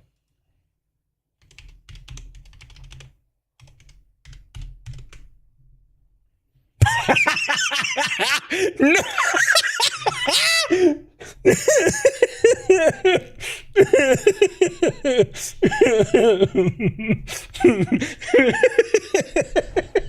Oh, Jesus Christ. Don't fucking say shit like that. Shame. Shame. I think he's looking better. Come on, his nose isn't that skew. Maybe the hairline, but come on. It's not that bad. Jesus. You people are brutal. Some more obscure lore theories I want to pester you about with pirate software. Yeah, just DM me, I'll put it in the Discord. Eventually, I read everything in the Discord, but mostly I lurk in there because I'm so busy doing other shit right now. Absolutely not. No, of course not. You delete the comments section. And that's what they're trying to do with the entire internet. Yes. We used to have, back in the ancient days, in the ancient texts, every website used to begin with www. World Wide Web. And I think we're losing those first two W's, and I think that's a big fucking L. The fact is that we are going to be moving towards a world and a society where different internets are siloed off based off of region. This is already happening. Look at what happened with, for example, Twitch and South Korea. Now South Korean websites are pretty much unique, and they do their own thing by themselves. Guess what? It's not just South Korea. Japan's kind of like that. And if you look at most African countries, the first thing that they do in order to prevent people from being able to organize against any evil shit their government does is they shut off the internet. Then there's also China. China's been like that forever. China's ahead of the curve. This, in my opinion, is just a precursor of what's going to happen all across. What happened? Asmongold is sounding reasonable. Asmongold is very reasonable about a lot of things. The problem is a bunch of people say a bunch of retarded shit about him online and clip him. And then people think he's a fucking insane person. But I'm sorry, you don't get to this size. You don't get to like 3.8 million subs, the most searched name on YouTube, by being a fucking crazy person. A large, vast majority of people agree with any of the opinions that they hear come out of this man. It's just how it is. But of course he sounds reasonable. That's why most people agree with him. At least the Western world. Now, whenever I have conversations about this, I'm having conversations about this from the context of an American, okay? We have more freedom of speech than many other people in the world. Yes. And so when I say something like, the reality is, I think, and this is the truth, okay? You might not like this, you might not want to hear it, but if you're realistic and you take your fucking idealism cap off just for a second, you're going to realize this is true. We're going to have real ID on the internet. Yes. It's going to happen. You might not like it. I don't necessarily like it, but it's going to happen. And it's not going to be in 20 years. It probably won't even be in 10 years. It'll probably be sooner than that. And I wouldn't be surprised if things keep going the way that I think they are. What's the bet? What's the bet? But that it happens by the end of this year. By the end of 2025, we've got DIDs. We've all got digital IDs that we have to put in. And the only internet that's not going to be like that is South Africa, because our internet is too fucking retarded to figure out how to use anything.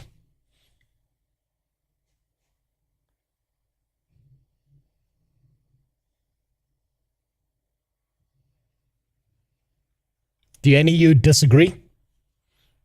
Do any of you think that we won't have digital IDs by the end of this year, at most in 2026? Our country would break the machine. What are you? Well, I mean, are you in the US? Or are you in an African country? Don't dox yourself if you don't want to.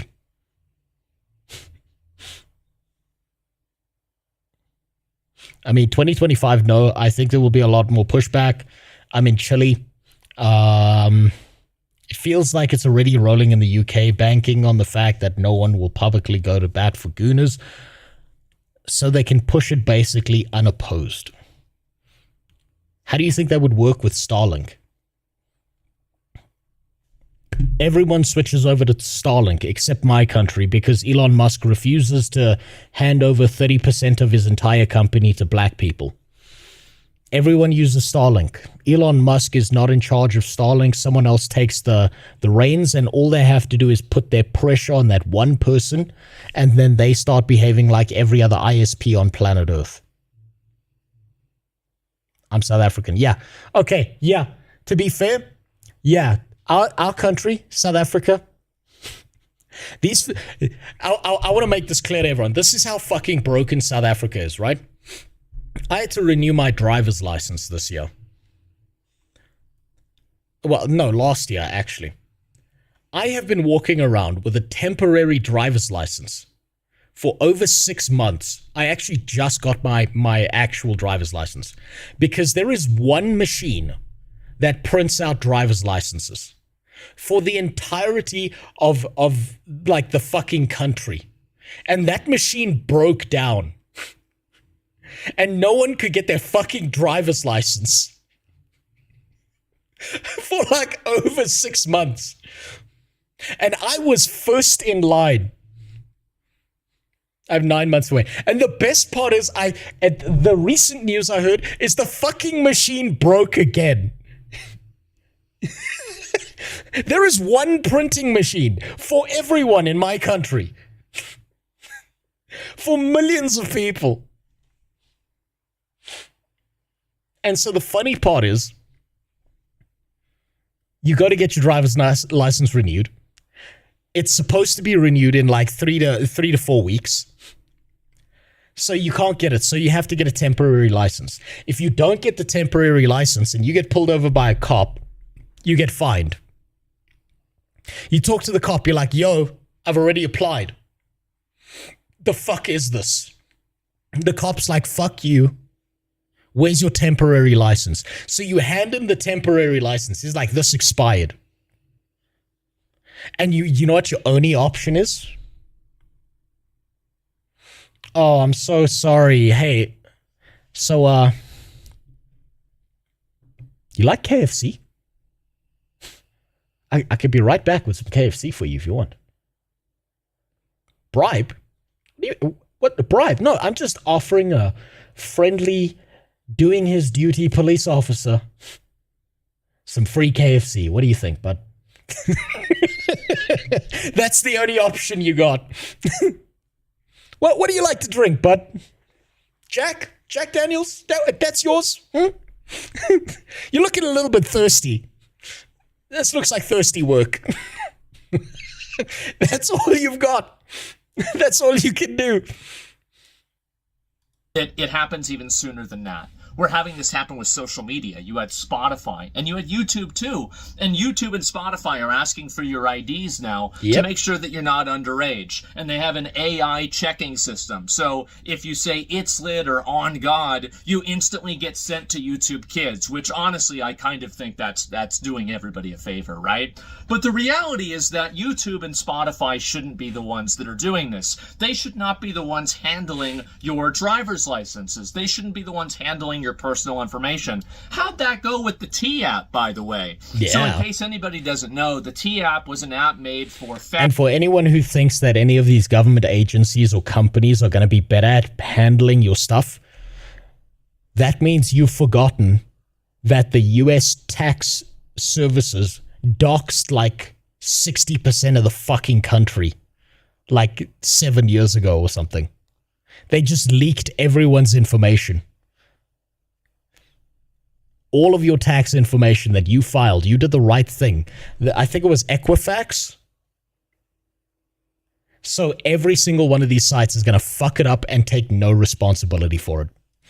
Ugly middle-aged women to post pictures and henpeck men who didn't call them back after the first date because of the obvious reasons. And guess what happened? Well, in the most pristine and pure version of karma possible, all of these women who had their information, were putting out their information to, basically like posting the public information of these men against or without their consent, had all of their public information and private information leaked complete. Which, by the way, was the funniest shit ever. We played the T-App game.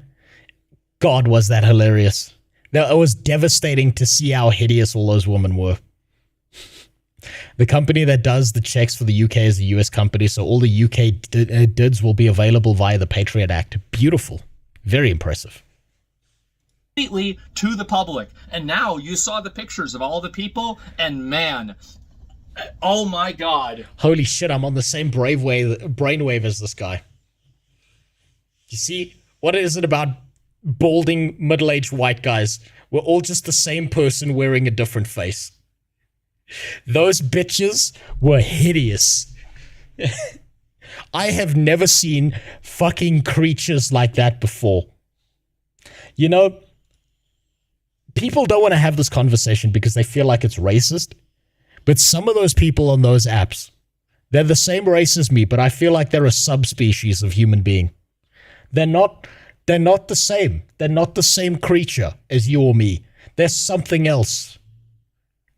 That's not a human being that we were looking at. That was something that should be in a fucking zoo exhibit. Jesus Christ, some of them were so bad.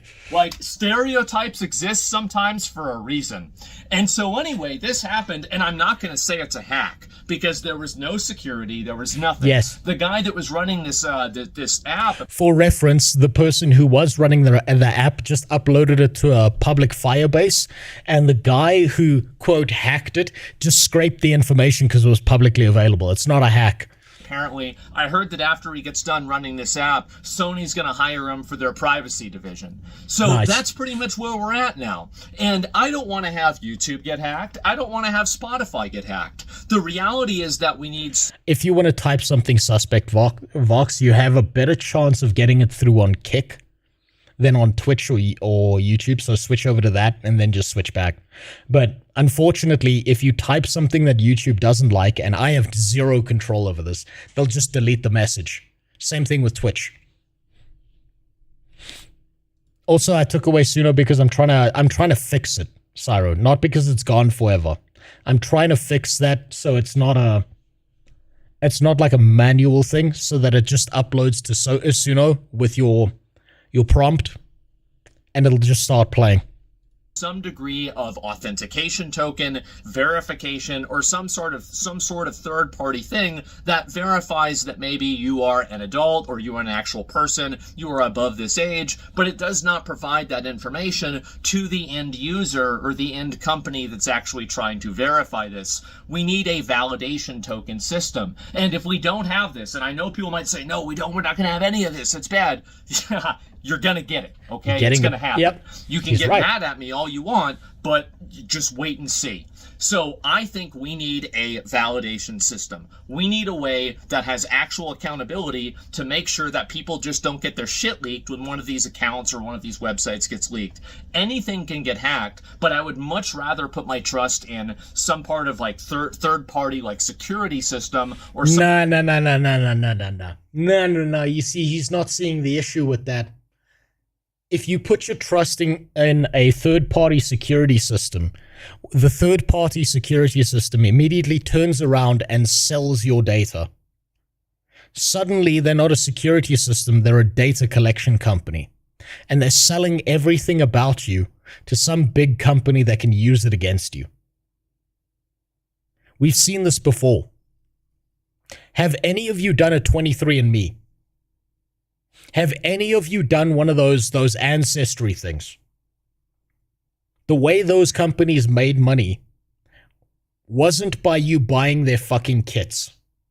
It was they would get your genetic data and then sell it off to a big company that then has access to all your genetic data.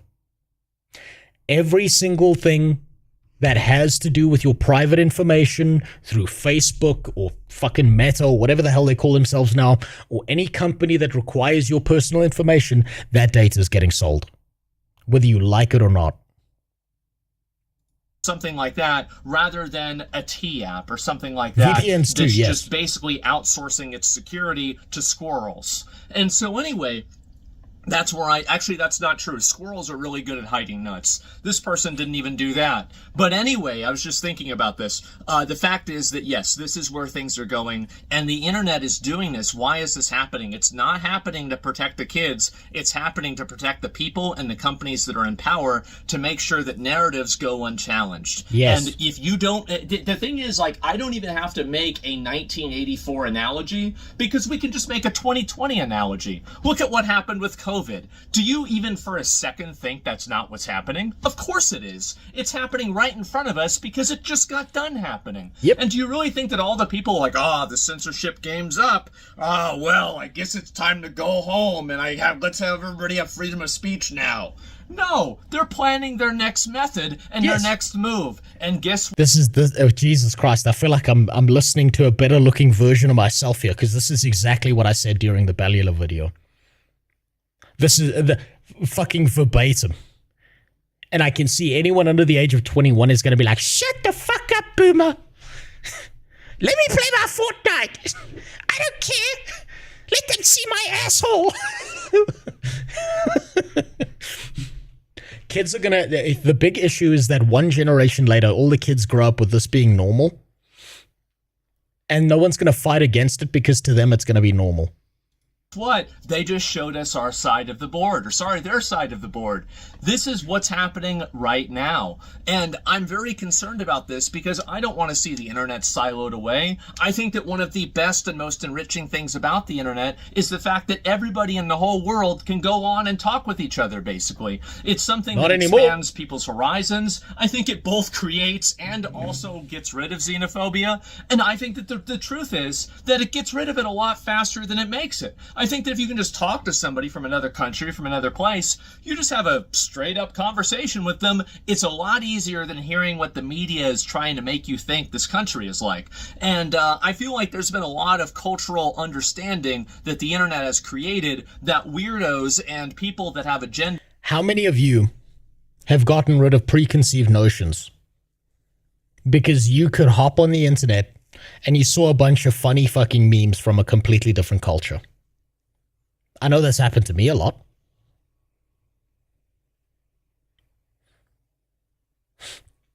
I have learned more things about different cultures around the world than I ever would have had the opportunity to, because the internet was uncensored and wasn't limited.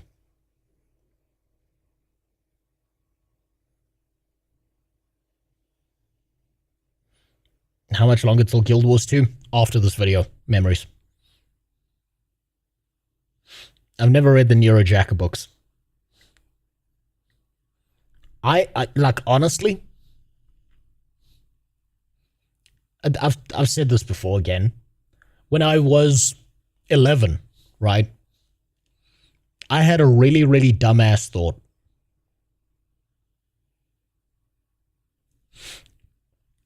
The dumbass thought I had was when I learned that a bunch of black people in America kept on getting arrested by cops and stuff. And the only thought I had as a dumbass 11-year-old was, well, why don't they just listen to the police? Maybe if they just complied, bad shit wouldn't happen to them. Why are black people like this? And all it took for me to realize that that's not that simple was seeing a video that used to be online of this one black kid who was like sitting in a park eating a sandwich. And this fat, out of breath white cop was like screaming, get down, is that a weapon in your hand? And it was very obviously like a ham sandwich, right? And this poor black kid was like lying on his stomach, crying, begging for this cop to not fucking shoot him. And the cop still shot him.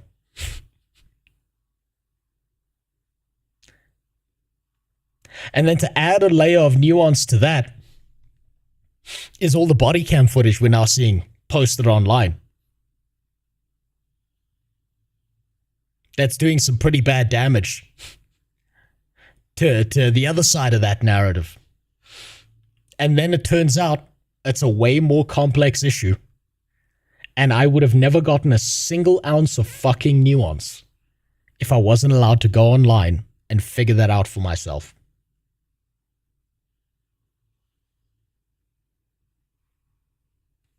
Is never like to acknowledge. I've been more enriched in my ability to understand the rest of the world because of the internet than anything else ever. And I would hate to see that not be an option for other people. Dog Rock, that's exactly my point, though. That's why I talked about the body cam footage.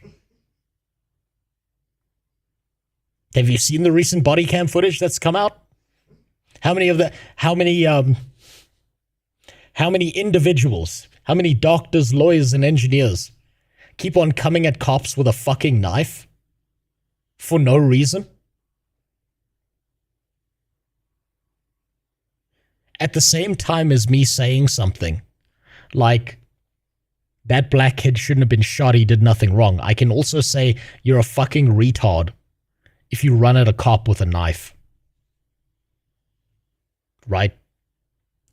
There's more nuance to the issue than black people are a monolith and every single one of them is a problem. There's more nuance to it. But I never would have been able to see the complexities of that. People in the future, but it sure seems like things are going that way. I think the real problem here, by the way, isn't with companies doing this, okay? The companies are just pulling the trigger. You should look at the person who's loading the gun and who made the gun. And that person, that's the government. And so the fact is, in telling them to pull the trigger, the fact is that these companies are not doing this because they want to do it. They're doing it because they're afraid of not doing it. Yes. So what we need to be more vigilant of and there needs to be more advocacy of is, number one, privacy laws. I think that if a judge issues a subpoena and a person is doing something and there's reasonable cause and there's evidence and everything, I think, of course, their information should be turned over to the government. Like, duh. I mean, of course, that's the way anything is. That's the way it is now. But the truth is that I don't want to have the government that just has, they can just read what you're doing on the internet all of the time. And unfortunately, it seems like that's where we're at. And I understand if you've got nothing to, if you've got nothing to hide, you've got nothing to fear. Yeah, definitely. Well, what happens whenever they change what to hide? That's the issue. And I think that's where everybody else is at too. I don't want to have my internet be controlled by the 20 most annoying Karens that are either in collective. The thing is, he's saying he doesn't want this to happen, but I don't think he realizes it's already happening. It's gonna happen. It has happened. And I don't think there's actually going to be a way for us to fight back. Every single iteration of people learning to fight back against this has informed these disgusting hog, fat Karen bitches and all these manipulative people in the government exactly what not to do the next time they try it. And so even if this stops now, give it 5 years, it'll be back. They're pushing for this. It's going to happen one way or another. Shout that are in the T app or that are in Congress. Or I don't want to have them controlled by the 20 most powerful companies that are basically pulling the strings for a lot of these types of regulations. I am very concerned about this, and I think that you should be too. I think there's an honest and genuine conversation to be had about which content is appropriate for children and which is not, and how social media should regulate itself and how social media should be regulated. But we are going... I agree. I do actually think that social media should be regulated, but this kind of heavy-handed shit is not the way to do it. But the problem is that it doesn't matter what you or I think. It doesn't matter what Asmund thinks. It's a good enough excuse that they can get away with this. A lot farther than that, and we're talking about the entire internet and websites wholesale. This is censorship. This is going to go too far. This is not for kids. This is for adults to prevent them from doing and saying things and organizing in ways that put the powers that are making these rules at risk. That's what's happening. And I understand I might sound like a crazy person, but after every... But what counts as grounds for losing privacy later? That's a good question. I wish I had an answer, but that's a good question. If I say what needs to be done, I'd be in big trouble. We all would. Imagine a human government official having to sit there and look at all the disgusting stuff you look at. I think that would be good punishment. I think that, if you work for the government... and you really want to work in online safety, that's a decent punishment. Why not? Fun fact going around, the 6LP 32 pistol actually can go off by itself. Yes, I've seen that, where the guy squeezes the top of the barrel and it just pops off. I saw that shit. That's wild. Everything that happened during COVID, I can't see a single one of you guys disagreeing. And so also, Vox, that's exactly what's going to happen. That's literally exactly what's going to happen. Anyway, while Real ID I think is inevitable, what isn't inevitable is the fact that these companies have to be the ones running it. They should not be the ones running it. I do not trust these companies. I don't trust the government either, but I don't trust the companies at all, and I just don't trust the government. And the fact is that, you know, like the government got rid of, at least in America, slavery in 1865. Private companies still have it right now. Did they get rid of slavery? Did they? Or did they just make slavery more efficient?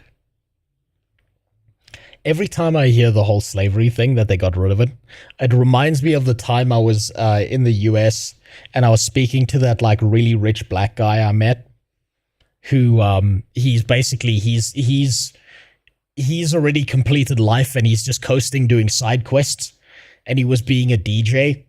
And he like, when I talked to him about the whole thing, he said to me, what's more likely, that a bunch of people who were in control of the US decided slavery bad, we should never do that, or they decided, you know what, slavery is really inefficient because why are we only doing this to this one race?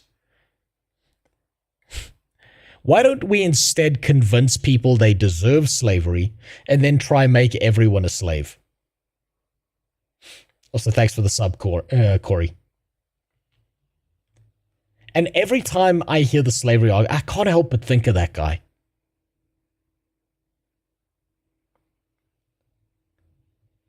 Because I keep on trying to think, like, what is the argument against that? And every single time I keep coming down to, well, why is everyone in debt? Why is everyone stuck working shit that they don't want to do? Why is it impossible to go build a cabin in the woods? I can't find a good enough argument around what he said. If what Vox said happened, you would see some hilarious shit. The Chinese have no remorse or allegiance to Western politicians that absolutely troll the fuck out of people. Of course they would. And it would be funny as fuck, because there's nothing you can do about it. Slavery means you have to pay up the cost for maintaining people and take care of them. In Brazilian, the property owners just realize that it's better to get foreign people to owe them work. Yeah, there you go. Just get people, convince people that they owe you something and get them to be slaves themselves.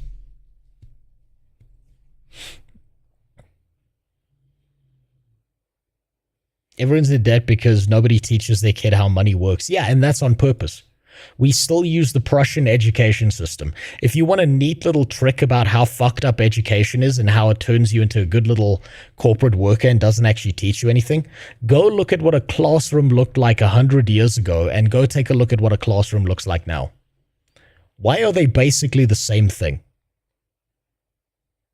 There's been no development or advancement in that system, because it's non-beneficial for the wider society of how things work to develop on those kinds of things, to make people dangerous. Because you educate someone, they start becoming a threat.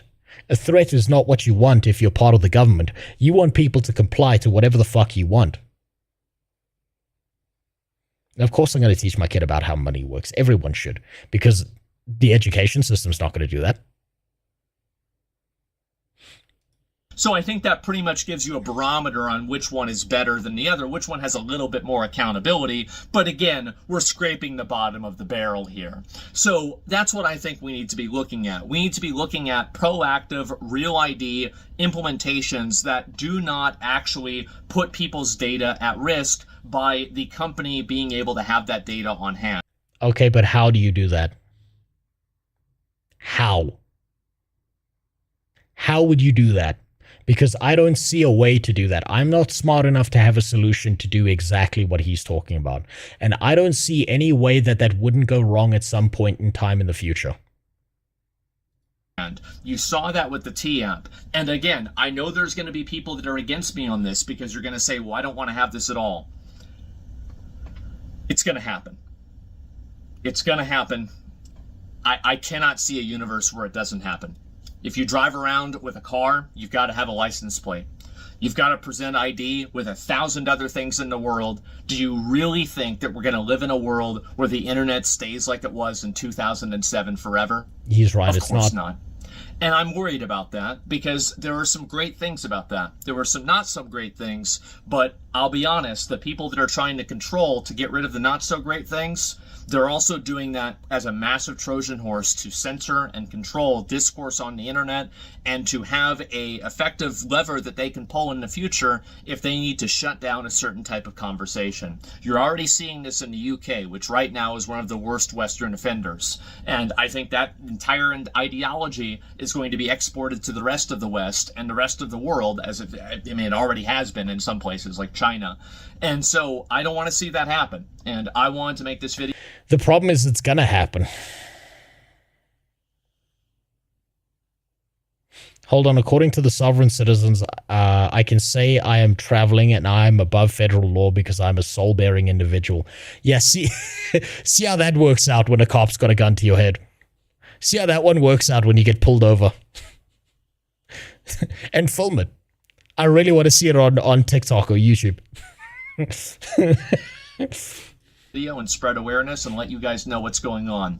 I'm busy today. I've got a lot of stuff to do. I wanted to make a quick video and talk about this. Be vigilant, be proactive, and don't let these companies try to take all of your information. Again, information and some degree of verification is, I think, inevitable, but it certainly shouldn't be coming from these private companies because it's inevitable, but how? Okay, if you think it's inevitable, how do these people make it a system that's decent? I don't see how that happens. It will never be decent. And every single person can fight against this and it's going to do nothing. These governments are going to do it anyway. Are the easiest ones to hack. And if you don't believe me, look at Sony. So anyway, guys, thank you all very much for watching. I really want to hear what everybody thinks in the comments. I think this is going to be an ongoing conversation for the next, unfortunately, 5 to 10 years. And it is a losing battle, but I would rather lose in a... I don't think it's a losing battle. I don't mean to be blackpilled about this, but I think it's a lost battle. I think we've already lost. It's too late. It's already too late. Way to where we don't lose complete anonymity. And, you know, at least unless the government orders it or a fucking judge orders it, right? And so anyway, that's where I'm at. That's what I think. And that's where we're at. So anyway, guys, thank you all very much for watching, and I'll see you later. Peace. Unfortunately, he seems far more hopeful than me. And maybe this is a consequence of me having done data collection. Well, data analysis for companies that have done data collection in the past. It's not, no. He's very hopeful. I wish I could be this bright and starry-eyed about this and think that we have a chance of fighting back. But unfortunately, I'm a doomer loser. That's how it is. That's just how it is. Now, what was this you fucking sent me? Payment processors just blinked. Collective shout about the mega triggered. Itch.io to reindex adult content. Itch has posted an update saying they will be relisting the content that was taken down and that conversations with their payment processors are ongoing. It's working. Keep the pressure up.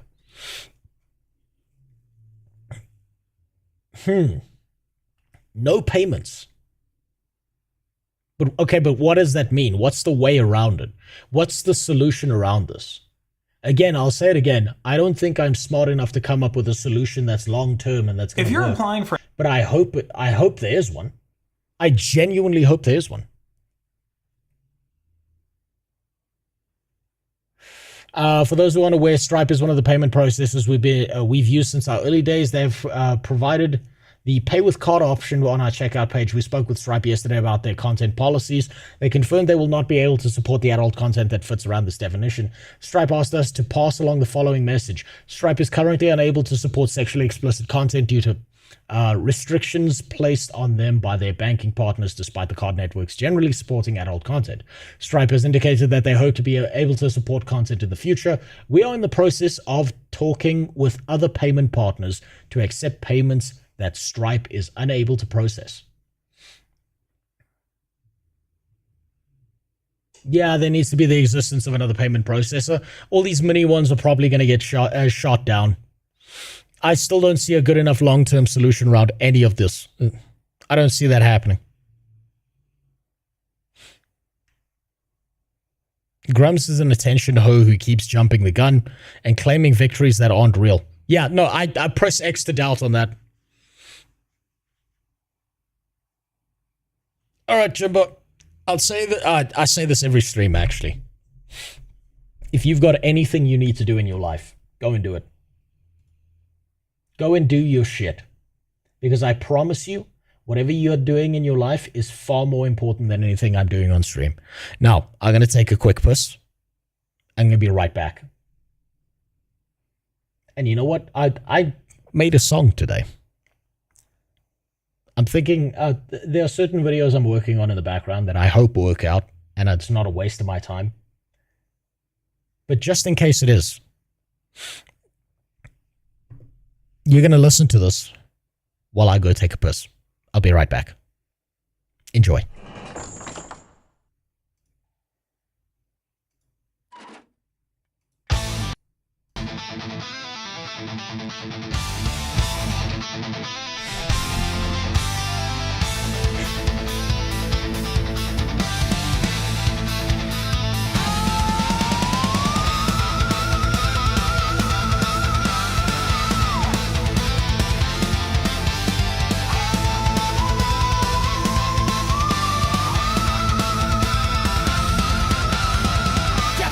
Children, let me tell you about a magic man. Magic man. With steel in his spine and gray in his hair. The wizard schemes out his battle plan. Battle plan. Spell slots loaded with fire and death. No party in sight, but he's had a full rest. Not prepared to die. Slaying demons. Dangerous wizard, bearded monster built for war. The demons rise up, no idea what's in store. Dangerous wizard, carrying a 70-pounder pack. Fuck around and find out when the battle match fights back.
Darkest evil forest, the wizard fights alone, soaring deep and horrid, demons spawned of flesh and bone. His magic is limited, his mana dropped too low, but there's one thing the demons do not know. American wizard, he came packing smoke and steel.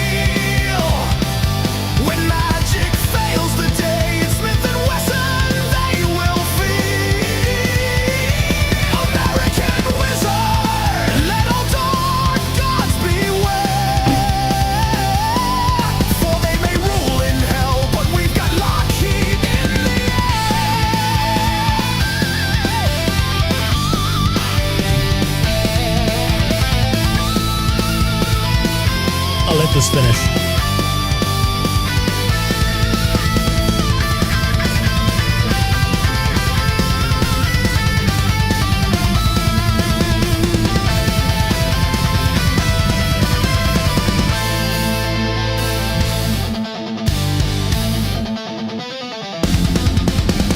Ventilated demons wail in fear. Who needs fireball when you've got tactical breach gear? His magic score may be limited, but his ammo store's infinite. Claws don't do shit to Kevlar. Demons now know what real devils are. American Wizard. American Wizard. Free implantations of hot lead. Abraham's on the ground. Was that a warthog flying overhead? American Wizard. American Wizard. Was never alone. He bleeds white, blue, and red. No demons can cry war crime, 'cause none of them are left.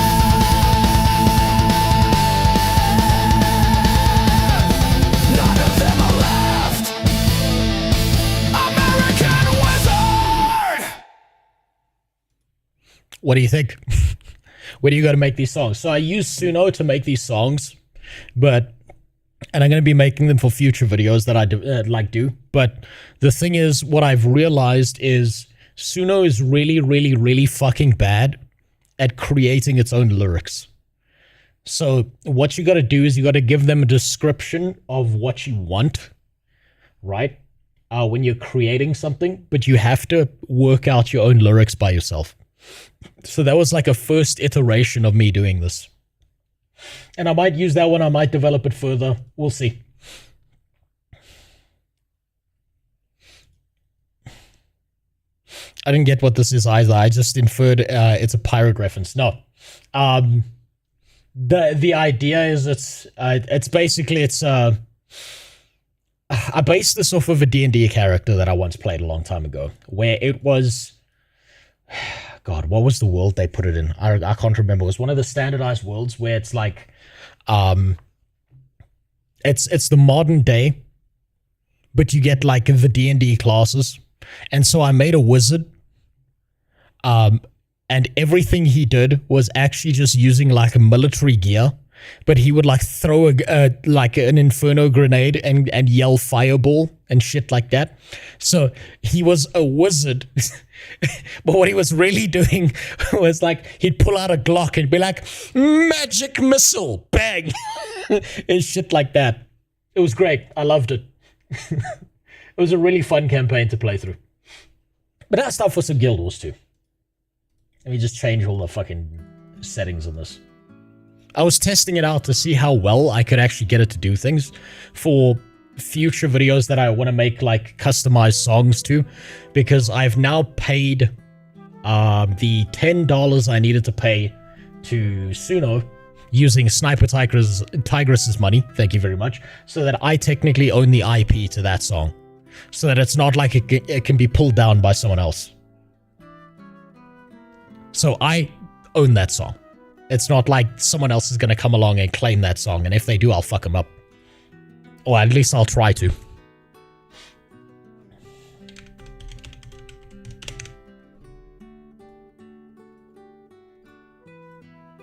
Now then.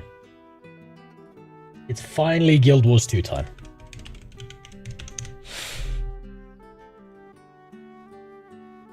And you know what? I might stream a little bit longer than I'm supposed to.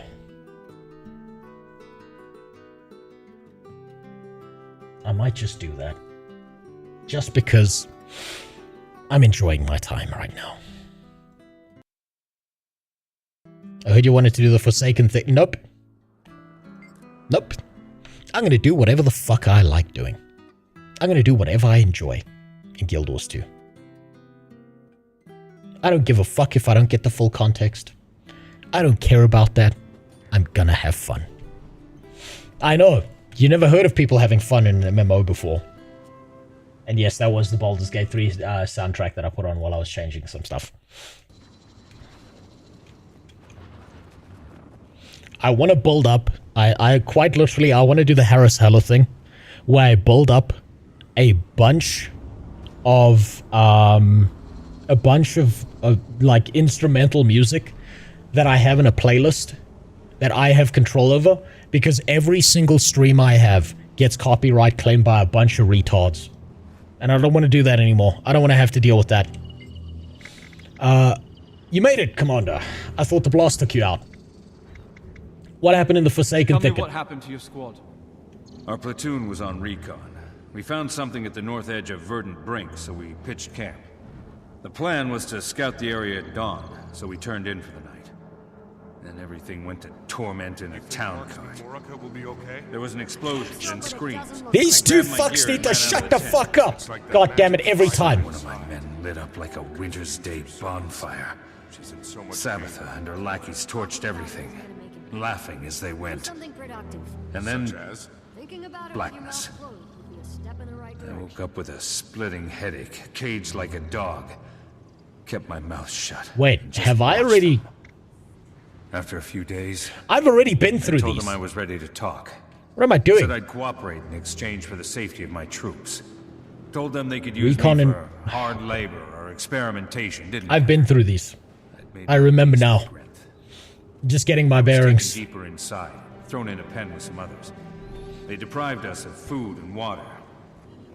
Let their dogs... Are you playing a snarl at our fuck you cages. filter? How dare you? At night, we heard the other prisoners begging for their lives before... Where is that indicator? Perform a recon in what's left of Bloodstone Fen. Share your findings with General Soulkeeper. Sorry, Commander. It stuck with me. Hold on. I've spoken to these two idiots. Is this person all the way up here? Yes. And I'm all the way down here.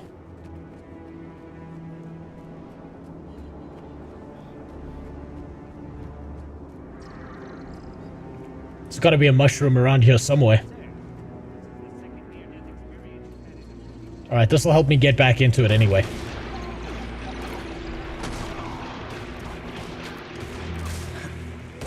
Oh god, that feels so... Like, I'm so used to the rifle from the base game and from playing it on a second character. I know it's not the best weapon, but it feels so good. I've been soft locked into a fucking weapon that makes more sense to me. God, that's good. Oh. Is there better shit? Absolutely. But also I like the laser beam sound of the weapon that Sab gave me.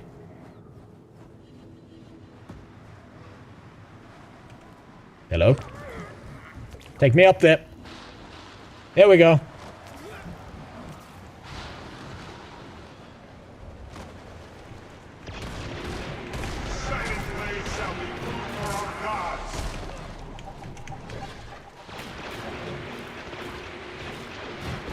Listen to that. I didn't know we were playing SWTOR. But apparently this is fucking SWTOR now. Also, to be honest, I kind of feel safer playing with a ranged weapon when everything's on its own little fucking platform and trying to knock me off. Because with the scrapper build, I keep pressing 3 and killing myself.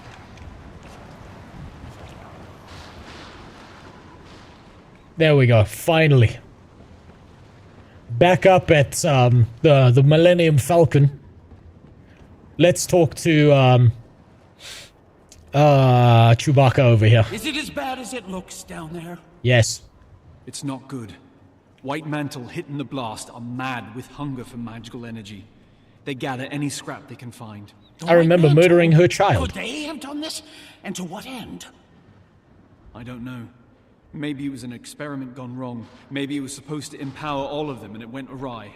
Whoever it was, we owe them our gratitude. That blast would have hit Lion's Arch, and they just rebuilt the place. I'd hold off on the thanks until we know what their motive is. There's a packed squad down there. They've already established a camp and are trying to get a foothold in the area. That's what I like to hear. Well, it's not all good news. Some other pact members were also caught in the blast. Just what the pact didn't need. More dead soldiers. Yeah, it's fine, they're infinite. But they've been twisted by bloodstone magic, just like the White Mantle. They don't deserve that. They deserve peace. Just like your son. I understand. I'd want the same if the roles were reversed. Thank you, Commander. God, I'd be such a dick to this character in real life.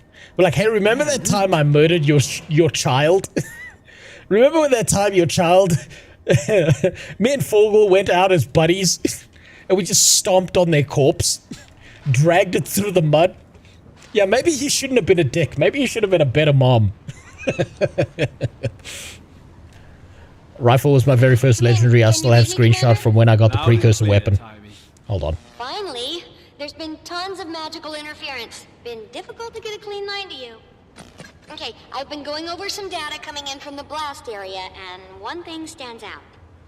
The people who were within the blast radius who, survived, they need to consume the magic to live, but the magic's also driving them more and more insane. Okay, they're just blood elves. That must be why I've seen them snatching up bloodstone shards. Then they have to have a way to harvest the magic inside. I wonder how. I'll track down where they're taking the shards for harvest and see what they're using. Commander, over. Did you mean Commander out? It's okay. Communicator protocol takes a little getting used to. Oh, fuck off. Timey out. Shut the fuck up, you toddler. The fuck out of here. God damn it. Where's the quest where Timey gets corrupted and we get to put her through a blender? We get to euthanize her in an attempt to, you know,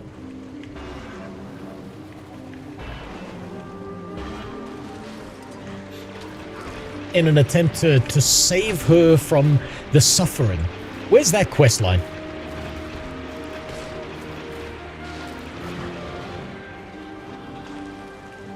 I need that one.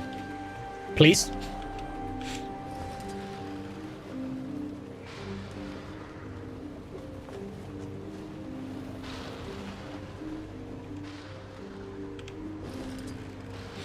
Okay, this one seems to be all the way down there. Let's just pick up some drift here.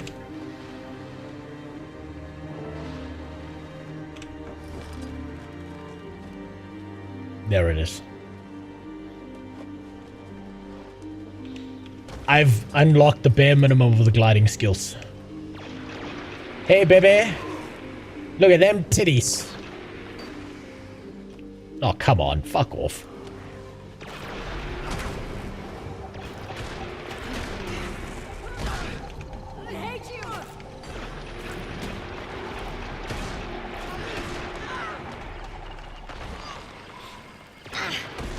There it is. There it is. Oh, yeah. Oh, that feels good. You know what? I kind of like the gyro skills with the rifle, because I feel like I'm not going to fall over dead in 3 seconds. It feels good. It feels real good.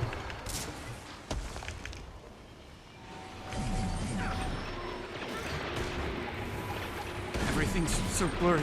Where's that fucking... Come here. Hold still.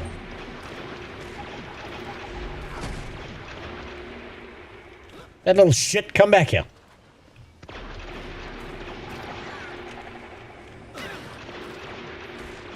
What are these fucking guys doing? Take that. Oh god. Oh god, the gyro survivability is ridiculous.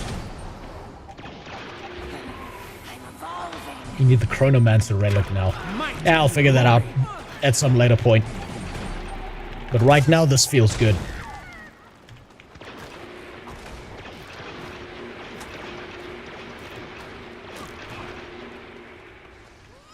Fuck off. With your charged up skill. Fuck out of here. Spirits at rest. Kill the Seekers to hold the Cleric's supply of Bloodstone shards. Throw the shards at her to we. Okay, okay. We're actually supposed to do stuff here.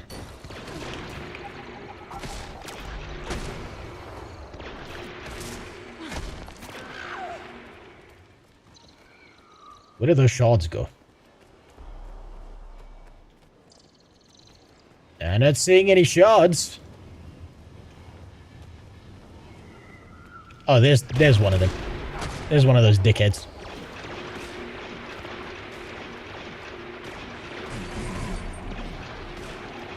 Take that.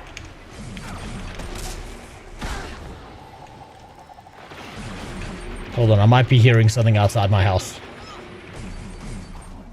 I hope not.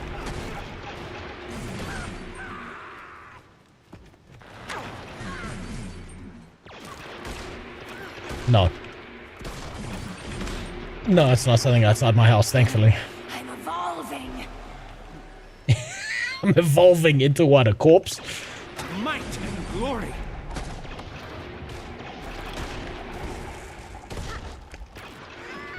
You're what I'm looking for. Come here.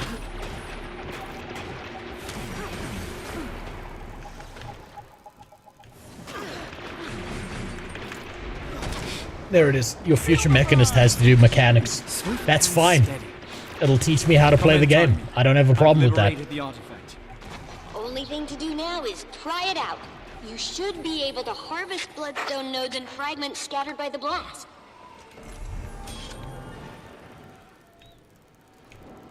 God, more shit to fill my bags.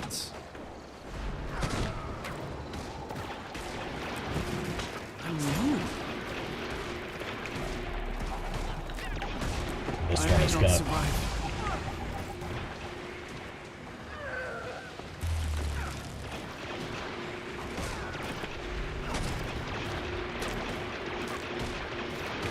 Safe from harm. I'm gonna be fine.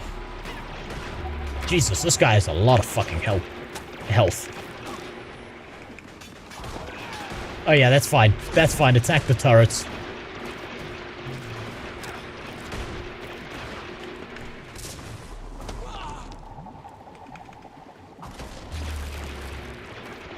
Holy shit, how much health does this motherfucker have?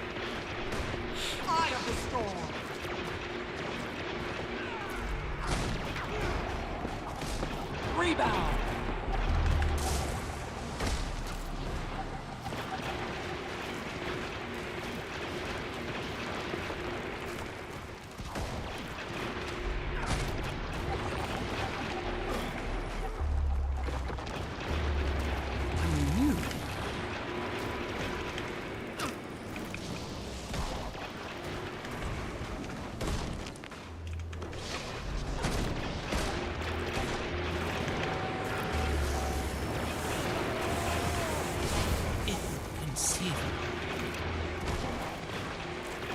God damn, dude. Just go down. Take that. Drawing on. Feel the flame. The fuck?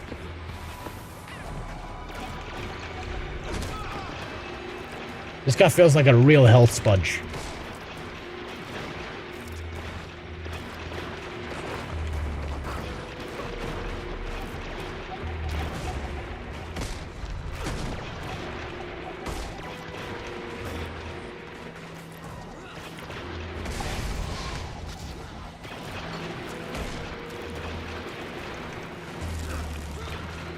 Safe from harm.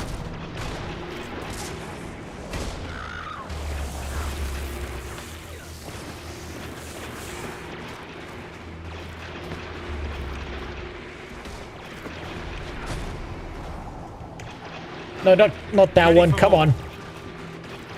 Sometimes you hit the tab in this fucking game and it decides to tab to, like, the furthest away enemy. It really irritates me sometimes.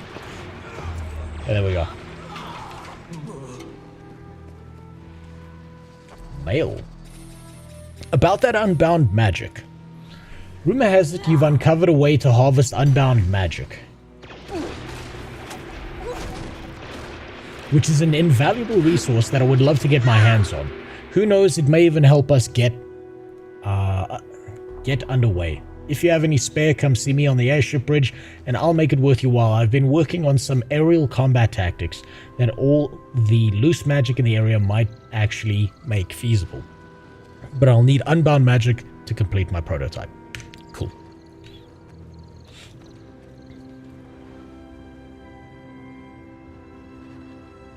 Okay, now we gotta go back to that guy.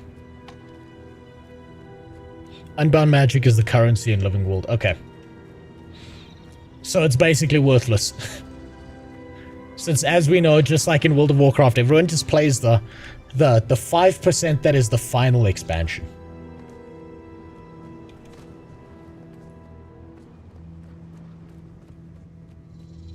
It's obviously worthless. You know, because this is a vertical progression game. Bennett, any update on the creature that hospitalized your scout? We finally got a message from Priory headquarters. Hard to get a pigeon to fly that's such through a cool magical fucking storm weapon. in one piece. Look at that the shit. The description of these stone Goddamn. men matched an ancient weapon the Mersat and White Mantle used before the Crichton Civil War. They're called Jade Constructs. They were the Mersat's primary martial units. Floating constructs. That sounds similar to the Exalted. That's because they're using ancient magic from a similar origin. Or at least that's my current theory, Poobah. Oh, goddammit. Your backpack just call you Poobah, Commander? It's a long story. Go on, Timey. Shut up, Timey. There was a time, way back, when the Seers and the Mersat shared a lot of info. Why do you think they're all so floaty? So is there anything Sab that'll gave it keep to me. alive in a fight against these Jade things? Remember that magical protection I told you about? That should work against Jade constructs, too. It was based on Seer research that Zinn, the founder of Rada Novus, performed during the Crichton Civil War. I highly suggest mastering it before you get in a smashy scenario with one of those Jade brutes. Good luck, time me out! You know, I don't know if anyone knows this meme, but every time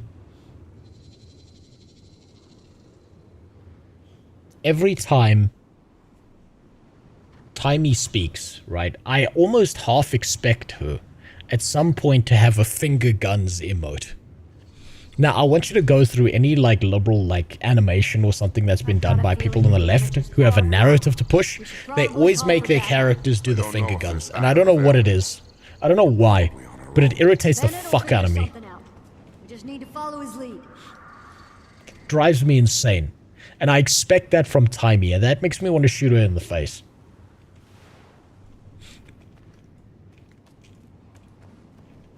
Damn, wish I had been a streamer, get free ledger. Sasha, maybe you should be. If I can do it, why not you? If someone as retarded as me can do this, why not you, huh? But you gotta remember, when you do, and you inevitably catch a ban for saying something reasonable on Twitch, you've gotta say some really vile shit about Jews. That's how you get back on the platform. That's how you do it. Bloodspawn, more holds dangers. Train the counter magic mastery to equip yourself with the skills needed to survive. So now it's down to getting this mastery. Okay, I could do that. Now I get to explore. Fuck yeah.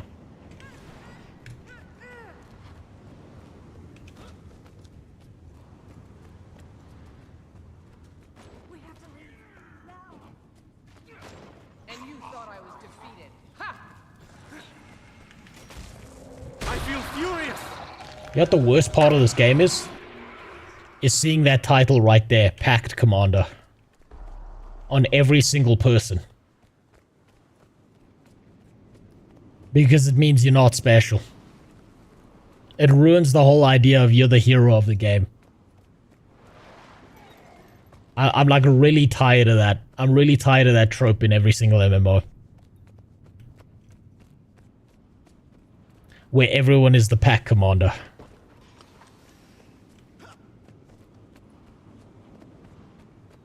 I hate being superhero man. Because everyone is superhero man in their MMOs. That's underground, isn't it? Let's go for that one.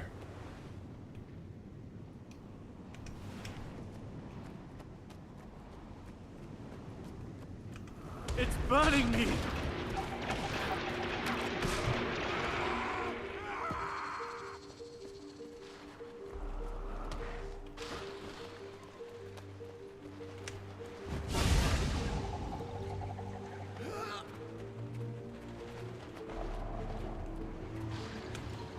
Oop.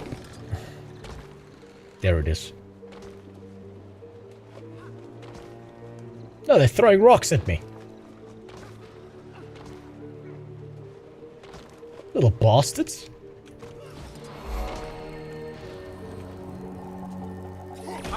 Little shits. They're fucking throwing rocks at me. Do these Palestinian children really think they stand a chance? God damn it. This is why we turned off their water. Get the Noxy title. Oh, Jesus Christ. Who the fuck do you think I am?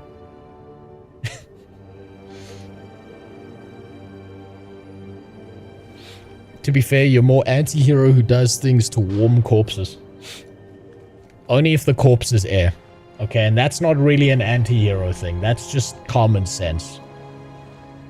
Hey, if you could keep her in a freezer and warm her up in the microwave every now and then, you're telling me you wouldn't?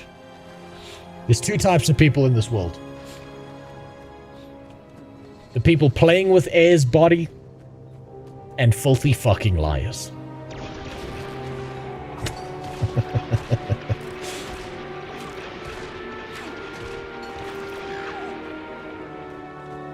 Also, I realized I think I skipped out on Traherne's memorial. I think I was supposed to go to that. Hold on. Well, it's not on the map. So it can't be that important, right?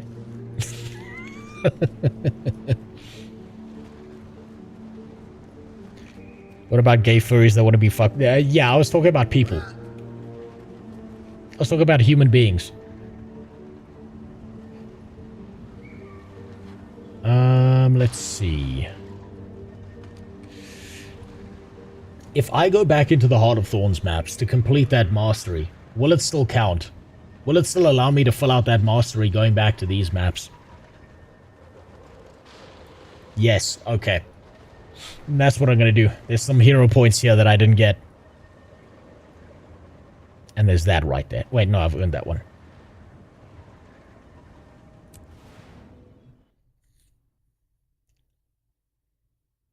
It's all Heart of Thorns Mastery. That's true. You're right. That just unlock that one as you're doing Living World Season 3. Let's see. What do we got? There's this one over here.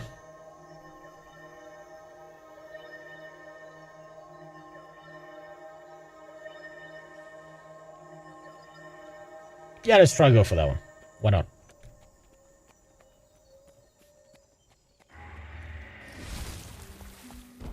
I'm going to use the mount.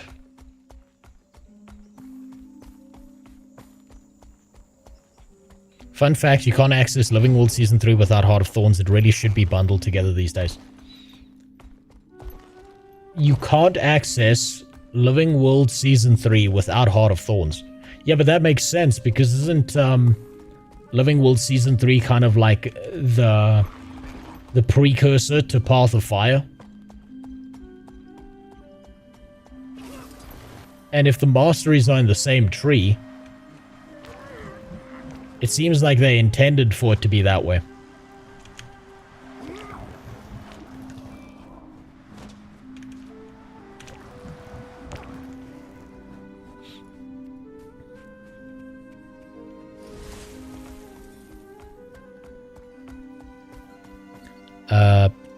It's all due to the mastery thing. Yeah, no, it makes sense. It kind of makes sense that they would do that because it's like, if Path of Thorns... God, I just went in a big fucking circle. If Path of Thorns... Path of Thorns. If Path of Fire is the continuation... Oh, shit. Ah, shit. Get away from me. If Heart of Thorns is the... Path of Fire is the continuation of Heart of Thorns. It would make sense that, in the expansions at least, you would have a bunch of people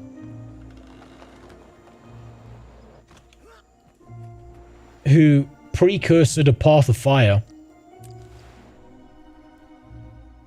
were prepping for Path of Fire. So it's like, of course they did that. Why wouldn't they do that? I'll go there. Okay. Path of Thorns, Heart of Wild. Yeah, that's gonna happen a lot. I'm gonna fuck up the names a lot. Oh, damn, it's locked off. These dirty bitches. How dare they? Dodge. Hop in. Get knocked over anyway.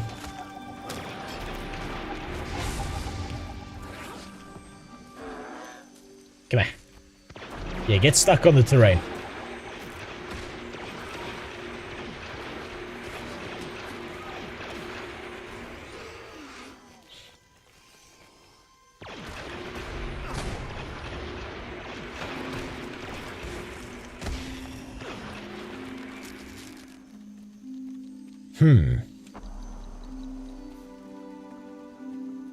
Is there no way through this? Do we have a date? I think it's like the 23rd or something. But I'll need to double check. I'm trying to get it back sooner than that. Sorrow. It just might cost me whatever you paid in subs. But thankfully, Sniper Tigress and Adax are Oilers. So you gotta say thank you to them. You gotta send your dick pics to them if you get it back.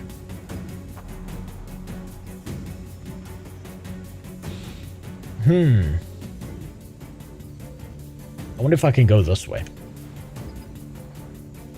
No, that's blocked off as well.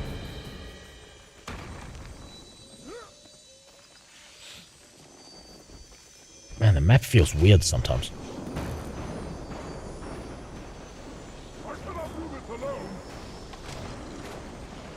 How the fuck do you get to that mastery point? This is blocked off. This is blocked off. There are no waypoints here.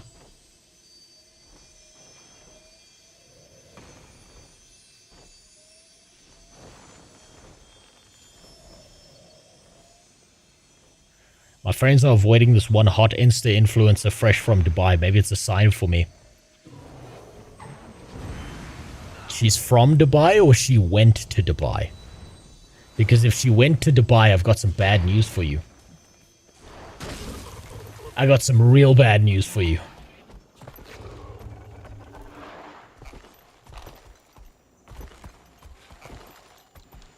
The Nuok Wallow in the upper right region. I don't think I have that mastery either, actually. Hold on. No, I do. I do have that mastery.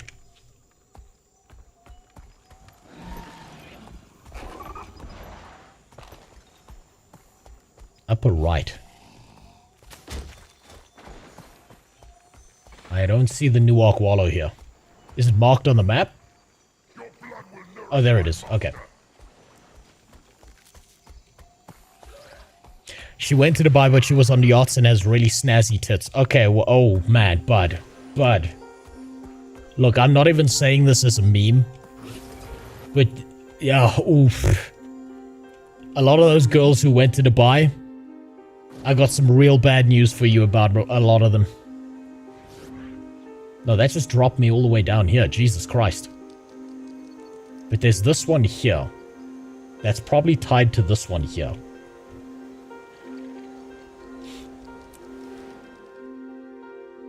You're saying they're trans? No. I'm saying that a lot of girls who are Instagram influencers or highly attractive and are on Instagram get offered large sums of money to allow Arabian men to shit in their mouths. And do some really freak shit. And I'm not, this is not a meme. I'm not lying to you. I'm not joking with you. I'm saying she's done some absolutely filthy stuff.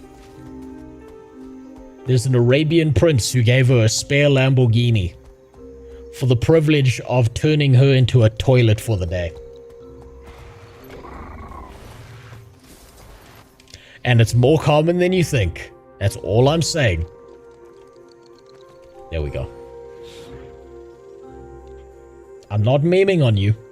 I'm just warning you. If you're okay with that, if in your head the shit wipes off, but not the stains on her soles, and that's okay.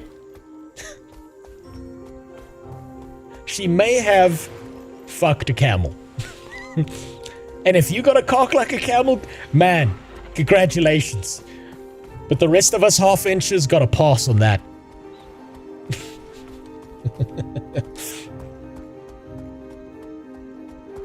I'm just saying. I'm trying to help you out here. I'm not telling you not to. I'm not telling you to do it either. I'm just saying. It's not a rumor. I've seen the DMs that got leaked. Can I still commune? Of course it's in a poison swamp. You know, there's one man on this planet, and his name is fucking Miyazaki, and he loves his poison swamps. Now you're telling me he worked for Guild Wars 2. He should have stuck to Dark Souls, that bastard.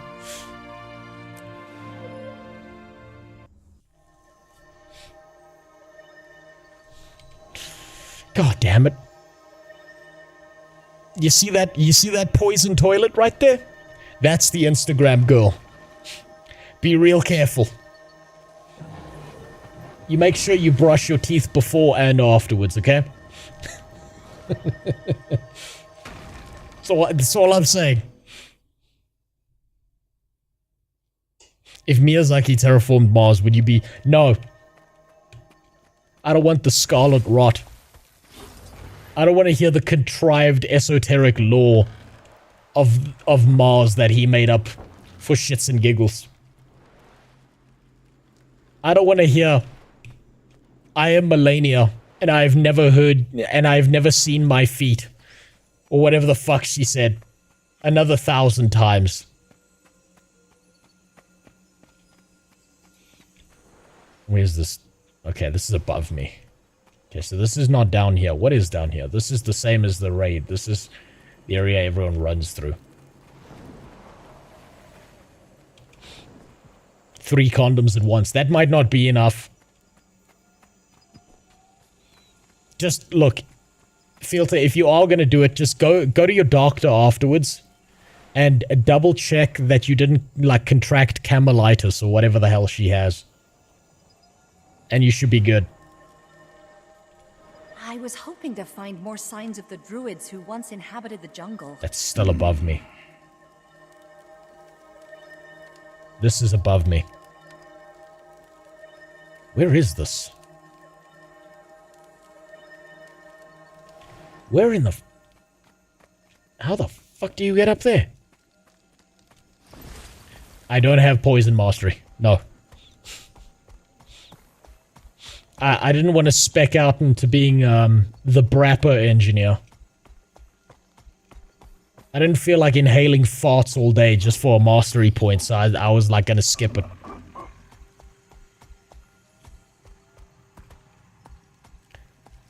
South from Northgate, what do you mean?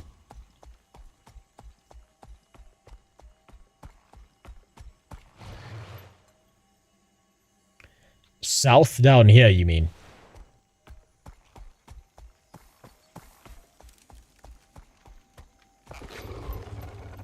What do you mean, like, go here?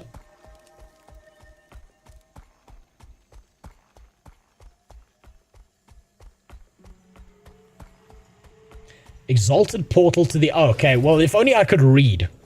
Damn.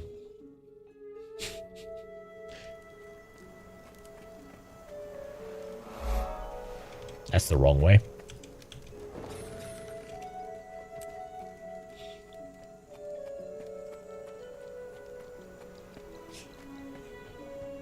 Oh god, we're back to playing fucking Super Mario with the platforming shit, aren't we?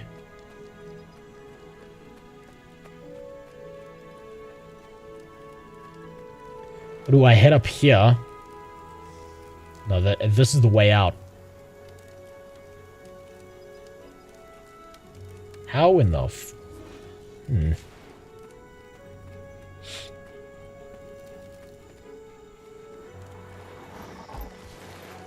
destroy the breachers. If you don't, the post will soon be completely overrun.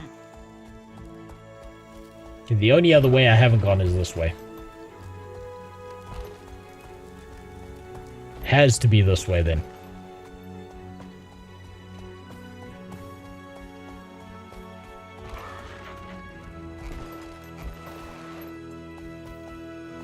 What's down here?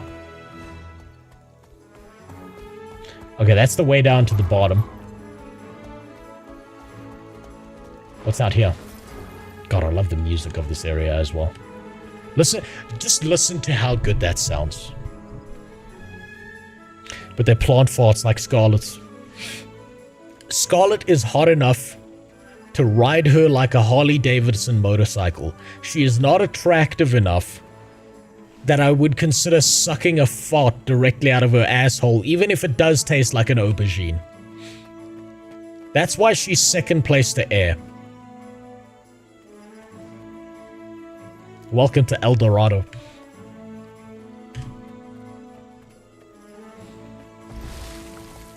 I don't care how clean her diet is. She's still a psycho. You 100% know that she would eat some rancid meat before she lets that happen. Scarlet, the kind of girl you gotta keep under control. Scarlet's the kind of psycho that when she says, let's roleplay with handcuffs, you gotta say, okay, now hand me the handcuffs. Because otherwise, you're gonna have some suspect pictures being sent to your family on Facebook.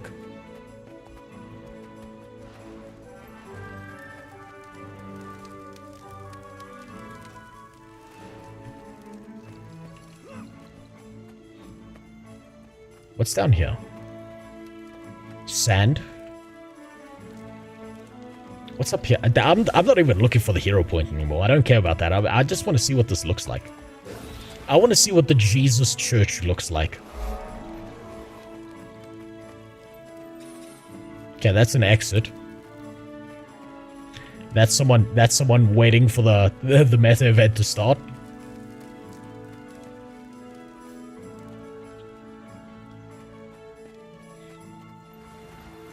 I'm undecided between Mesmer and Scout, and my priority is PvE, although I might try PvP too. It depends on what kind of player you are, Bleeding Love. Like, keep in mind that my opinion is highly, like, not the best opinion, because I'm still figuring out this game. But are you a player who is oriented around like enjoying a lot of movement and capability to hop back and forth? Or are you someone who prefers solid positioning?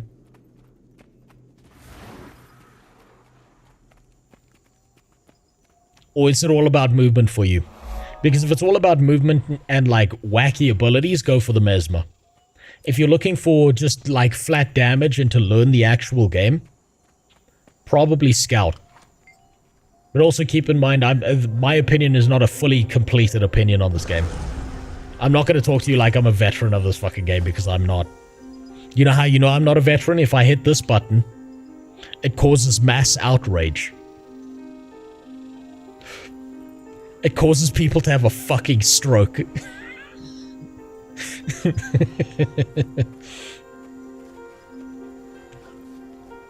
Scout. You mean Ranger when you say Scout, right? I'm pretty sure he means Ranger.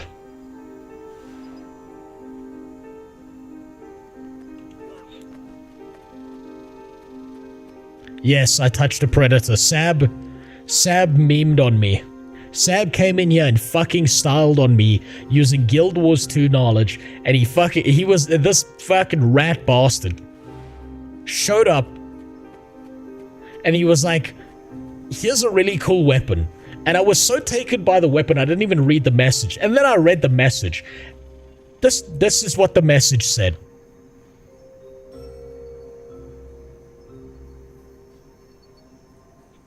This absolute bastard.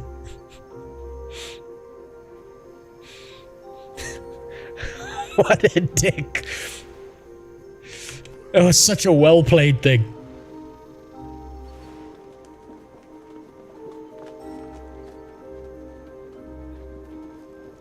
He got me.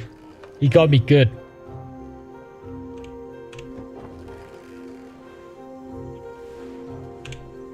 What? Oh, there's the hero point. No! Okay, I'm dead. I'm dead. No, I'm fine. I'm fine. I'm fine. Okay. I'm fine.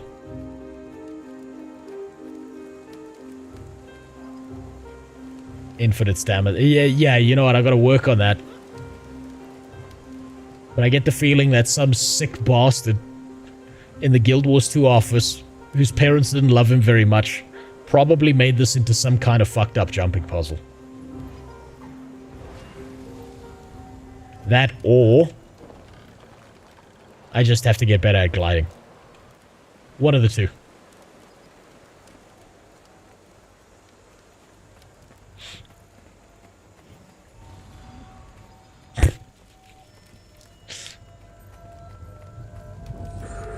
It's kind of funny. It's kind of fun fucking with Super. Just not paying attention to anything he said. Watching him just stress out. You know what's really enjoyable about being a new player in an MMO when you suck? Is upsetting veteran players because you do everything wrong and you can see it like, it's like making the hair on the back of their neck rise because they just can't help themselves. Thank you for letting me up here, by the way. Okay. Now then, it's time. I believe I might have enough hero points. No, not yet. Not yet, but we'll get there. My precious mechanist build. I can't wait. Okay, there's that one over there.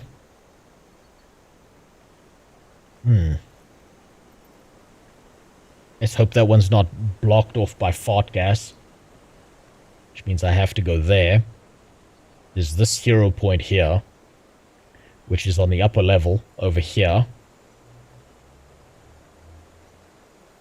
Let's go there. The puzzle solved with infinite stamina. Hollowsmith or Mechanist? Well, you see, there's a guy who donated $10 to me on this channel a long time ago. I'll find his comment at some point and pull it up on stream. And I'm gonna try Rifle Mechanist purely because he wanted me to do that. He may have gotten bored at the idea that I didn't get there yet, but I remember. I remember.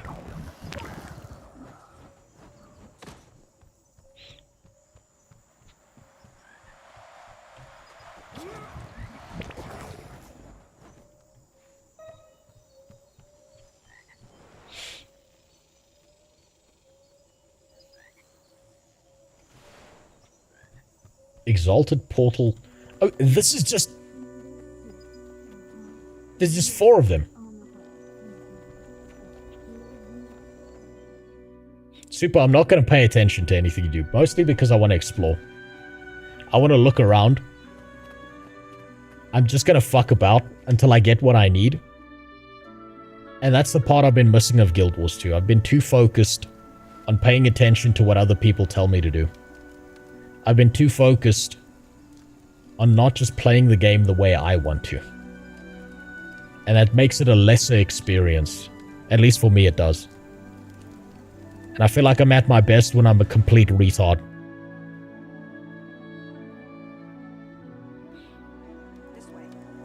You'll need a mesmer to take you to the first one. That's fine. I'll skip it then, if I have to. By the way, Pirate Software has been caught doxing and fishing on his critics because the hate is growing too much. Are you surprised, Filter? Are you shocked? Are you stunned by that? You know we were talking about this earlier when I was watching those videos where I said that Collective Shout is going to manufacture a bunch of hate coming their way to pretend that they're the victims so they can justify their actions? Hold on, I want to see something. This is completely random.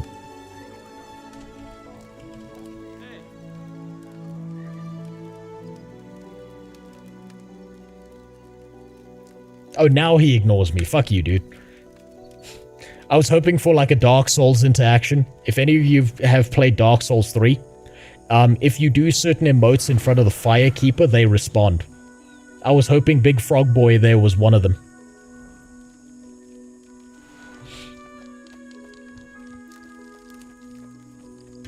Pirate Software's literally took a fucking nuclear bomb to his career. I'm not surprised.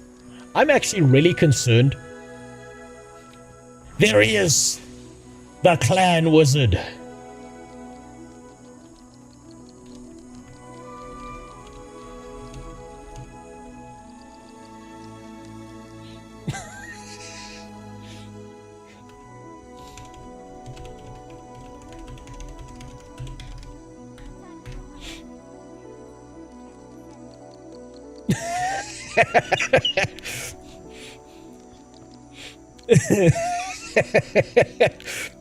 Man, so, you know, the outfits in Guild Wars 2 almost make it worth it that they took away the visual progression of the game. Hold your breath.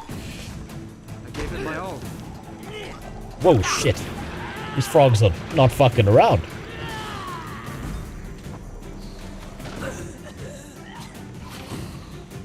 The fuck back here!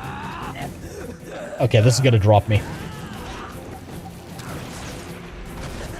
Motherfuckers! Slow.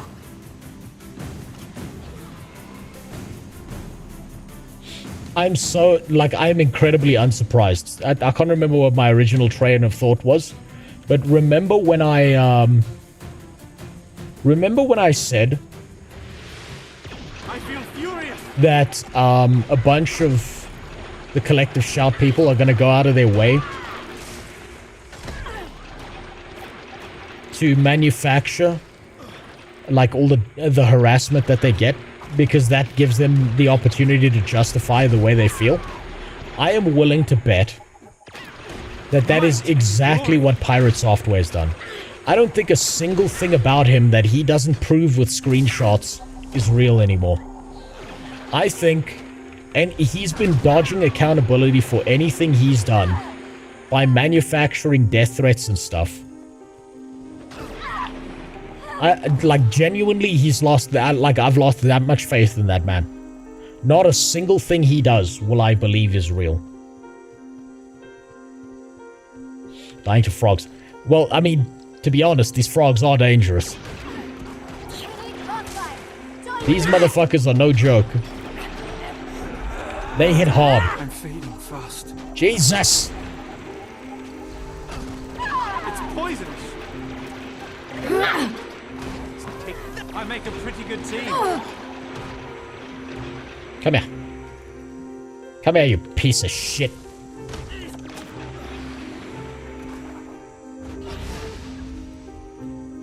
Bulwark. There he is.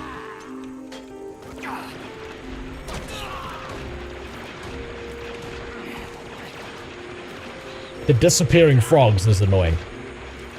The fact that they can vanish like that.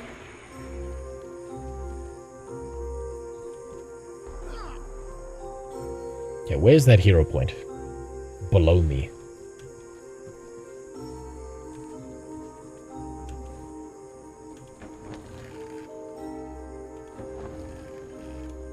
Where below me is below me, though?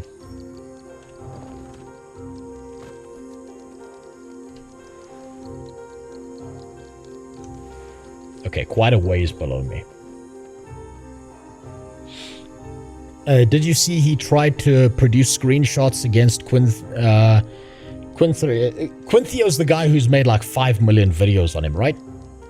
Who has been covering the drama the entire time, and it turns out his mods intentionally screen grabbed shit out of context and he edited to make it look like the YouTuber's Discord was doxing Pirate. And it turns out that the fucking screen grabs were from Pirate Mod Team. Zaya, think about it this way when it comes to the pirate software situation. You have two options when it comes to being pirate software right now. Option one, right here, is admit to your wrongdoings, right? Say sorry. Gain credibility. Disappear for like a week. Come back to a higher viewership count. Option 2. Scorched Earth.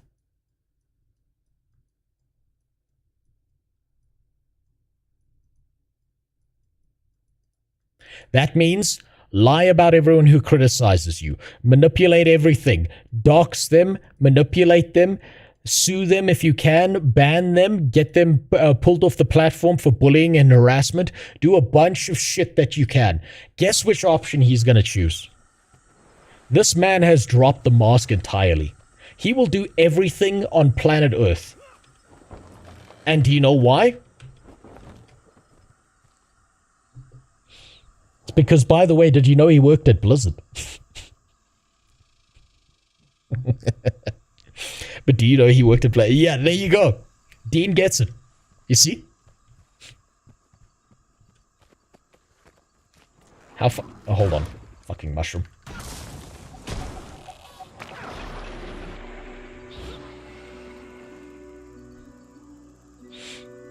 There's a mastery to let you always see them. What, the hero points? Whoa, that's a big boy.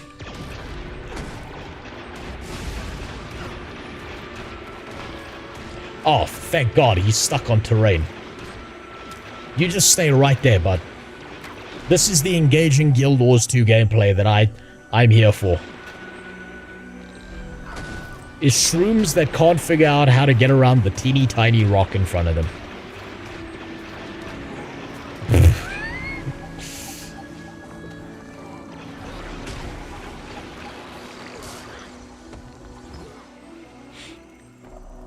Okay, this is probably down here. Okay, there we go. Toxic Cloud cured the meat on this hog. It isn't spoiled, but it could be edible. Take a piece of toxic bacon. End the transformation and return to your true form. Eat the toxic bacon. If you can keep this down for a minute, it is sure to strengthen your resolve. Okay? Keep it down. Through strength of will alone, keep the bacon down and recover 25% health. Okay. I feel like I should have stacked my healing stuff before this.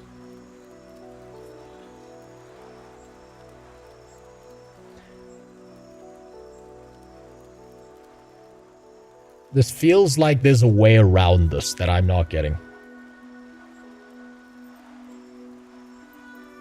Yeah, I should have stacked health before this. This is gonna kill me. I'll try again.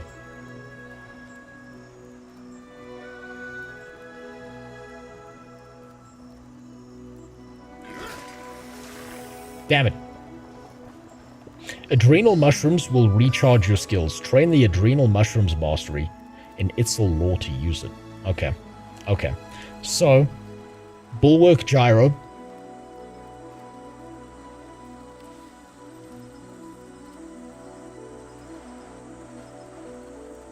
What has lasting effects that I can use? Where's that healing thing? Electrified net. Smoke screen. I think it's going to be more valuable to have the healing turret up here. Drop the supply crate.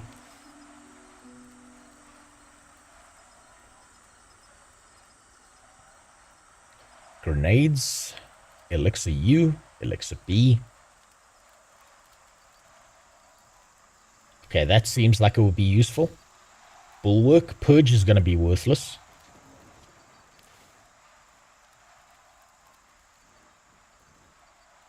Shrink yourself, recover from stun, and evade attacks.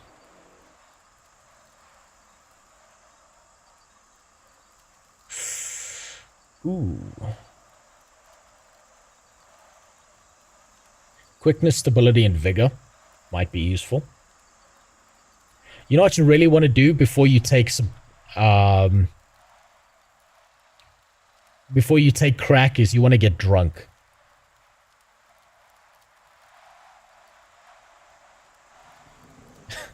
That's what the plan is here. Get piss fucking drunk.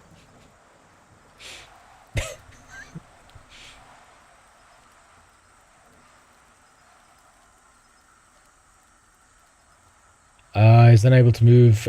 Pulse duration, that's damage. Seed turret, that's not going to help.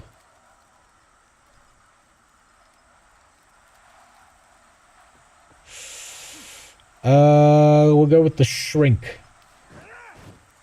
Wait, no, but if I use the shrink, it prevents me from using anything, so that's a worthless one.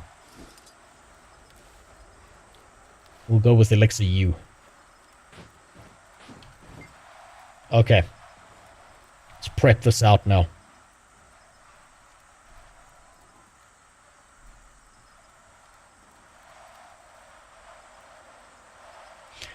Health regen boost in the inventory. That's a good idea.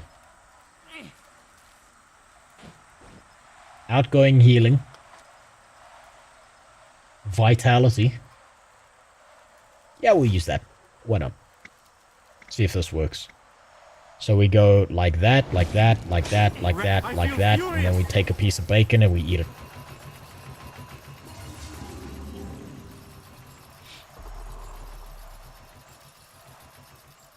Yeah. Yeah.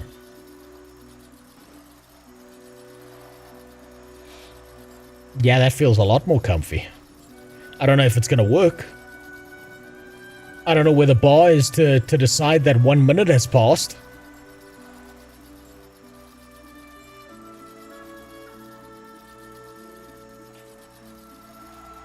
Where's the bar to decide this?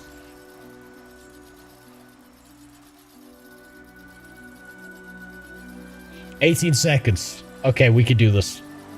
We got this. Easy. Yeah, we're good. I wish there was a timer on this picture. Very nice. Fuck yeah. That's actually a pretty cool challenge. Because you can either deal with the mastery, or you can figure out a way around it. I like that. I like that idea. I really like the fact that they put something like that in the game that you can... That's like a quote exploit. That's cool. That's the kind of shit I like in games. Where there's more than one solution to a problem.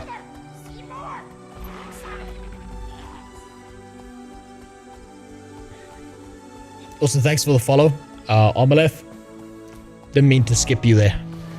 Hold on. Hold on. I just realized my fucking... I need another monitor. I can't believe I'm saying this, but I need another monitor so that I can monitor activity feeds. It's such a fucking stupid thing to say. I mean, look at this. I have this many monitors. Right? And it's still not enough. If you start multi-streaming on multiple platforms, it's not enough. I need one for the activity feed of each fucking stream as well. And I need a better multi-chat. I want this waypoint.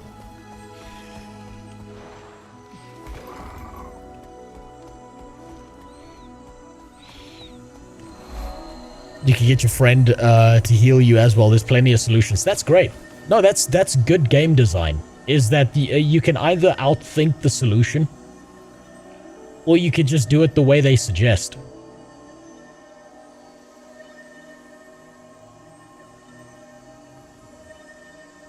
That's the kind of shit that's very important to me in games. Is allowing players to do dumbass shit like that. And get around problems. Ugh. There's a cheese with a jackal mount with them just pouncing on you for barrier constantly. Yeah. Yeah, someone said the jackal mount earlier. When your new Guild Wars video, after I'm done with the Dune video, and that one's gonna take a while. It's gonna take me a while. I'll tell you what, on the second channel, I am also working on like a Heart of Thorns in a nutshell kind of video, where it's just gonna be the highlights of everything I went through in Heart of Thorns. As like a much less lower edited video, but unfortunately, it turns out that working a job and also doing things like YouTube means that you've only got a very limited amount of time in the day, and you can only do so much. So it takes forever to do fucking anything. And it really hurts my soul. So I'm also asking myself, when the fuck am I gonna get around to this?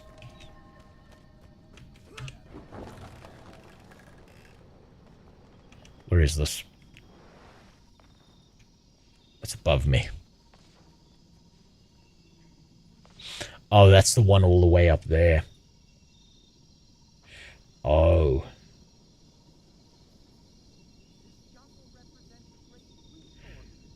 There was a way up here.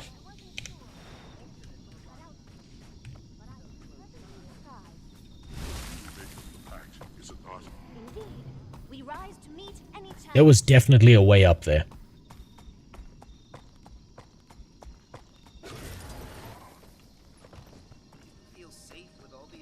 Guild 2 videos that you barely laugh. Well, I'm glad you enjoyed them.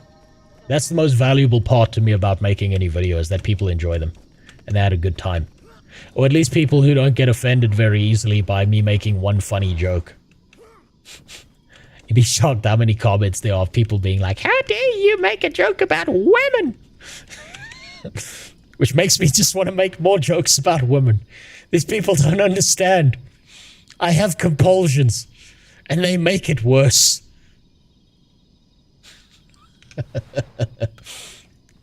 I'm a bad person. Oh, there it is. Hello. It's up there.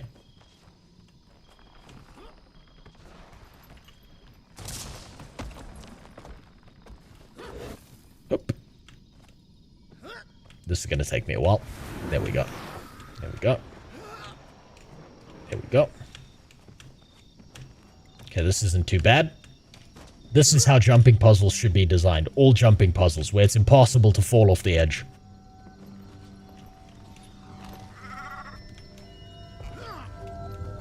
There we go. Commune with this place of power.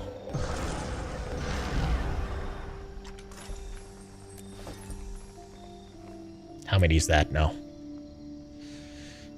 I think I need to fill this yellow bar before it lets me do this, don't I? But that's fine. I don't mind doing both.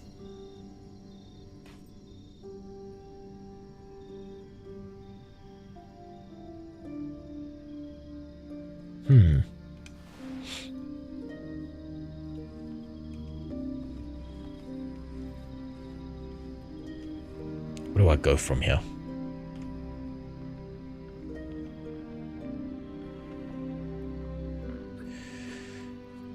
I kind of want to... Where is this mastery point? Is that on this layer or this layer? No, it has to be below because there's nothing there. Let's find out.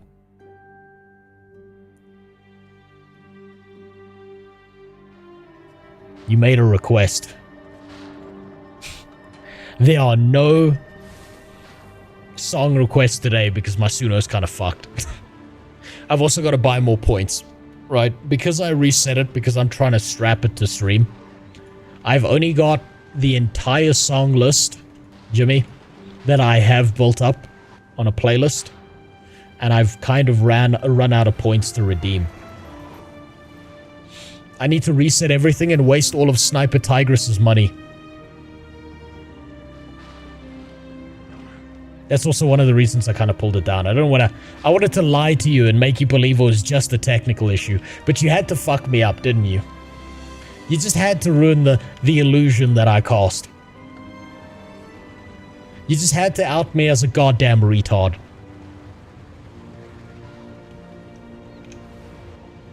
Remember BitBoy Crypto? Oh, buddy.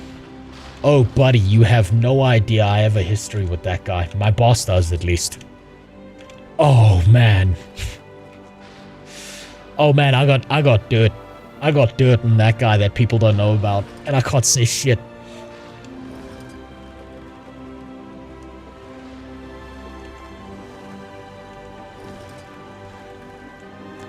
Of course things got worse. There's so much you don't know. There is so much you don't know about BitBoy. And I don't want to be involved. That one is all the way underground, so I'm probably going to have to go through Big Hole. His latest mugshot is... Oh, man. The stuff you know on the surface about that guy? It's not even close to the whole story. Ooh, man. I just realized I didn't switch my abilities back.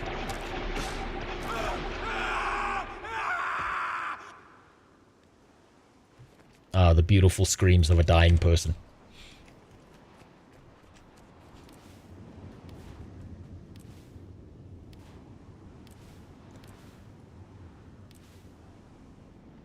There are things you don't know. What you're aware of, or what everyone in like the public eye is aware of with that guy, I promise you it gets worse. What was this ability that I had? I can't remember. I think it was the blast gyro, but the blast gyro is kind of okay. I think it was the shredder actually. Let's use that anyway.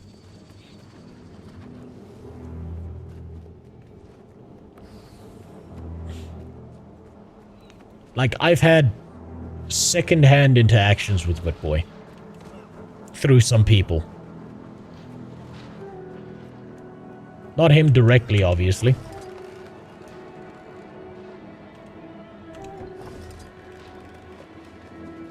Too bad his Lambo looked fancy. No, I'm not gonna say anything. I don't want to be part of that story. I'd rather not be implicated in any way whatsoever.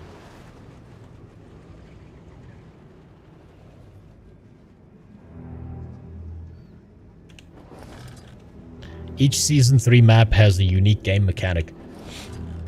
Yes, because for some fucking reason... I don't know what it is, it's so strange to see.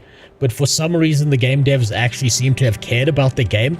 And done weird and creative stuff with Guild Wars 2. I don't know, I'm not used to it as an MMO player. It's very strange.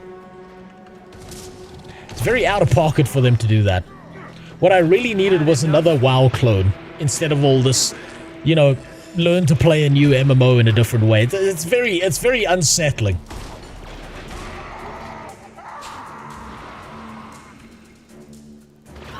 You're saying it's more unique than WoW. I'm saying it's more creative than WoW. Whether it's unique or not is a matter of perspective. You could say that WoW is very unique. Because it did the thing that everyone then tried to copy. Which makes it highly unique.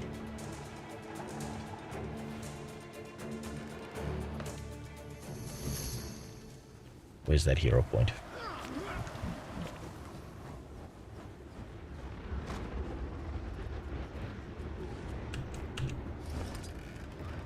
Let's just hit this. Up, not.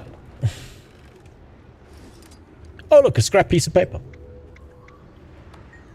Our long vigil over stone has given us important insight. Over time, the stone has grown larger as events excite the magic it contains, much like a balloon expands when heated. The stone is nearly 3 times larger than it was when we first reclaimed it from the jungle. Even more impressive, crystals have recently begun growing on the exterior of the hole. We drilled into the shell. They continue to expand outwards. This is a great boon, as we have made harvesting bloodstone shards that much easier. And then the note disappears. It's real sad when you accidentally click through something like that. This is above me. It's over there. I'm not taking the portal. I want to figure this out. There's also that over there. I want to figure this out.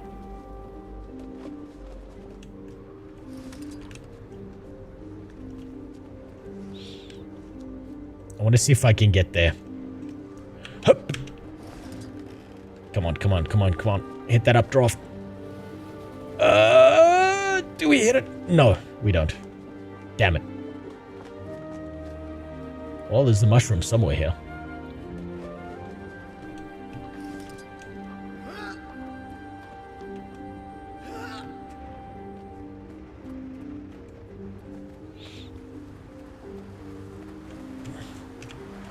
But boy, okay, no. Let me just, no. I keep on being autistic about this and wanting to say certain things I shouldn't. Because now it's on my fucking mind since you said it. God damn it.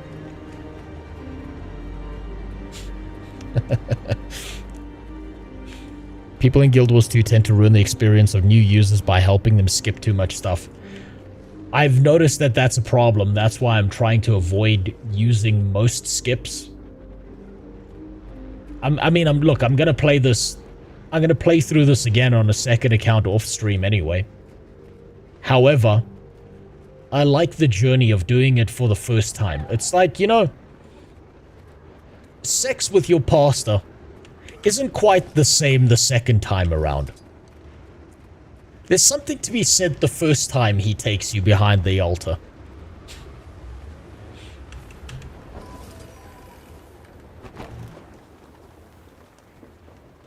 There's just that unique choir boy feeling you get.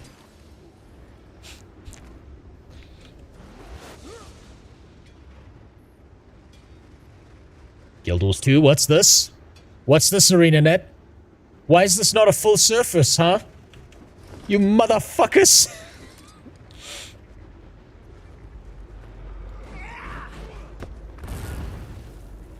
I wonder, am I higher up than I was last time around? Probably not. Where's that point? That's still way up there. Over there. Now, I wonder if I can now hit this updraft. I severely doubt it.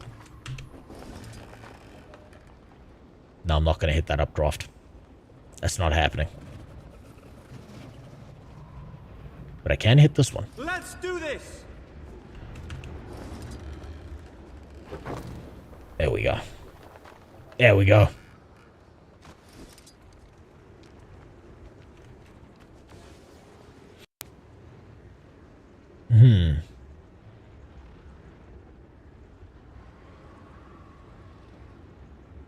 There's another way to get to that.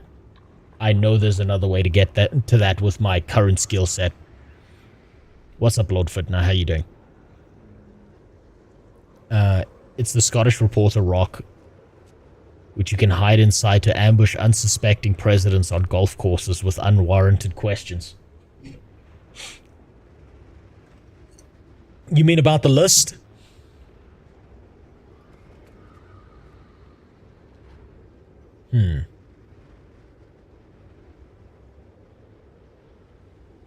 Are you still talking about the list? Come on, that's old news, guys. Come on.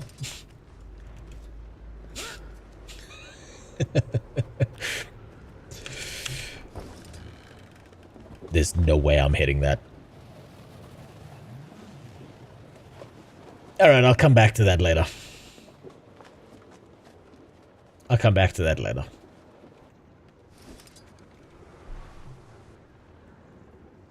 I'll do another one. I'll figure out something. I wanted to see if I could get it. If I can't resolve it, I'll always do it later. Let's see. That one's above us. That one's over here. I think my best hope right now is probably checking out some of the dynamic events just so I can get that next mastery level on.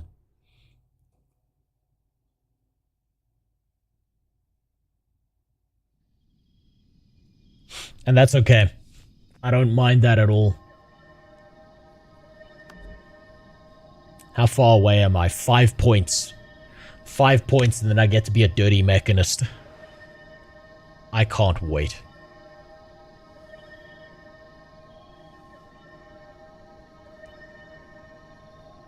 There's also this one here. Which is all the way up there.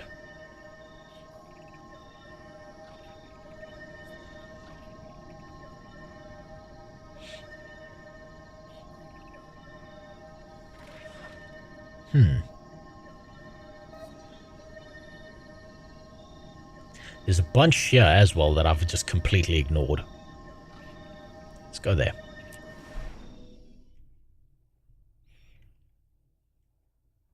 With the meta happening, you can get to the canopy easily. Yeah. When the meta's going down, you can get a bunch of shit done. Also, it's like just a great way to just grind out the XP and not have to deal with things.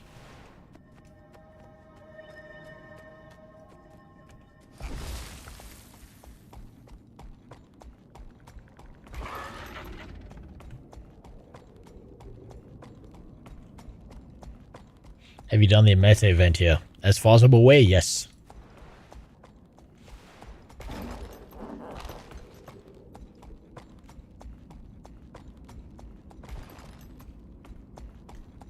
Nope, not that way.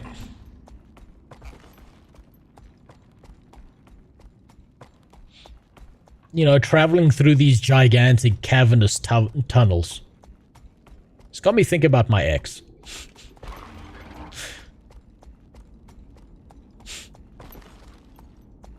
So many blind alleyways.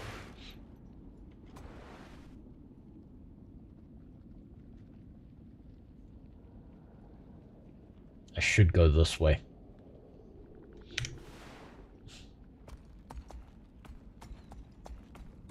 I have not... Okay, so I haven't done this one. That's fine.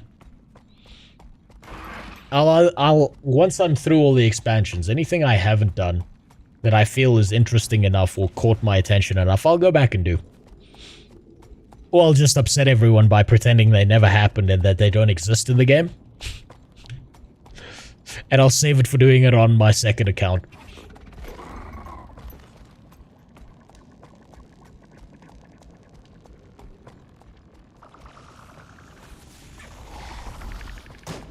No, that's not the right way.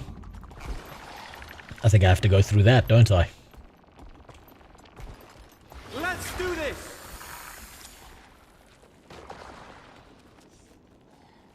It's gonna make me kill this thing, isn't it? That's fine. Yeah, get the fuck out of here.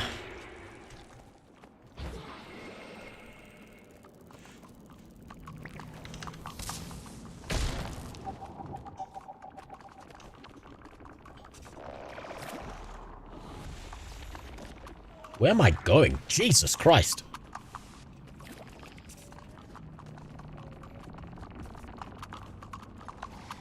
It's the world boss of this map. Yeah, no, then I haven't done it. I haven't done the world boss.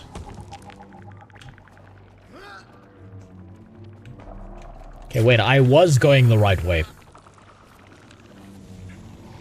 The game just gaslit me.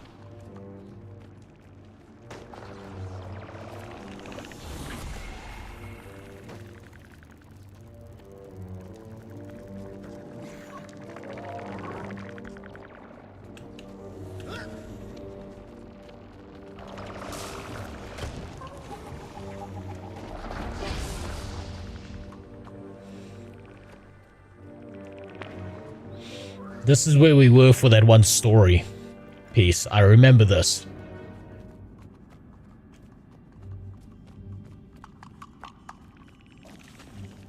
Where there was like a really, really fucking stupid gliding area. Where the game's trying to pretend like... It's just trying to... make you feel like a crazy person because you have to fly around an edge.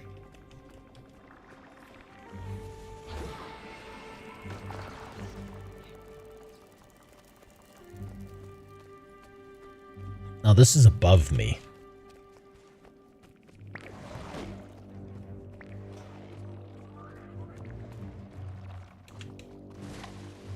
Oh, thank God it's not. Oh, no, what? Nope. Nope, that's poison. Nope. Nope, no thank you. Nope, that's poison. That's fucking poison.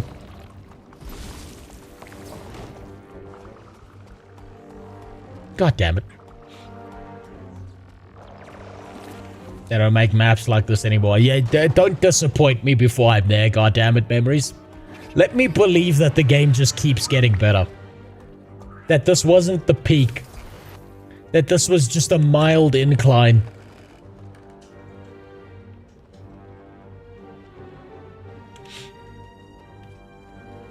I've never actually been to this part of the map, I don't think. If I did, it was very vaguely and I don't remember it.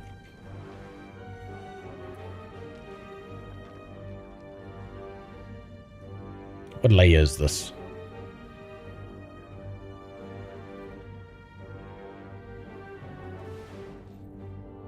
I just want to kind of see what's here.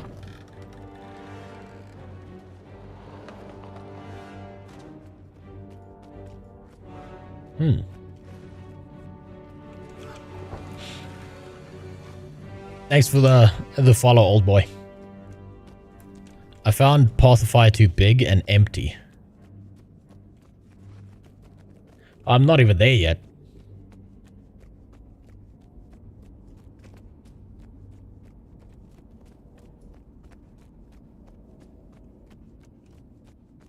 Yeah, I think I'm in the wrong spot. I think this is higher up. And it makes me think that I've got to like glide down to this. But maybe I'll go for the Chuck Stronghold one. I'm gonna get lost a lot. And that's okay. It's part of the game. Maybe I'm supposed to climb the tree. Wait, I can use this now. Where does this go? Where does this take me? Thanks for the follow, Gravlax. What a name. Jesus. Where the fuck did this take me? I've never used this one before. What?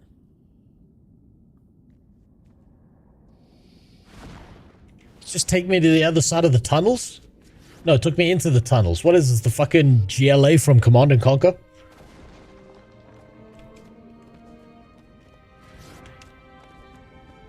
Surely there's a way up. There's a way up. There's always a way up with these maps, and it's just about finding it. Remember, the wallows can take you higher sometimes. They can? It's not just horizontal? That's even worse. That's gonna get very confusing.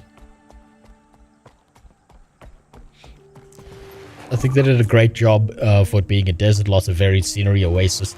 I mean, I haven't been there yet, so I've got like zero judgment call on what it would be like.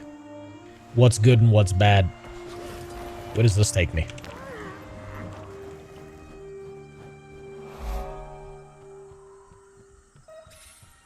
See now, these are really cool frog designs.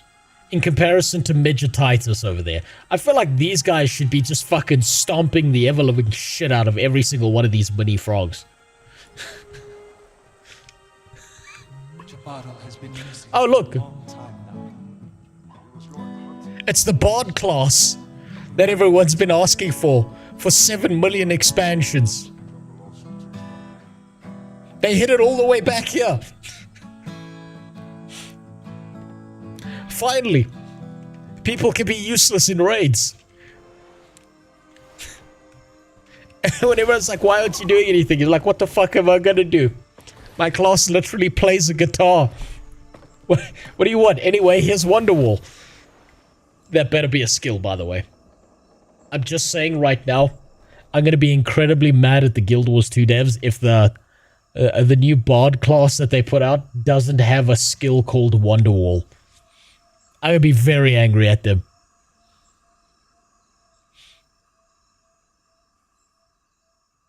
Ooh, this makes me want to go for this one.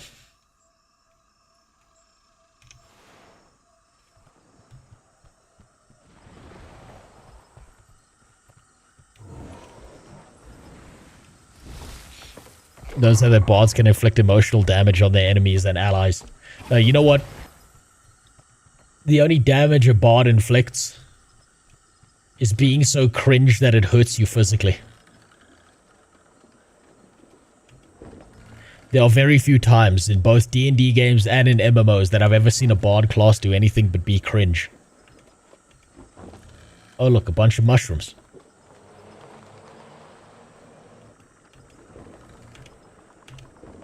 Oh, please. Not! Fuck. I'm trying that again. I can do that. I can get there. I can feel it. I can get there. What am I supposed to do for you? Bard class, like the Bard class that they put out in Guild Wars 2, it better only be a class that plays one song continuously, non-stop. Like no other class, and it should override the in-game music at all points in time, and it should be like the shittiest rendition of a song that you recognize, but it's just played all kinds of wrong. And it's an AoE effect, so it doesn't actually matter where you are or if you're in a party with that. It should just be the same song over and over and over again, and it should be inescapable. That's the only right way they can make the Bard class, by the way. That's it. There's no other way the Bard's gonna work.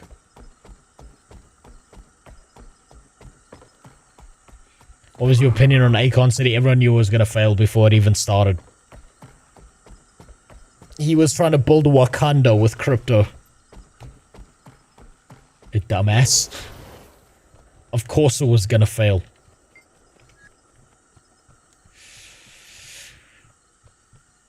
It deserved to fail.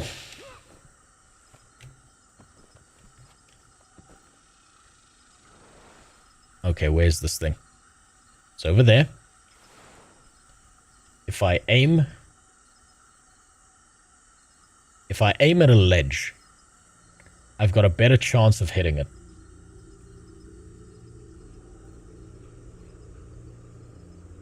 It's not called Bard, it's Troubadour. Oh, I'm sorry. Oh, it's not called wiping my ass. Oh. It's called getting in touch with my inner self because I use one ply. It's, god damn it. It's a Bard class. Come on. Come on. It's arbitrary renaming of things.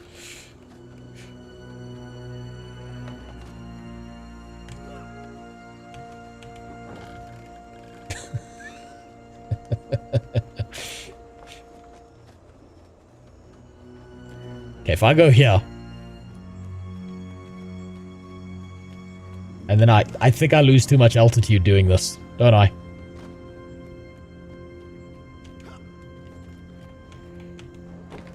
Can I even get there?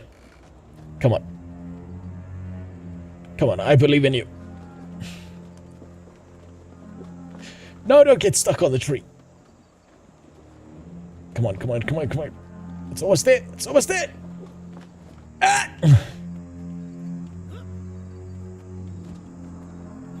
Oh, I nearly had it. I nearly had it.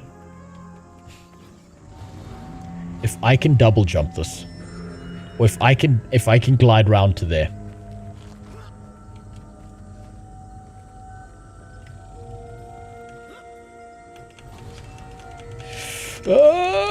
No way.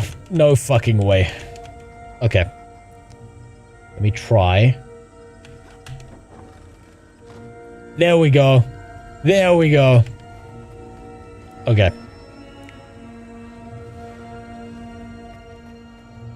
There's mushrooms here.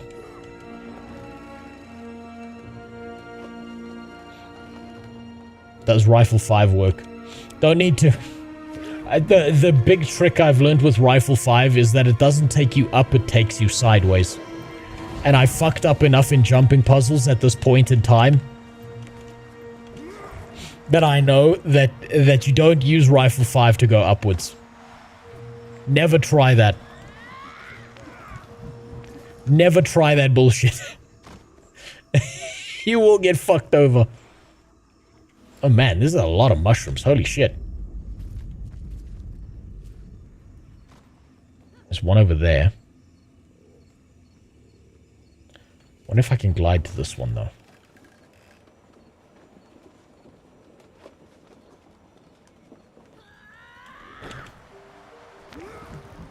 Where does this take me? That takes me up here. I think that means I can get my way over there. No.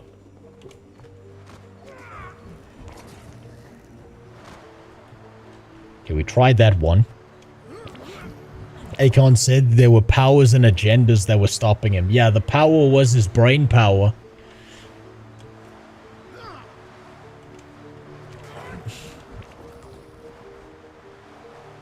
No, that was always going to fail. There is, like, he's going to use this very nebulous term to make excuses as to why that city was never going to get built, but there's no fucking way it was ever going to get built. Ever, ever, ever. You might as well have gotten yourself involved in Crypto Zoo. Not a fucking chance that was going to work, ever. Oh shit. Okay. So we know it's not that one. There's another step here. No, wait! Okay. Stepped on the wrong mushroom.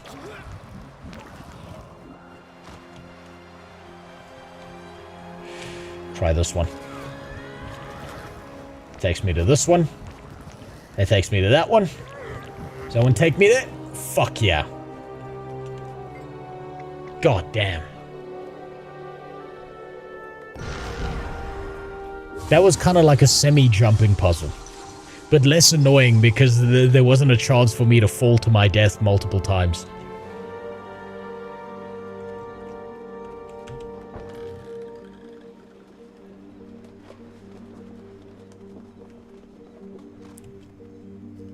Where does this take me? I don't think I jumped on this one, did I? No, I did. I did. Never mind. That's the same one as before.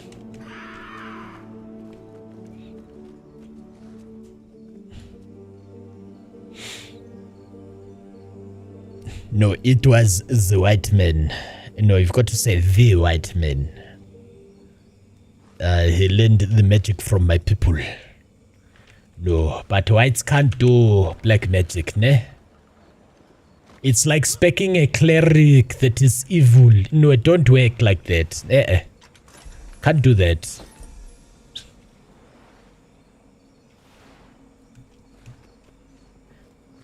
Yeah, but you see, white people are the devil, ne? You see, they come to you with lies like, here is irrigation, here is a road, and then they expect you to do things like mathematics. And mathematics don't work, ne? Every time I do my taxes, it just goes down. That's devil magic. Okay, fuck that one. I'm gonna try this one. I give up. That hero point wins.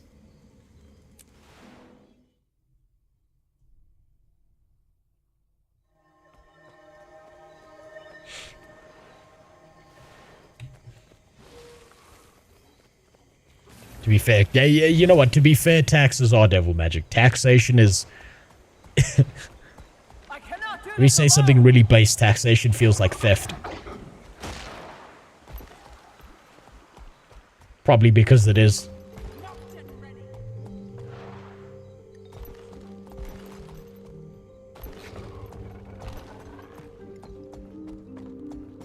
It's not my wife messaging me. Where am I? Where am I? shit. I went the wrong way. I gotta start from here again.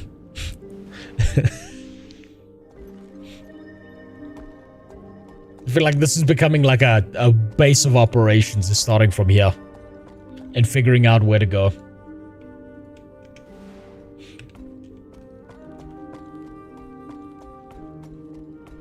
Go up. When lost, go up. Have you tried communist tax style? There's no taxes in communism. What are you talking about, Filter? Everyone who's in a communist state lives in a pure utopia where nothing bad ever happens. What are you talking about? I wish every day of my life that I could line up for bread the way commies do. Having all that free time to look at everyone's nice thin figures. To use other people's ribs as xylophones. That really, you know, that really gets me going.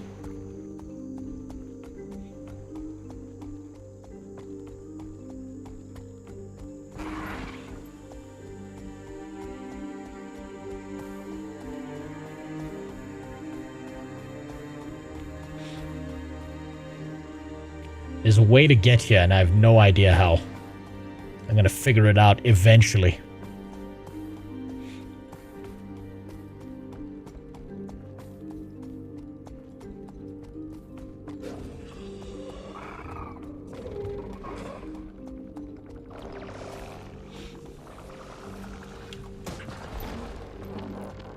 Whoop.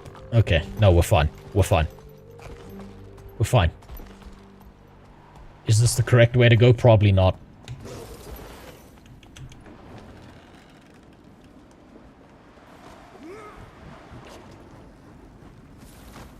Ah, yeah, but I was just there, ne?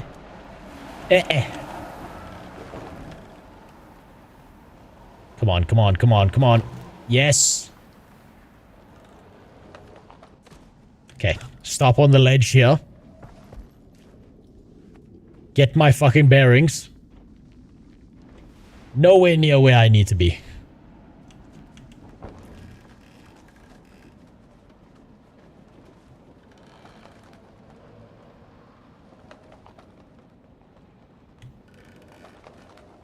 You would think, though, with Mordramoth dead, and him being Plant Daddy, you would think that all the Mordrim would kind of just fall over and stop moving.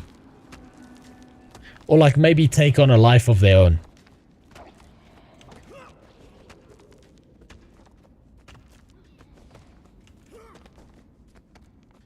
Because if the only canonically black dragon is dead in the game, like, what happens to this guy right here?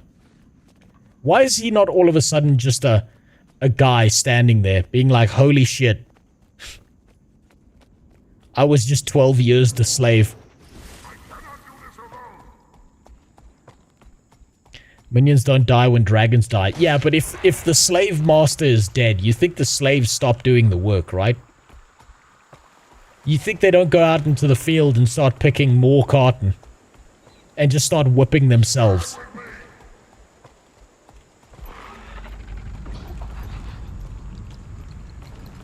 Feels like a real gap in the lore here.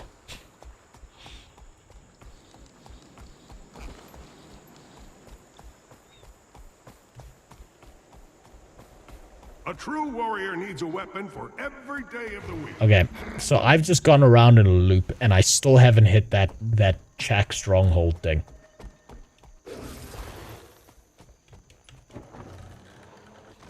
I feel like some of these hero points are very purposefully made to infuriate people on these maps. Or at least give players the challenge of enjoying these maps until their next expansion came out. Or trying not to kill themselves, bare minimum.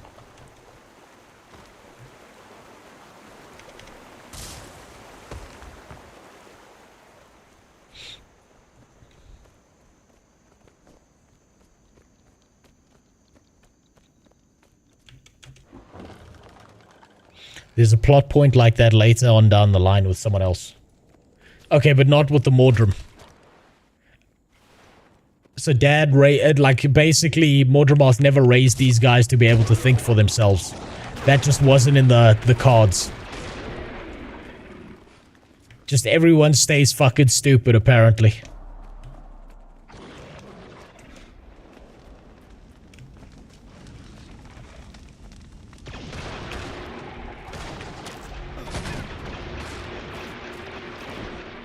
Damn, look at that thing die.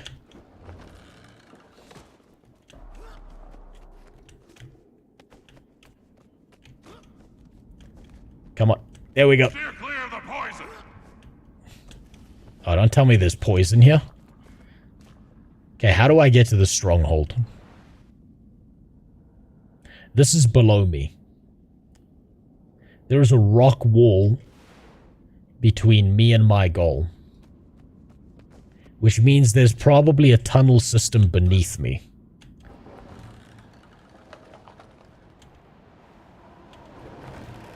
This is where I came from.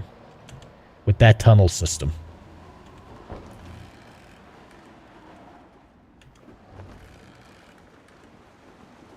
Is it here?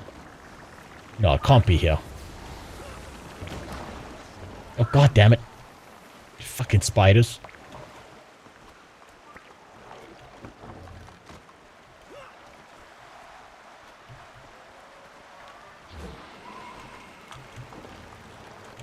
Is it here? Please be here. Oh shit, there's poison. Fuck. God damn it, there's the fart gas. Oh, fuck, I spent all that time just to get killed by someone's fucking shit stain. Okay. Okay, fuck those 0 points. God damn it.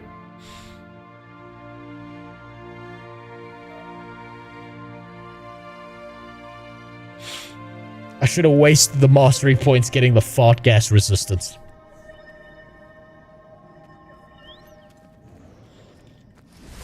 Oh well. Oh well, dynamic events it is. Let me get the fucking mastery.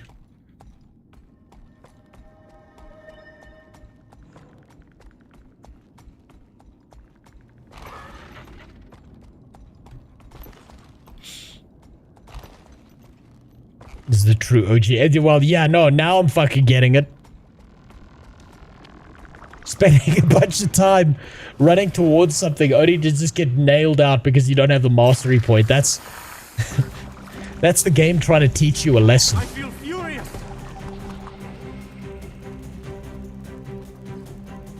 I said already, Super, no. I'll figure it out by myself. And if I don't get it, I don't get it. This is the point. The point is the suffering. The point is enjoying part of this experience and knowing what's good and what's not. What's this thing? Where the hell is this? What the fuck is this?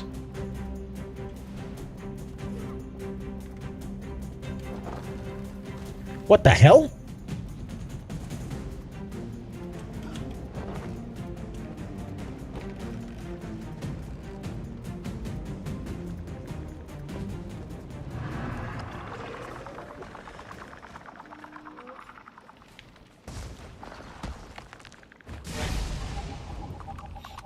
I'm just gonna ignore all of this and just keep running.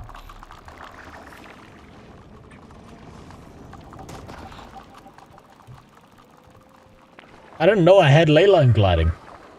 I don't think I do. Do I?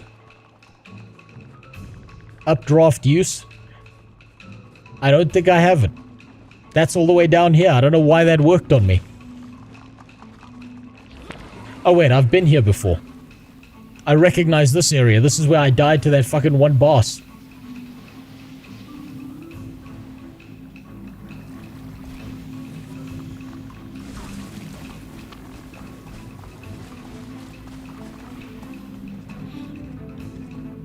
Okay, what's this? King of the Jungle, level 80.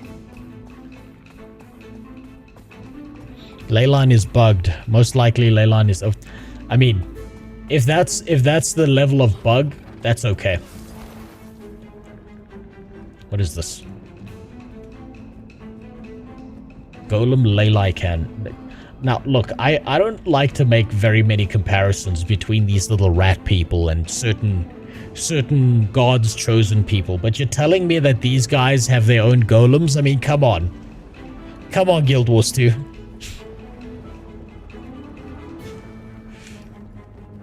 Oh, they just so happen to be really good at mercantile stuff. Oh, they just so happen to just take in other races and fuck them up.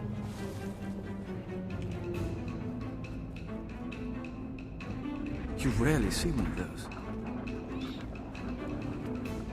Oh, this is just me filling my bags. Very nice. All 4 cannons must survive for the order to punch a hole into the dragon stand. Don't let the chuck generants reach them. Cannons will be fully charged in. Oh, okay, so this is part of the meta event then. Hey, if I get XP, I'll take it.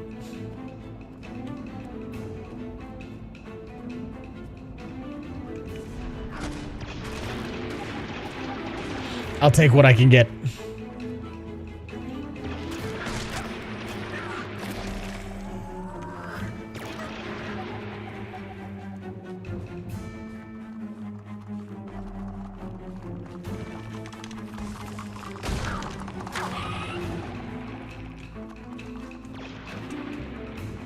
Ratanovus Golem suit. This old Ratanovus Golem looks like it was designed to be controlled from within, but you can't figure out how to get inside. Exalted Assistance Mastery. Okay.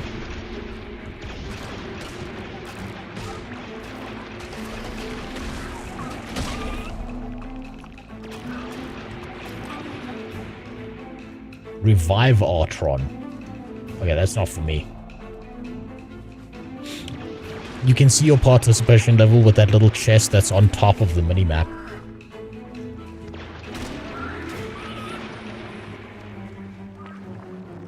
Oh, participation 5%. Fuck yeah. It's higher than some of the engineering marks I got.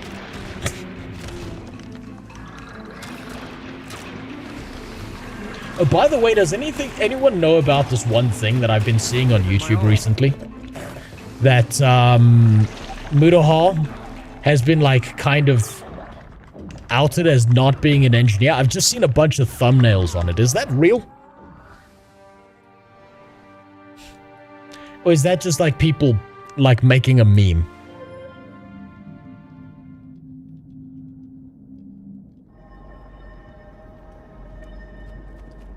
I don't know, I'll dig into that tomorrow, maybe. I feel furious.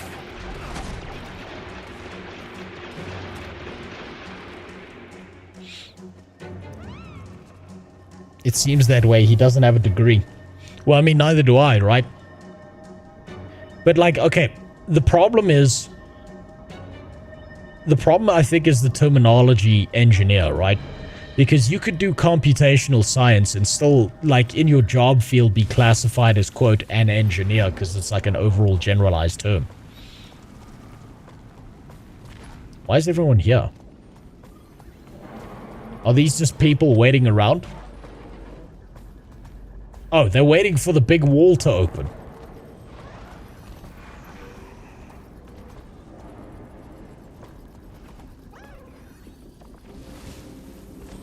I understand now. See, I don't think he did any engineering. Custodial engineering. Maybe we did social engineering.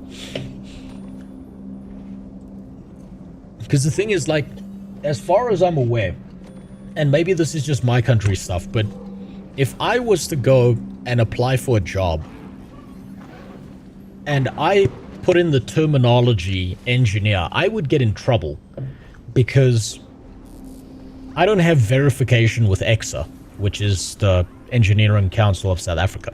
I can say things like, I have worked in engineering fields, I have worked with engineers, but that doesn't make me an engineer because I never got the qualification and the verification by the council that governs those bodies, right?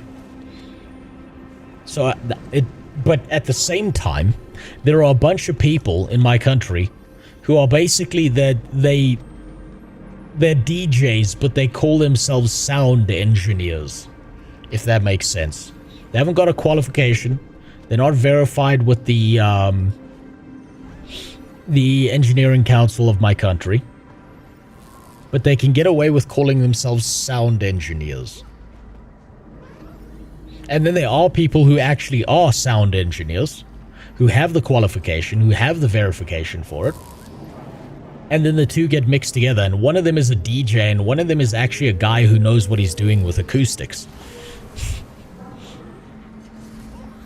And you can get in real trouble putting that shit on, like, a CV or something if you don't have it. Also, give me a second. I think I'm hearing something. I'll be right back.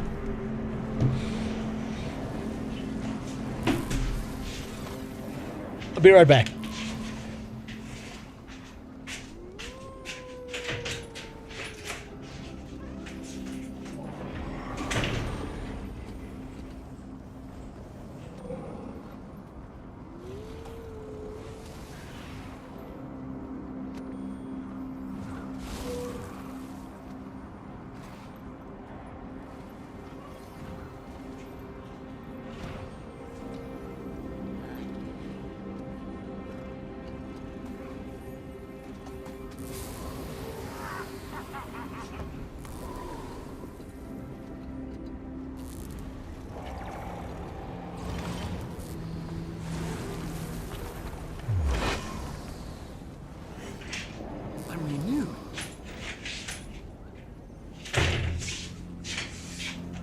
Alright, never mind. It's not important. It's just two crackheads standing in the middle of the road blocking traffic. Nothing dangerous. He said multiple times he's an engineer, sometimes specific computer engineer, but he doesn't have anything to back it up. You see, that's like... He might get away with that, because he's not using it in a capacity to apply for the job of an engineer. He's just saying the words.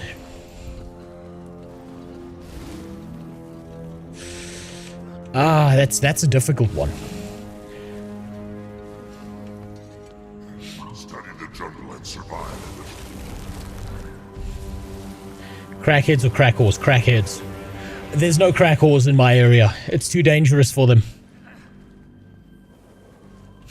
There's no one selling discount pussy on the streets there.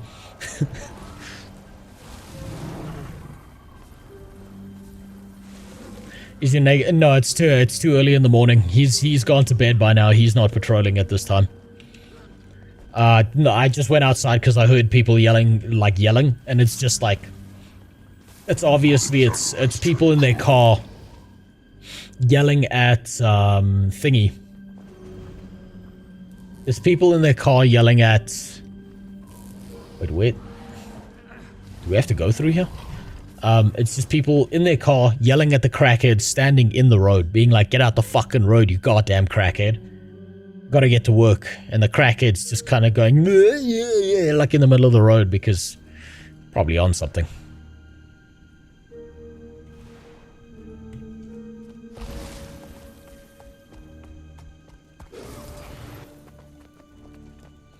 Wizard coins capped out. Why don't you spend it on something? Because why would I? I don't know enough about the game to know what's valuable or not. I don't feel like it. Also, thanks for the follow, Peter Patrick. Let's go here. Why not?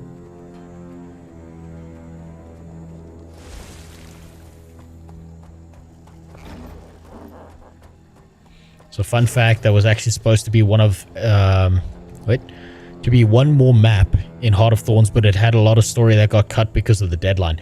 I wouldn't be surprised by that. I feel like, in particular, Thingy was supposed to be a much bigger component of the story, Foul Lane, than she was.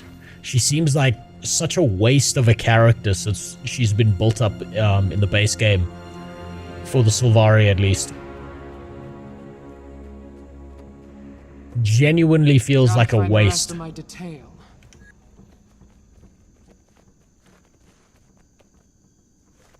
Told you what to spend. No, I don't care. I don't care. That's not the value of playing this game to me. I feel like Farlane could have been a much better villain than what she was built up to be.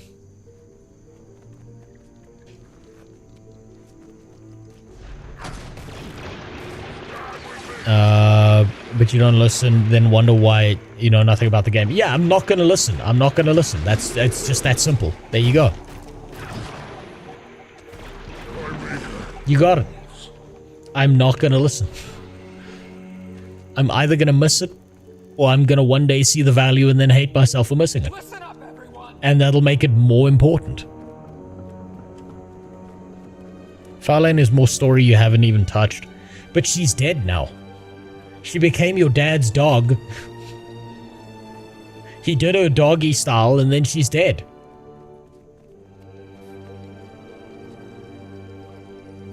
It just seems like she's a waste of what could have been a much better character. She seems far less significant as a character than what she could have been built up to be. For her to already be dead at this point in time.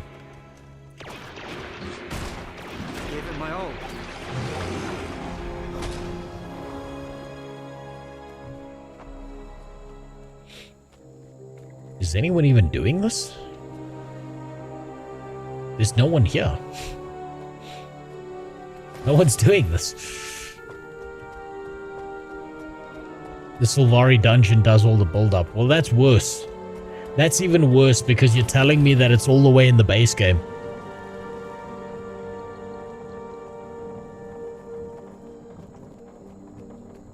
Season 1 and 2 had a bunch of stuff that actually built her up. No, that was Scarlet. You're thinking of Scarlet. I don't even remember. Like, if she was in Season 1 and 2, I don't even remember seeing her.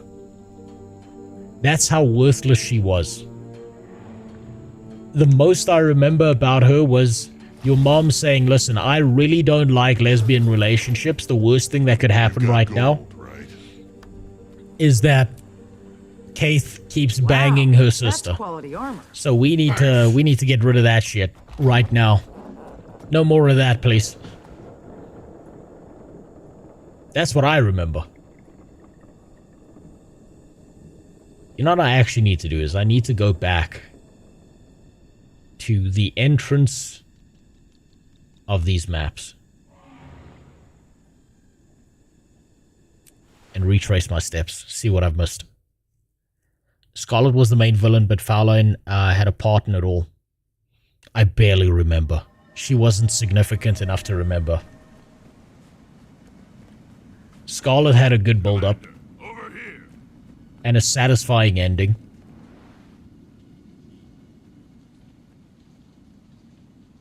Or unsatisfying since we didn't get to keep the body, but, you know. The good with the bad.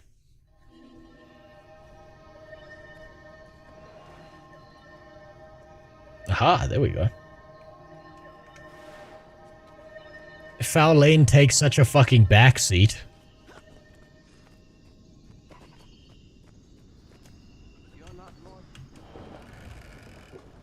Jaka Itzel, help yourselves to some of our eggs. Farlane really feels like she should have been built up way more to me, at least. Maybe other people feel differently. Oh, fuck that up. Oh, let's aim for the mushroom.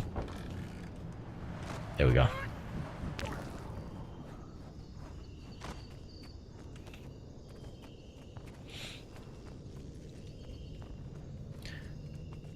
Finally, some streamer that didn't skip or leave Heart of Thorns for Path of Fire because it's all too hard and wants mounts. No, I don't care about the mounts. I do care about experiencing it. I am going into Path of Fire. What I'm trying to do is build up the my mastery so that I have the mastery points. But I do like exploring these maps. It's really cool. The map design. I am going to waste a lot more time though. Playing this game on a second account, particularly Heart of Thorns, and trying to get used to the verticality of these maps. Oh, here we go. Let her hold her breath.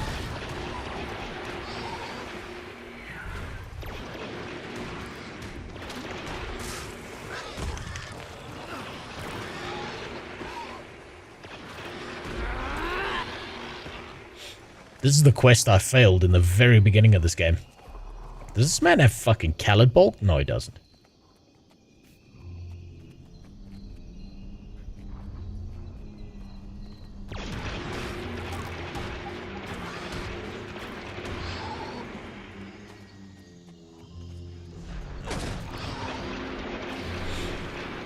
Caught done dirty. Yeah, I feel like the whole Court of Nightmares, all of that should have been a much bigger part of this. Especially since their whole build-up was, we're against the Sylvari, Dad was right, blah, blah, blah, all of that shit. They could have been much more than what they were. Much, much, much more. Like, they should have been like a primary antagonist to everything else happening around them. And they were just kind of like a footnote. They probably plan to have a whole arc where the Nightmare Court swear fealty to Morty and you have to fight them. Yeah, that would have been cool as fuck. But it's like I said, like, it really does feel like there's a bunch of cut content. Because how do you have a map this big and have most of it unexplored if you just focus on the MSQ? How did so much of this go untouched? Especially when you've got autistic retards like me who are hyper-focused down on certain elements of a game.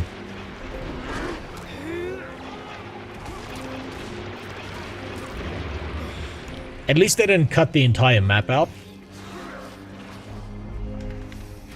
I'll give them that.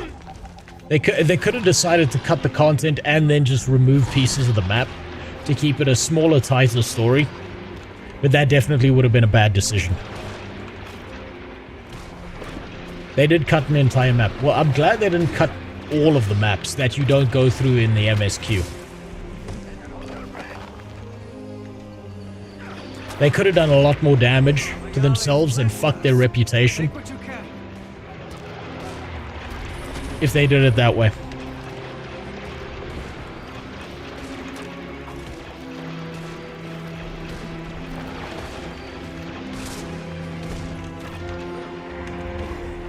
Come on. Come on, it's just one elite stonehead.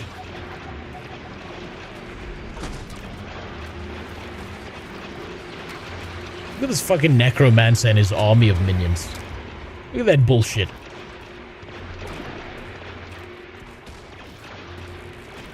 Might and glory.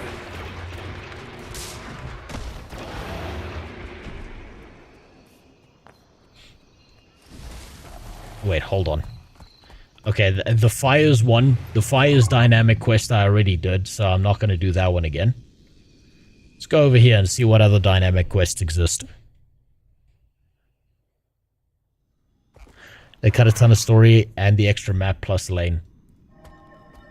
I wonder if they would ever have plans to add it back in. Probably not, right? They're probably in a it's over, move on kind of state. How many players still come back to the Heart of Thorns map versus how many players would rather just get a new chunk of content to deal with? MMO players tend to be fucking fiends for new pieces of content. They probably view it as a waste of time to change anything at this point. That's why they'll never touch the base game again as much as I want them to. Haven't done that one before. How much time do I have? Oh Jesus, I'm well out of time.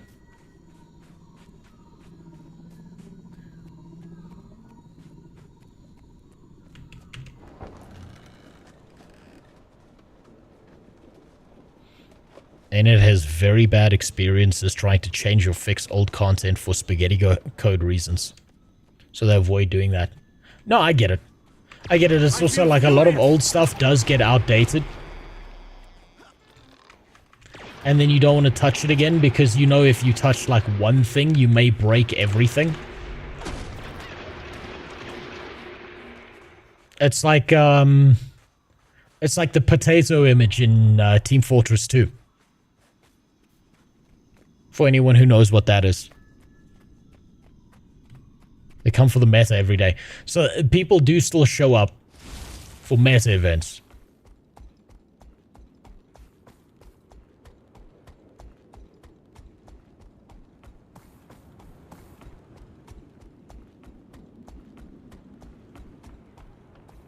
It's probably because of the horizontal progression, so that still feels valuable at least.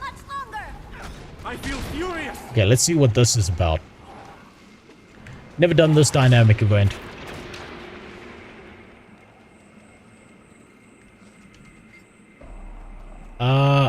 I don't think we're going to make it, thank goodness you. Okay, for fuck off, dude.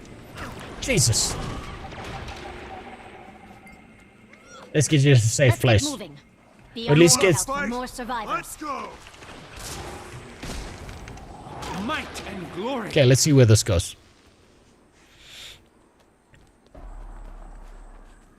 The raid legendary armor requires us. Okay, so people, there are still requirements for certain legendary armors that people want to get, and then they're going to go back to Heart of Thorns to do the meta events because they're either grinding it out or it's something that they could potentially get. As far as I understand what you're saying.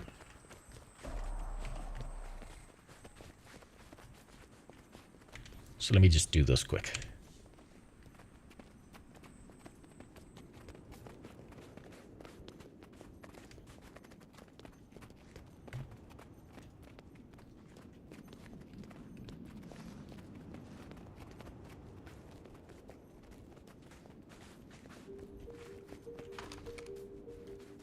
There. It looks like they were caught in the collapse. We'll maintain a barrier. Send survivors to us. Oh, shit. I feel furious.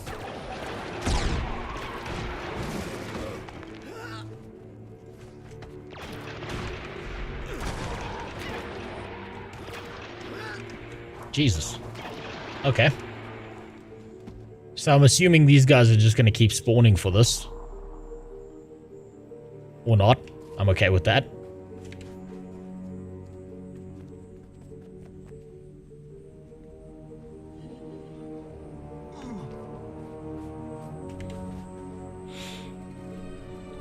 Having full legendary armor enables you to progress to the fashion endgame. No transit. Oh, I mean, that's the endgame of every single fucking MMO ever, is to just look good. Isn't that funny?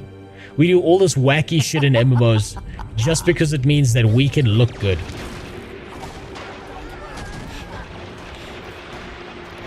So we can style on other people.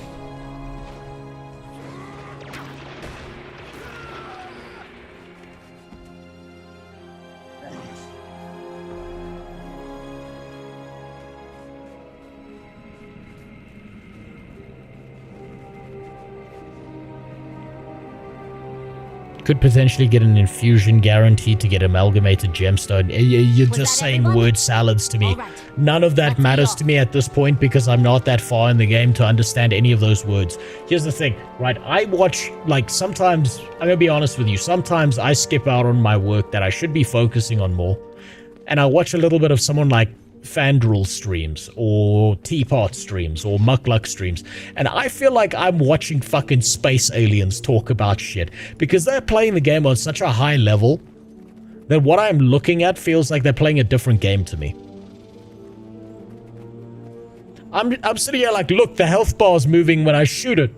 And they're like, yeah, okay, so you gotta get the tier 8s from here while you balance out this, and I'm jumping down this, and if we go to the trading post and we type in suck my PP to exactly 5 people at 11:15 a.m. on a weekend, there's a 3% chance that you get the legendary that you could otherwise get from one of the dragons that you then otherwise don't have to fight. And I'm having a fucking stroke trying to figure out what the hell they're talking about. I gave it my all. Are these the famous pocket raptors? Jesus Christ. Okay, fuck. Shit. Fuck those things.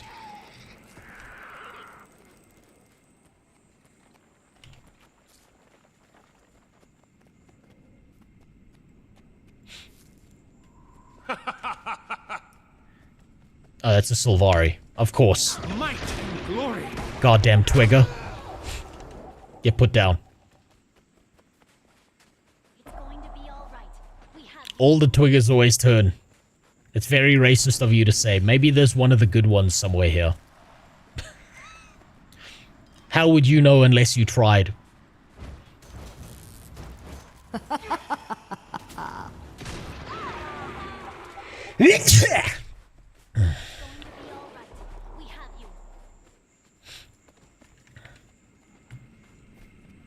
There's also a skin that drops that makes your shoes invisible. Got all their fingers and toes?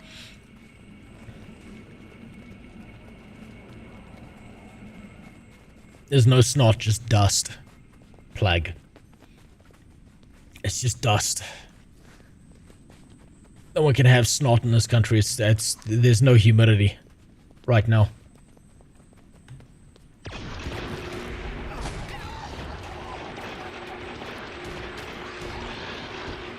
Okay, where does this lead? I guess I have to put it in WoW terms. Imagine showing up to OG Ragnaros in retail WoW and there's actually people fighting him because they still need stuff from him. No, I get that. I get the idea that there's horizontal progression in the game. I get that. And that everything stays valid. We have to help them.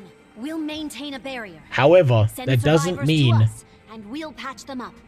That wouldn't mean that sometimes if people had completed enough of the horizontal progression and gotten the thing they wanted specifically...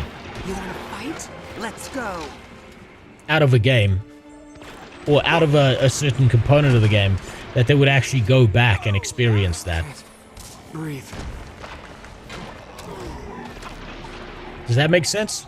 They complete what they need, they get whatever legendary they may potentially want, and then they shrug their shoulders and never come back to that one specific map. It's completionism versus horizontal grinding.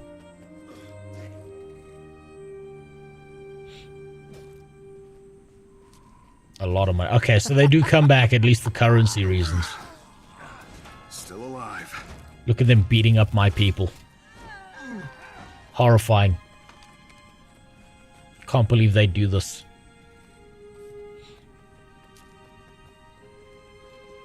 And this guy even picked up an animal.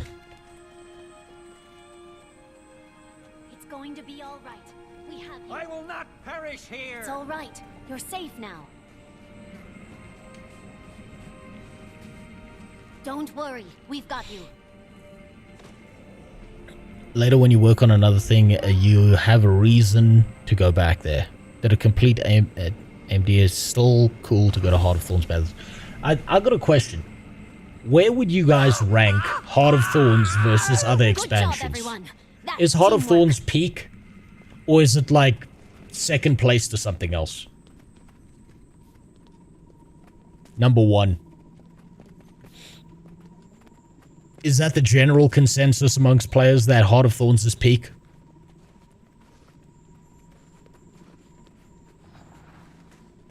Heart of Thorns is basically your Wrath. Damn. Damn. No wonder some Guild Wars 2 players keep on getting cranky. Every time they're like, fuck, I wish I was back in Heart of Thorns for the first time. I've seen that comment quite a few times. You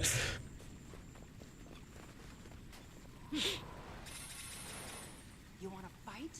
Let's go. Okay, that was a pretty interesting one. That was a nice dynamic event. And that's one of 3 leaders. I wonder, is everyone else just down here right now? Picking fights at Dragon Stand? Let's find out.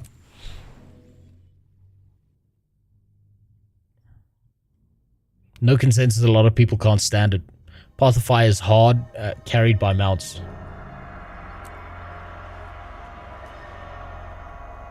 Are people here? Defeat 5 veteran enemies, complete a Renown Heart.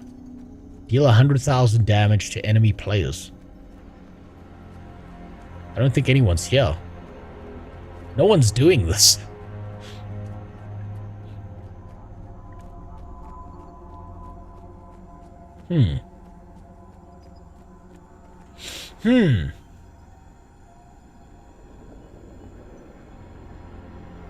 Fuck.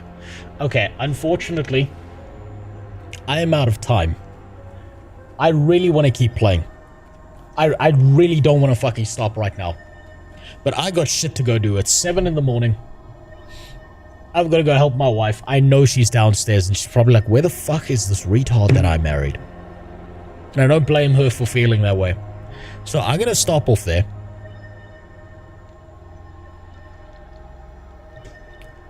I'm going to cut it short. I really enjoy my time in Guild Wars 2 now. I think I enjoy my time playing Guild Wars 2 right now more than I do at any other point in the game.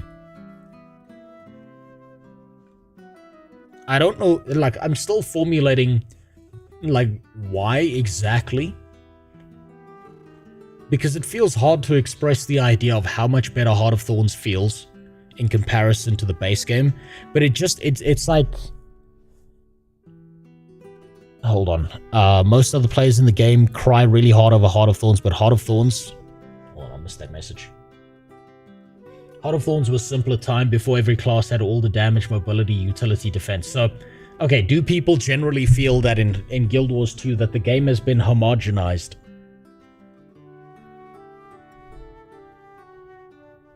While there was still some unique aspect to each and every other class. So then it's gone through the same thing that World of Warcraft went through. No, Heart of Thorns was massive power creep. Class balance did not exist. There was one correct build for each role and everyone else could fuck off. That's sad. I like off-meta stuff. So I don't like it, and this seems to be a problem that occurs with all MMOs the longer they exist, is all classes tend to get homogenized into being the same thing, right? Oh, the mage doesn't have mobility, so they give it a spell called Blazing Speed. Oh, but the rogue doesn't have enough range, so they give it like a knife-throwing fucking skill that just does way too much damage.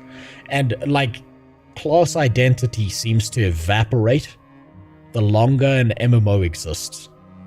That's always a bit annoying. It's sad to know that you people feel the same. I'm not there yet. I don't know enough about Guild Wars 2 to see it.